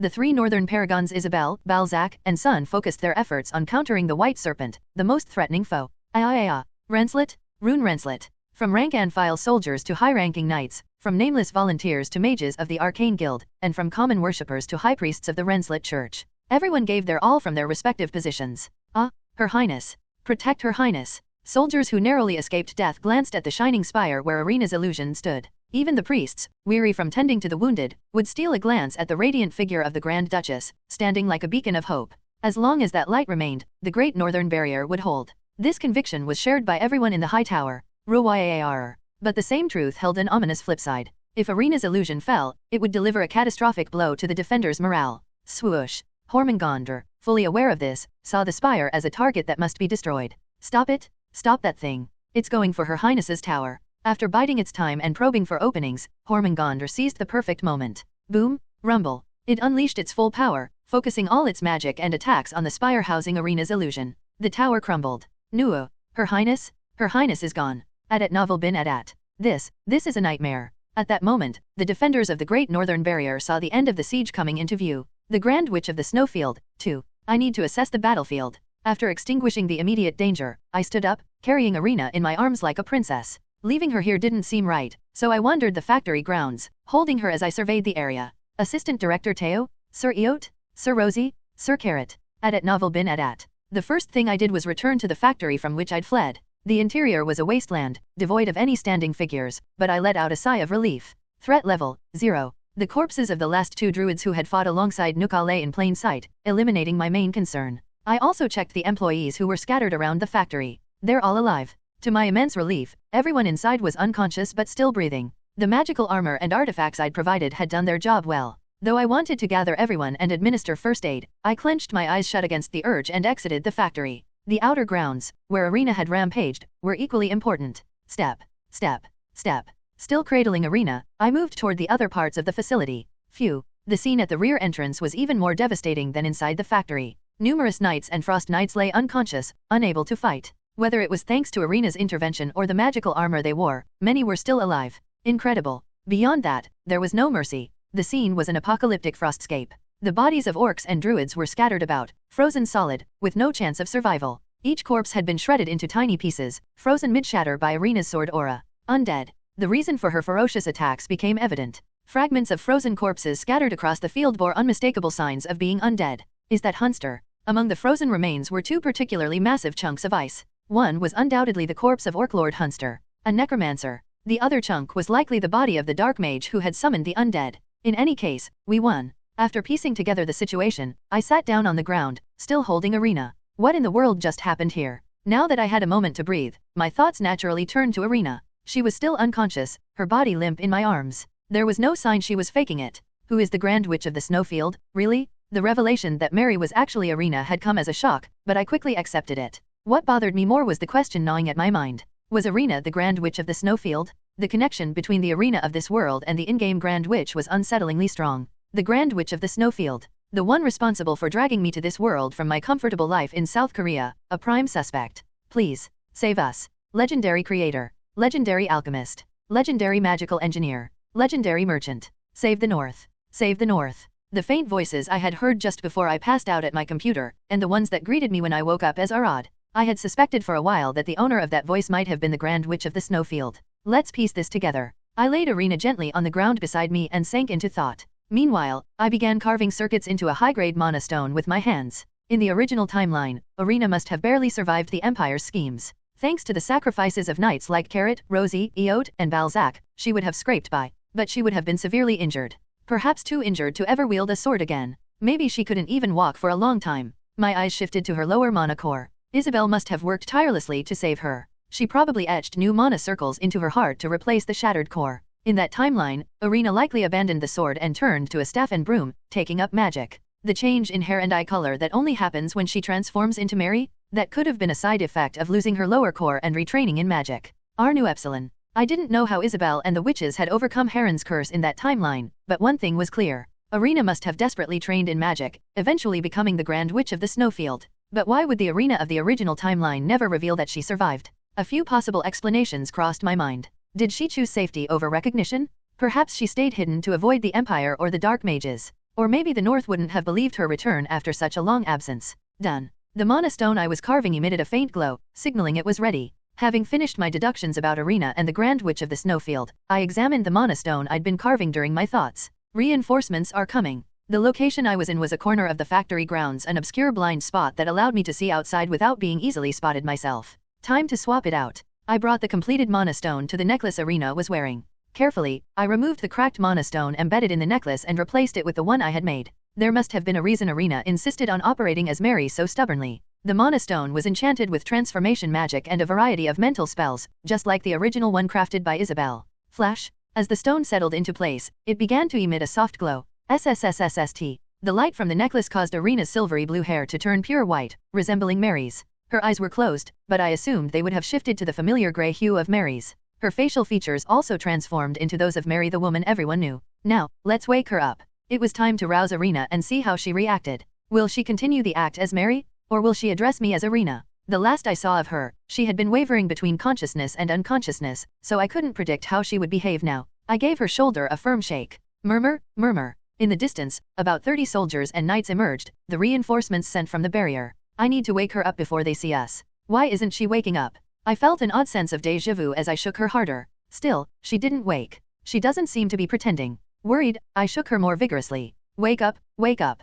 Pinch, pinch, pinch. Finally, I resorted to pinching her cheeks. Ugh, At last, she stirred and opened her eyes. I silently met her now gray eyes. Oh, So this is the poison that killed our founder. Long ago, Rune Renslet, the progenitor of her house, had perished after destroying the serpent's 4 hearts. The venom had claimed his life after 2 years of suffering. Even after piercing just 1 heart, Arena felt dizzy, and her skin stung. If I wasn't wearing this armor, my skin would have already been ruined. Thanks to the magical equipment Arad had outfitted her with, she was barely holding on. He told me not to overdo it. Arad's warnings echoed in her mind, but the situation left her no choice. Well, unlike our founder's time, Arad's here now. He'll find a way to counteract the poison. With that faint, baseless trust in him, she widened her sapphire eyes, determination shining within them. 3 hearts left. She sprinted along Hormongonder's back as it began to stir, its body writhing in pain. Her gaze locked onto the farthest heart, where the aura of malice was strongest. That one looks the most suspicious. Arena prioritized the farthest heart, sensing it might hold the key to finishing the fight.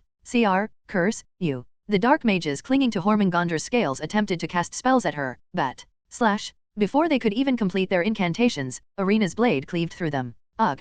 Hormongonder twisted its body, trying to dislodge her. Help her, now. You won't move another inch. Ha ha ha. Isabel, Balzac, and Sun intercepted its movements. Isabel led the mages in binding the serpent with magic, while Balzac and Sun targeted its 2nd and 3rd hearts. Anoes. Skriek. Sensing its impending doom, Hormongonder let out a deafening roar at Novel bin Adat. Protect Hormongonder, the proxy of nature. Orcs, barbarians, and monsters redirected their assault to defend the serpent. Slash, stab, rip, but they were too slow. Before they could intervene, Arena, Sun, and Balzac dismantled the white serpent piece by piece. The North watched in awe as the massive serpent was dismembered, its black blood spilling onto the snowy battlefield and poisoning the land. It's too late. Hormongonder has fallen. Run, run for your lives. With its hearts destroyed and its body collapsing, Hormongonder's army of savages fell into disarray and scattered. Don't let them escape. We can't sit back now. Knights, mount the swift steeds and give chase. Reduce their numbers as much as possible. The Renslet soldiers and knights, spurred by their rekindled morale, surged out of the wall in pursuit of the fleeing horde. From afar, Arad lowered his telescope and muttered, "At least I won't have to hear about any northern expeditions for a while." Though relieved by the outcome, he clicked his tongue. I told her not to overdo it. Now I need to make an antidote. Sighing, he got to work crafting a cure for the venom. On the desolate snowy plain, Hormongonder's colossal, 300-meter body lay motionless. Its black blood pooled, forming a toxic lake filled with venom and an ominous dark energy. This dark energy radiated most strongly from the area around its 4th heart.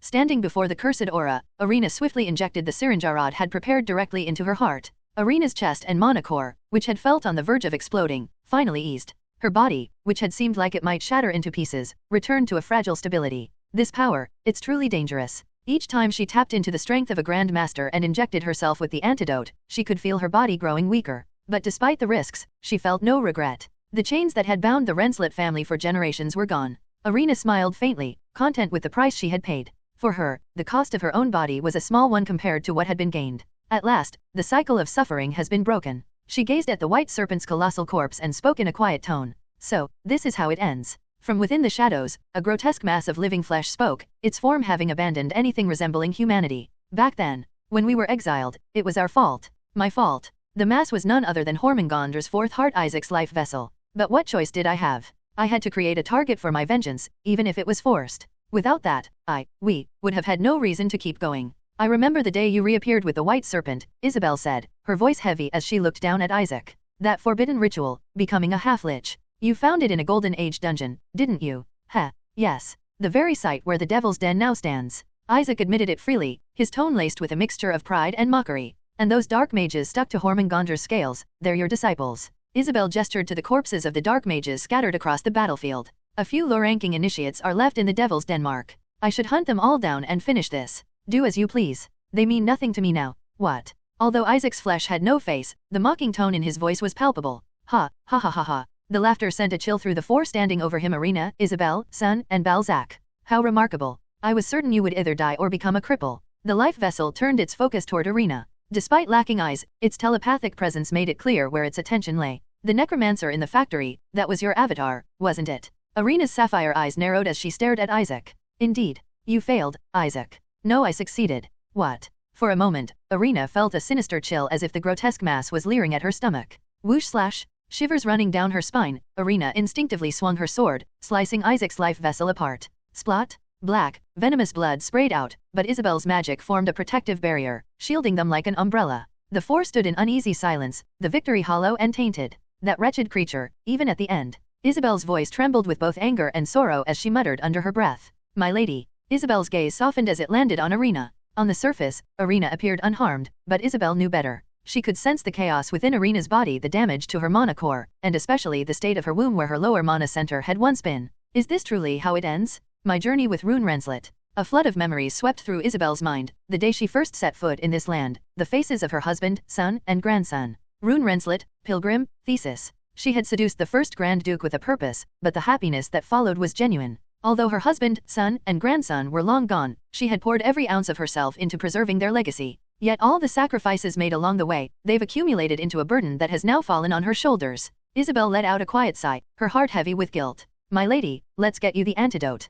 Isabel spoke with a composed voice, hiding her concern. The spell I cast on you is only a temporary fix. Yes, let's do that. Irina nodded. Isabel had been thinking of the antidotes prepared by the Renslet and church, but Irina thought only of Arad. She was eager to see him again. Together, they began walking toward the high tower. Cheers of victory. Woo-oh-ah.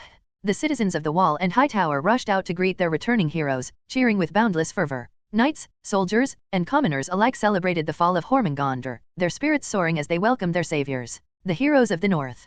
Hormungandr, the white serpent, relentlessly searched for an opening. No matter how superhuman Balzac, Sun, and Isabel were, their limits were tied to their human physiology. Over time, endurance and stamina favored Hormungandr and Isaac. Ruoar. At a critical moment, Isaac and Hormungandr seized their chance. It came just as the barrier's shield was about to be restored, forcing the forces on the wall to briefly shift to the flanks to activate the defensive arrays at Novel bin Adat. Isabel hesitated, and Isabel, sensing the Grand Duchess's precarious state, faltered. Whoosh. With a powerful swing of its massive tail, Hormungandr struck the spire where Irina's illusion stood. Boom! The spire crumbled, and the illusion of Irina vanished without a trace. This means we've won. Both Isaac and Hormungandr knew the illusion wasn't the real Irina. But it didn't matter. This is our victory celebration. The last time Isaac's avatar saw Irina, she was on the brink of collapse. Even if she survived, she would be a broken shell of herself. And even if Arad's advanced healing managed to restore her body, some things couldn't be undone. A woman's lower mana core is closely tied to her womb. Without her mana core, the Renslet line would produce no more heirs.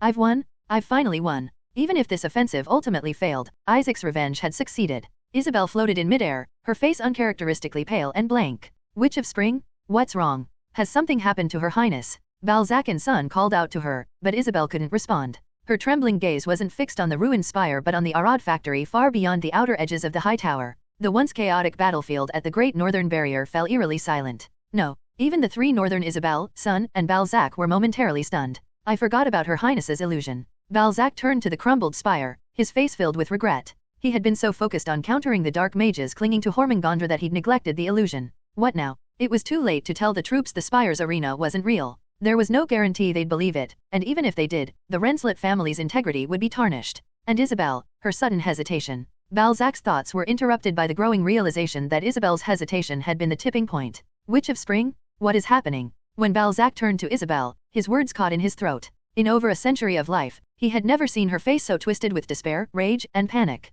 Has something happened to Her Highness? The look on Isabel's face caused Balzac's and Son's hearts to drop. This is my fault, Isabel thought, lost in her own spiral of regret. Why didn't I realize it sooner? You fool. I should have sent help back then. Her whispered self-recriminations, spoken as if in a trance, ignored the battlefield around her. Her distress, along with Son's and Balzac's shaken composure, had a visible effect on the troops. It can't be true. We've lost. It's over. The North. Rensselaer, it's finished. Soldiers began to waver, some retreating from their positions. Don't retreat. Fight for vengeance. If you're a Rensselaer, fight with your fury. Officers and knights tried to rally the troops, but their words fell flat. Roaar! Hormengondr and the monster horde seized the opportunity, launching an all-out assault on the weakened defenses. The massive shadow of Hormengondr loomed over the fallen spire, ready to crush it further. Flash! A grey light burst from the spire's ruins. Whoosh! The dull, greyish light shot upward, piercing Hormengondr's body. Skreek! The light struck the location of Hormengondr's first heart. Rumble! The white serpent collapsed, unable to withstand the pain and shock. What just happened? Could it be? Of course, Her Highness wouldn't fall so easily. Hope reignited in the eyes of the soldiers, knights, mages, and priests on the wall. That's more like it. Ha ha ha, you did it, Your Highness. Balzac and Son, recognizing the grey light's origin, broke into wide smiles. Irina, she's not dead. Isaac's curse had been completed, he was certain of it. Only Isabel, unable to comprehend what was unfolding, stood in stunned silence, her mind racing. Step, step, step. A figure emerged atop the fallen Hormengondr, walking with steady purpose. Her silvery blue hair glinted in the light, and her piercing sapphire eyes shone with resolve. Wrapped in grey sword aura, she was unmistakable. Irina. Irina's expression, as she stood over the defeated Hormengondr, was serene, her piercing sapphire eyes calm and resolute, free of worry or hesitation. Mary, are you really planning to head to the wall in that condition? Before coming here, she recalled her conversation with Arad back at the factory. I didn't perform a full diagnostic, but I could tell your body's under a lot of strain. At first, Arad was adamantly against Mary's decision to go to the wall. If you push yourself any further, it could be dangerous. But no matter what he said, the determination in Irina's eyes didn't waver. You're stubborn as an ox. Fine. Stopping you would be pointless. You could just overpower me and leave anyway. In the end, Arad relented, allowing her to go. All right, you can head to the wall. I'll stay here and focus on treating the injured and repairing the damage. Though Irina had noticed Arad being unusually cautious and deferential toward her, she was too preoccupied with her concerns about the wall to dwell on it. But promise me you won't overexert yourself. While her physical condition was better than expected, the situation at the wall, as described by the reinforcements, left her no room to sit idle. If you're not feeling well, inject this potion and these medicines directly into your heart. Arad's unusually protective behavior felt unfamiliar to Irina, yet it pleased her, so she accepted his precautions. Just in case, take this and wear this as well. With Arad's reluctant permission secured, Irina gleefully set off toward the wall. Once she reached an isolated area, she dispelled her transformation magic and changed into her combat attire, retrieved from her spatial bag. At an incredibly opportune moment, Irina arrived just as her illusionary self's tower was collapsing. The timing allowed her to hide within the wreckage and launch a surprise attack. Let's end this, remnant of savagery. Seizing her chance, Irina raised her blade and struck at Hormengondr. The fight had been transformative for Irina in many ways, but the lingering curse complicated her growth. The ancient four-heart curse cast by Isaac, tied to the white serpent, obstructed her body's reconstruction. Time is running out. Her current state was paradoxical. She could access power beyond a sword master, as she had just demonstrated, but it came at a cost.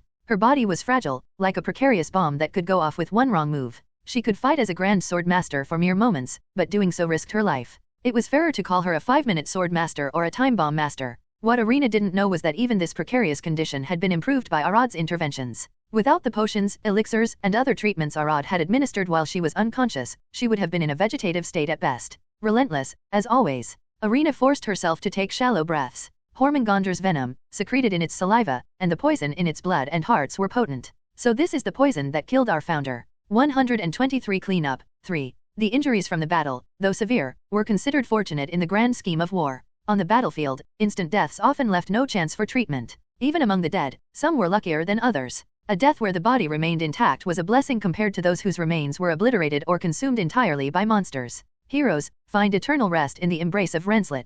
As the priests of the Rensselaer order recited their collective eulogy, Irina stood silently, gazing at the coffins before her. More than half of the coffins were empty. For some, only a fragment of their remains was recovered. For others, there was nothing at all. In such cases, mementos of the deceased were placed in their stead. The families, friends, and comrades of the fallen stood beside Irina. Their faces carried not just sorrow but also gratitude and pride. The Archduchess herself is offering blessings for my husband's soul. Long live the Archduchess. Long live Rensselaer. Rensselaer, Rune Rensselaer. In this medieval-like world, where remnants of the past lingered, having Irina, an icon of the Renslet faith, personally bless the fallen was seen as granting them a ticket to heaven. Meanwhile, outside the barrier, a different kind of post-war effort was underway. The greatest prize from the war was, without question, the carcass of the white serpent, Hormingandr. Arad, examining the corpse with a team of mages, widened his eyes as he held a massive white scale, nearly the size of his torso. It was light, durable, flexible, and incredibly elastic. These scales, they could work as a substitute for rubber. To Arad, the material seemed like a superior alternative to natural rubber. In the original history, as depicted in the game era of Silver 1, there was no mention of Hormingandr being hunted. The serpent appeared in myths and legends, but nothing beyond that. In the original timeline, the North fell long before the serpent even needed to awaken. The serpent would have remained dormant in the glaciers, and the dark sorcerers likely served the Empire's dirty work in the shadows. With grave news. In the era of Silver 1, dark sorcerers were limited to the North but were allowed to operate openly. Despite fierce opposition from the Church, the Empire's absolute authority and control over the Northern Territory ensured they could not defy imperial decrees. Anyway, no more worrying about rubber shortages. With this, we could build at least 100 airships. High risk, high reward. Hormingandr was truly a treasure trove. The white scales, in particular, were an extraordinary resource. Of course, Arad didn't plan to use all of them for airships. We'll need to allocate properly. 40% for airships, 30% for factory equipment, and the remaining 30% for power plants. Turning to the Renslet mages tasked with processing Hormingandr's body, Arad issued his orders. Ensure every single scale is collected. The scales, sir? Yes. What about the rest of the body? I only need the scales. The rest is up to the Mage Society. Really? The mage's eyes widened in disbelief. Thank you, Chairman Jin. You heard him. Hurry. First come, first served. Adat novel bin adat. Leave the scales, grab everything else. Fearing Arad might change his mind, the mages eagerly began processing Hormingandr's remains. Wind spirits, gather the scattered scales. Water spirits, purify the venomous pools. As former witches, the Renslet mages excelled at spirit magic, making their work swift and efficient.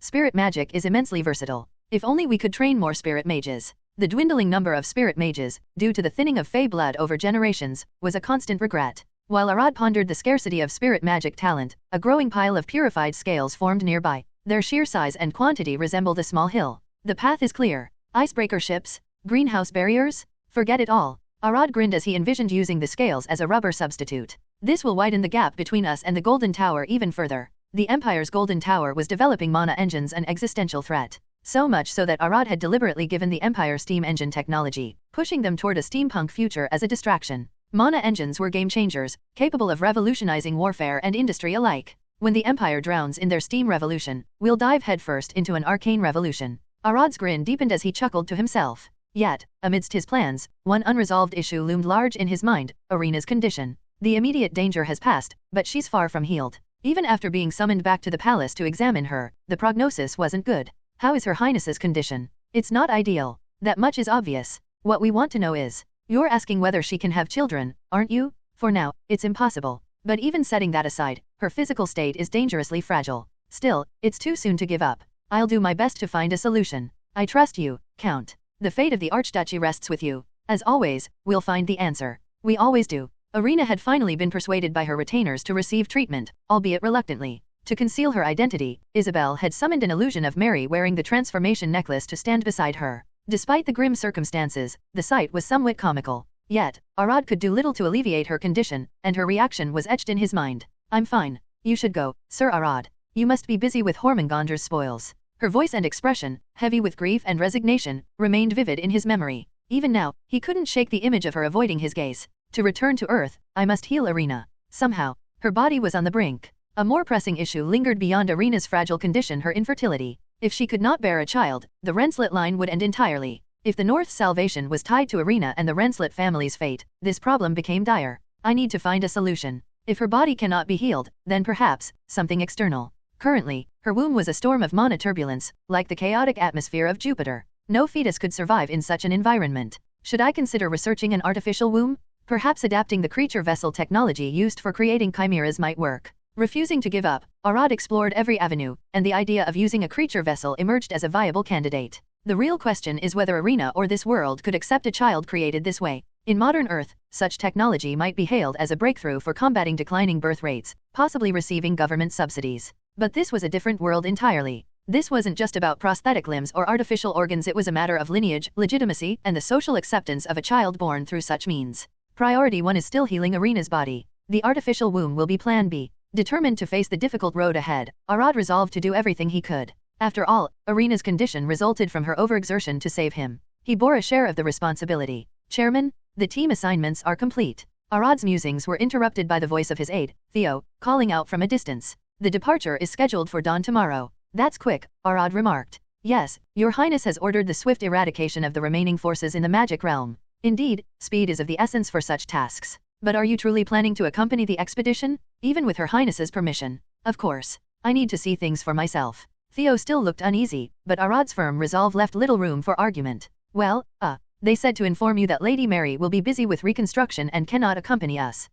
That's fine. No need to worry about it. Yes. Understood. The High Tower wasted no time preparing to hunt down the remnants of the magic realm after the battle. Arad had his reasons for volunteering to join the expedition. Who else is joining us besides the 7 senior knights? Sir Balzac, 5 intermediate-level mages, and 4 senior priests will also accompany us. 4 senior priests? Isn't that a bit much? Isn't post-war recovery and treating the wounded more urgent? Her Highness considers the elimination of the magic realm's remnants a top priority. Well, better safe than sorry. While normally such an endeavor would be risky, the death of the White Serpent had likely caused a psychological shock to monsters across the north. The only remaining threat, the Empire, was preoccupied with fighting the Mongar orcs at the Ragath Wall. It was, ironically, the safest time for a journey. So, I should head to the High Tower's inner castle at dawn. That's correct. Security is critical for this operation. You haven't let word slip, have you? Of course not. The assignments were made as discreetly as possible. We've even announced that your schedule will be occupied with researching the White Serpent's corpse for the foreseeable future. Well done.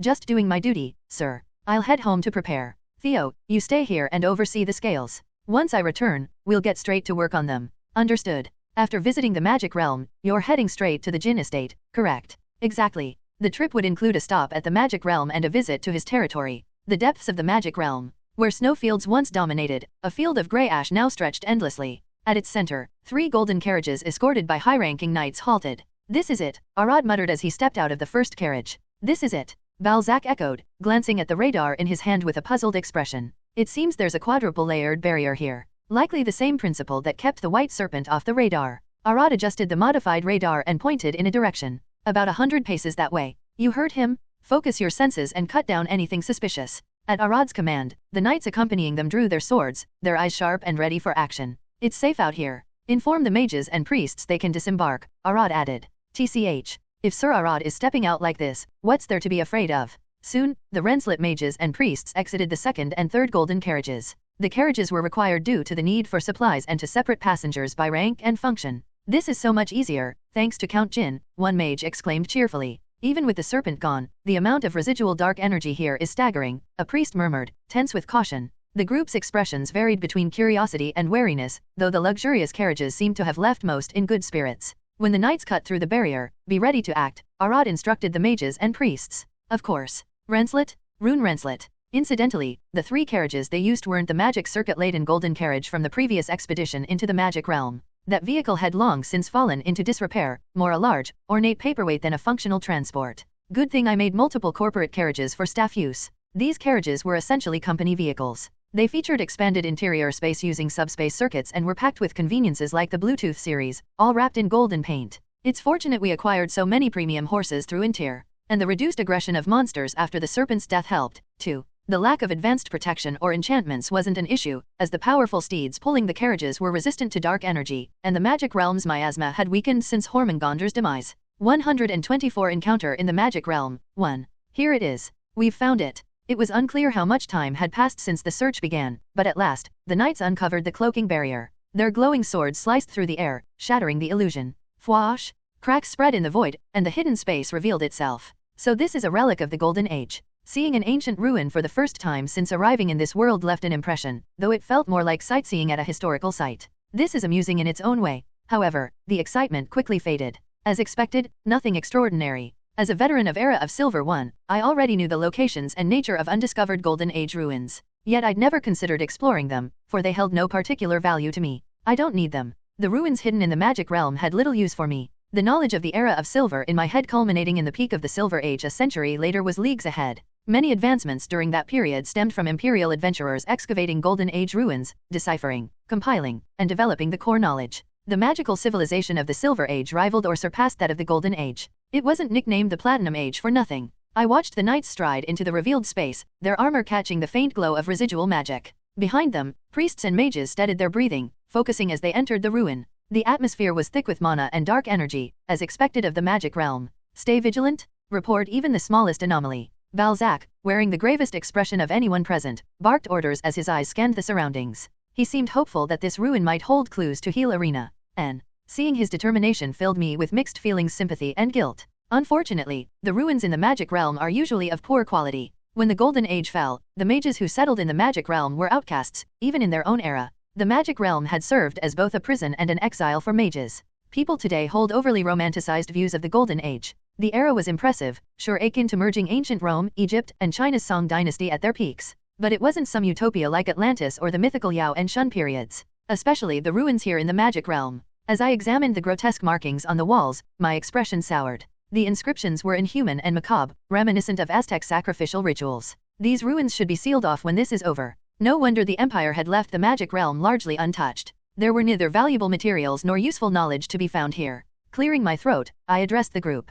According to reports, there may be children here who haven't yet begun learning magic. The ruins and the magic realm itself might be unnecessary, but I had one reason for personally coming here: talent. Do not kill indiscriminately. If there are children, they can be trained into capable mages with proper guidance. The Rensselaer domain sorely lacked skilled individuals. Isaac, in his wanderings, had likely handpicked promising talents for this place. If we're lucky, we might even find a child gifted in spirit magic. The thought of having more human-shaped heavy artillery made my heart race. Understood. After all, what fault could children have? Well, if it's Count Jin's request, we'll do our best to comply. Reluctant as they were, the knights and priests agreed to follow my orders. Had I not been present, they might have killed everyone here and claimed they found no survivors. Are you planning to raise the children under the Arad group? A mage asked curiously. No, I don't intend to run an orphanage. I'll send them to an academy, ensure the Mage Society takes care of them. Understood. We'll handle it. The mages, less averse to black magic than the priests, were visibly excited by the prospect. With a mix of excitement and determination, we scoured the magic realm's depths.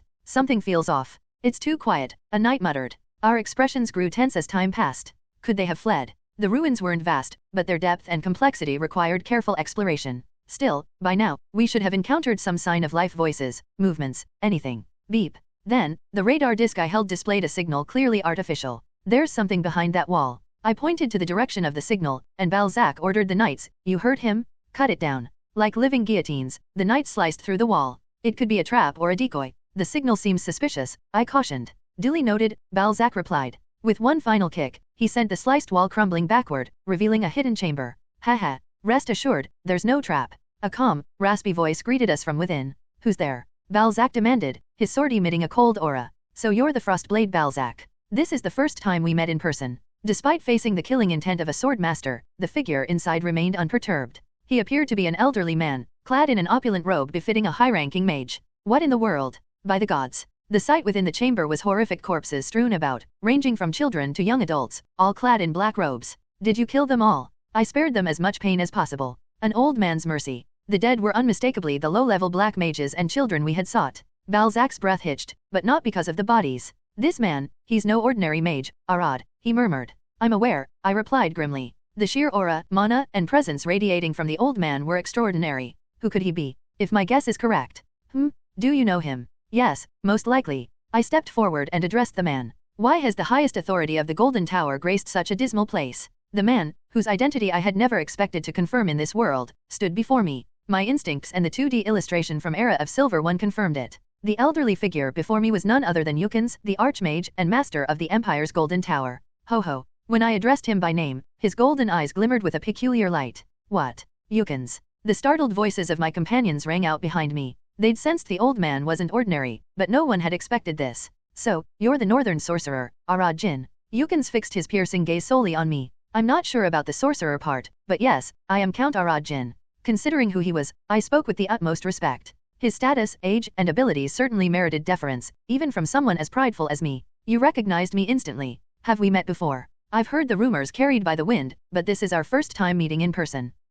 Yukins scrutinized me with a curious intensity, his gaze both probing and calculating. Flash. Suddenly, his golden eyes shimmered unnaturally. Mental magic. There was no mistaking it. The old man was attempting a mental probe. Yet, nothing happened. Yukins widened his eyes slightly, clearly surprised that his spell had failed. What's going on? I was just as baffled. An 8th circle archmage's mental magic wasn't something that could be casually blocked, not even with the protective artifacts I carried. Could it be? Then it hit me, perhaps it was because of my exposure to the transformation necklace I often used. If so, it was a surprising but welcome side effect. For a moment, neither of us spoke, both sizing each other up with heightened wariness. Are the children here? You're doing. Feigning calm, I gestured toward the bodies strewn around the chamber. They are? Why kill them? Isn't it a waste of their talents? Yukon smirked at my question. And here I thought the so-called northern sorcerer might understand. He chuckled softly before explaining. Children with a talent for black magic often possess souls that appeal to dark spirits. That usually means there's something deeply flawed in their nature. They feel no aversion to harming others or causing pain. In fact, it excites them. With a wave of his hand, Yukons ignited the bodies, reducing them to ashes. In this place, precautions against undead reanimation were necessary. They could have been trained with proper conditioning. I silently clicked my tongue. It seemed wasteful to kill them over such a reason, especially when reformation was possible with mental spells. Why did you come here yourself, Master of the Golden Tower? You're said to be a very busy man. There was no need to ask how he'd arrived. As the continent's only 8th circle mage, teleportation across vast distances was trivial for him. But what's his purpose? That was the real question. What could this decrepit ruin offer to make him personally visit? The instinct of a mage, Yukon said with a wry smile. Sometimes, you just know when the person you wish to meet will arrive. Were you waiting for me? Indeed. There must still be a rat in the high tower, then. My movements are highly classified. Haha, no need for suspicion. Allow me to clarify and spare any innocent parties from blame. Still smiling benignly, Yukons gestured to his shoulder, where an owl suddenly landed. At my level, controlling a familiar over great distances is a simple task. He stroked the owl's feathers as he continued. I can't see or hear clearly from such a range, but I can sense general movements and directions. That's how I knew to be here. Typical of mages with TMI tendencies, he offered far more information than I'd asked for, as if he were bragging. Wow, that's incredible. You 8th circle mages are truly extraordinary. Feigning admiration, I showered him with praise, hoping he might let slip more useful details. Haha, and there's more. Ahem. Caught up in his own enthusiasm, Yukons had almost continued before catching himself and coughing. Enough about me. You're the remarkable one, Count Jin. His eyes narrowed slightly as he studied me again, his expression one of suspicion. The tension in the air escalated as Balzac and the knights began infusing their swords with mana. Whether or not Yukons intended harm, he was one of the Empire's most dangerous assets. Calm down, everyone, Yukons said hastily, raising his hands in mock surrender. I have no intention of kidnapping the northern sorcerer or fighting you. Even for me, crossing swords with the Frostblade would be burdensome. Neither will flattery sway us, Balzac retorted coldly. Of course. I came here simply to talk, since it seemed unlikely you'd ever visit the Empire on your own. As I motioned for Balzac and the knights to stand down, I couldn't help but feel a mix of excitement, unease, and curiosity. Yukons, the father of Magitek in the Empire, the restorer of mana engines, and the pioneer of mana circuits. Adat Novel bin Adat. This was a legendary figure, one of the most famous names from the game's lore. Even in Era of Silver 1, set 100 years after his time, Yukon's name frequently appeared.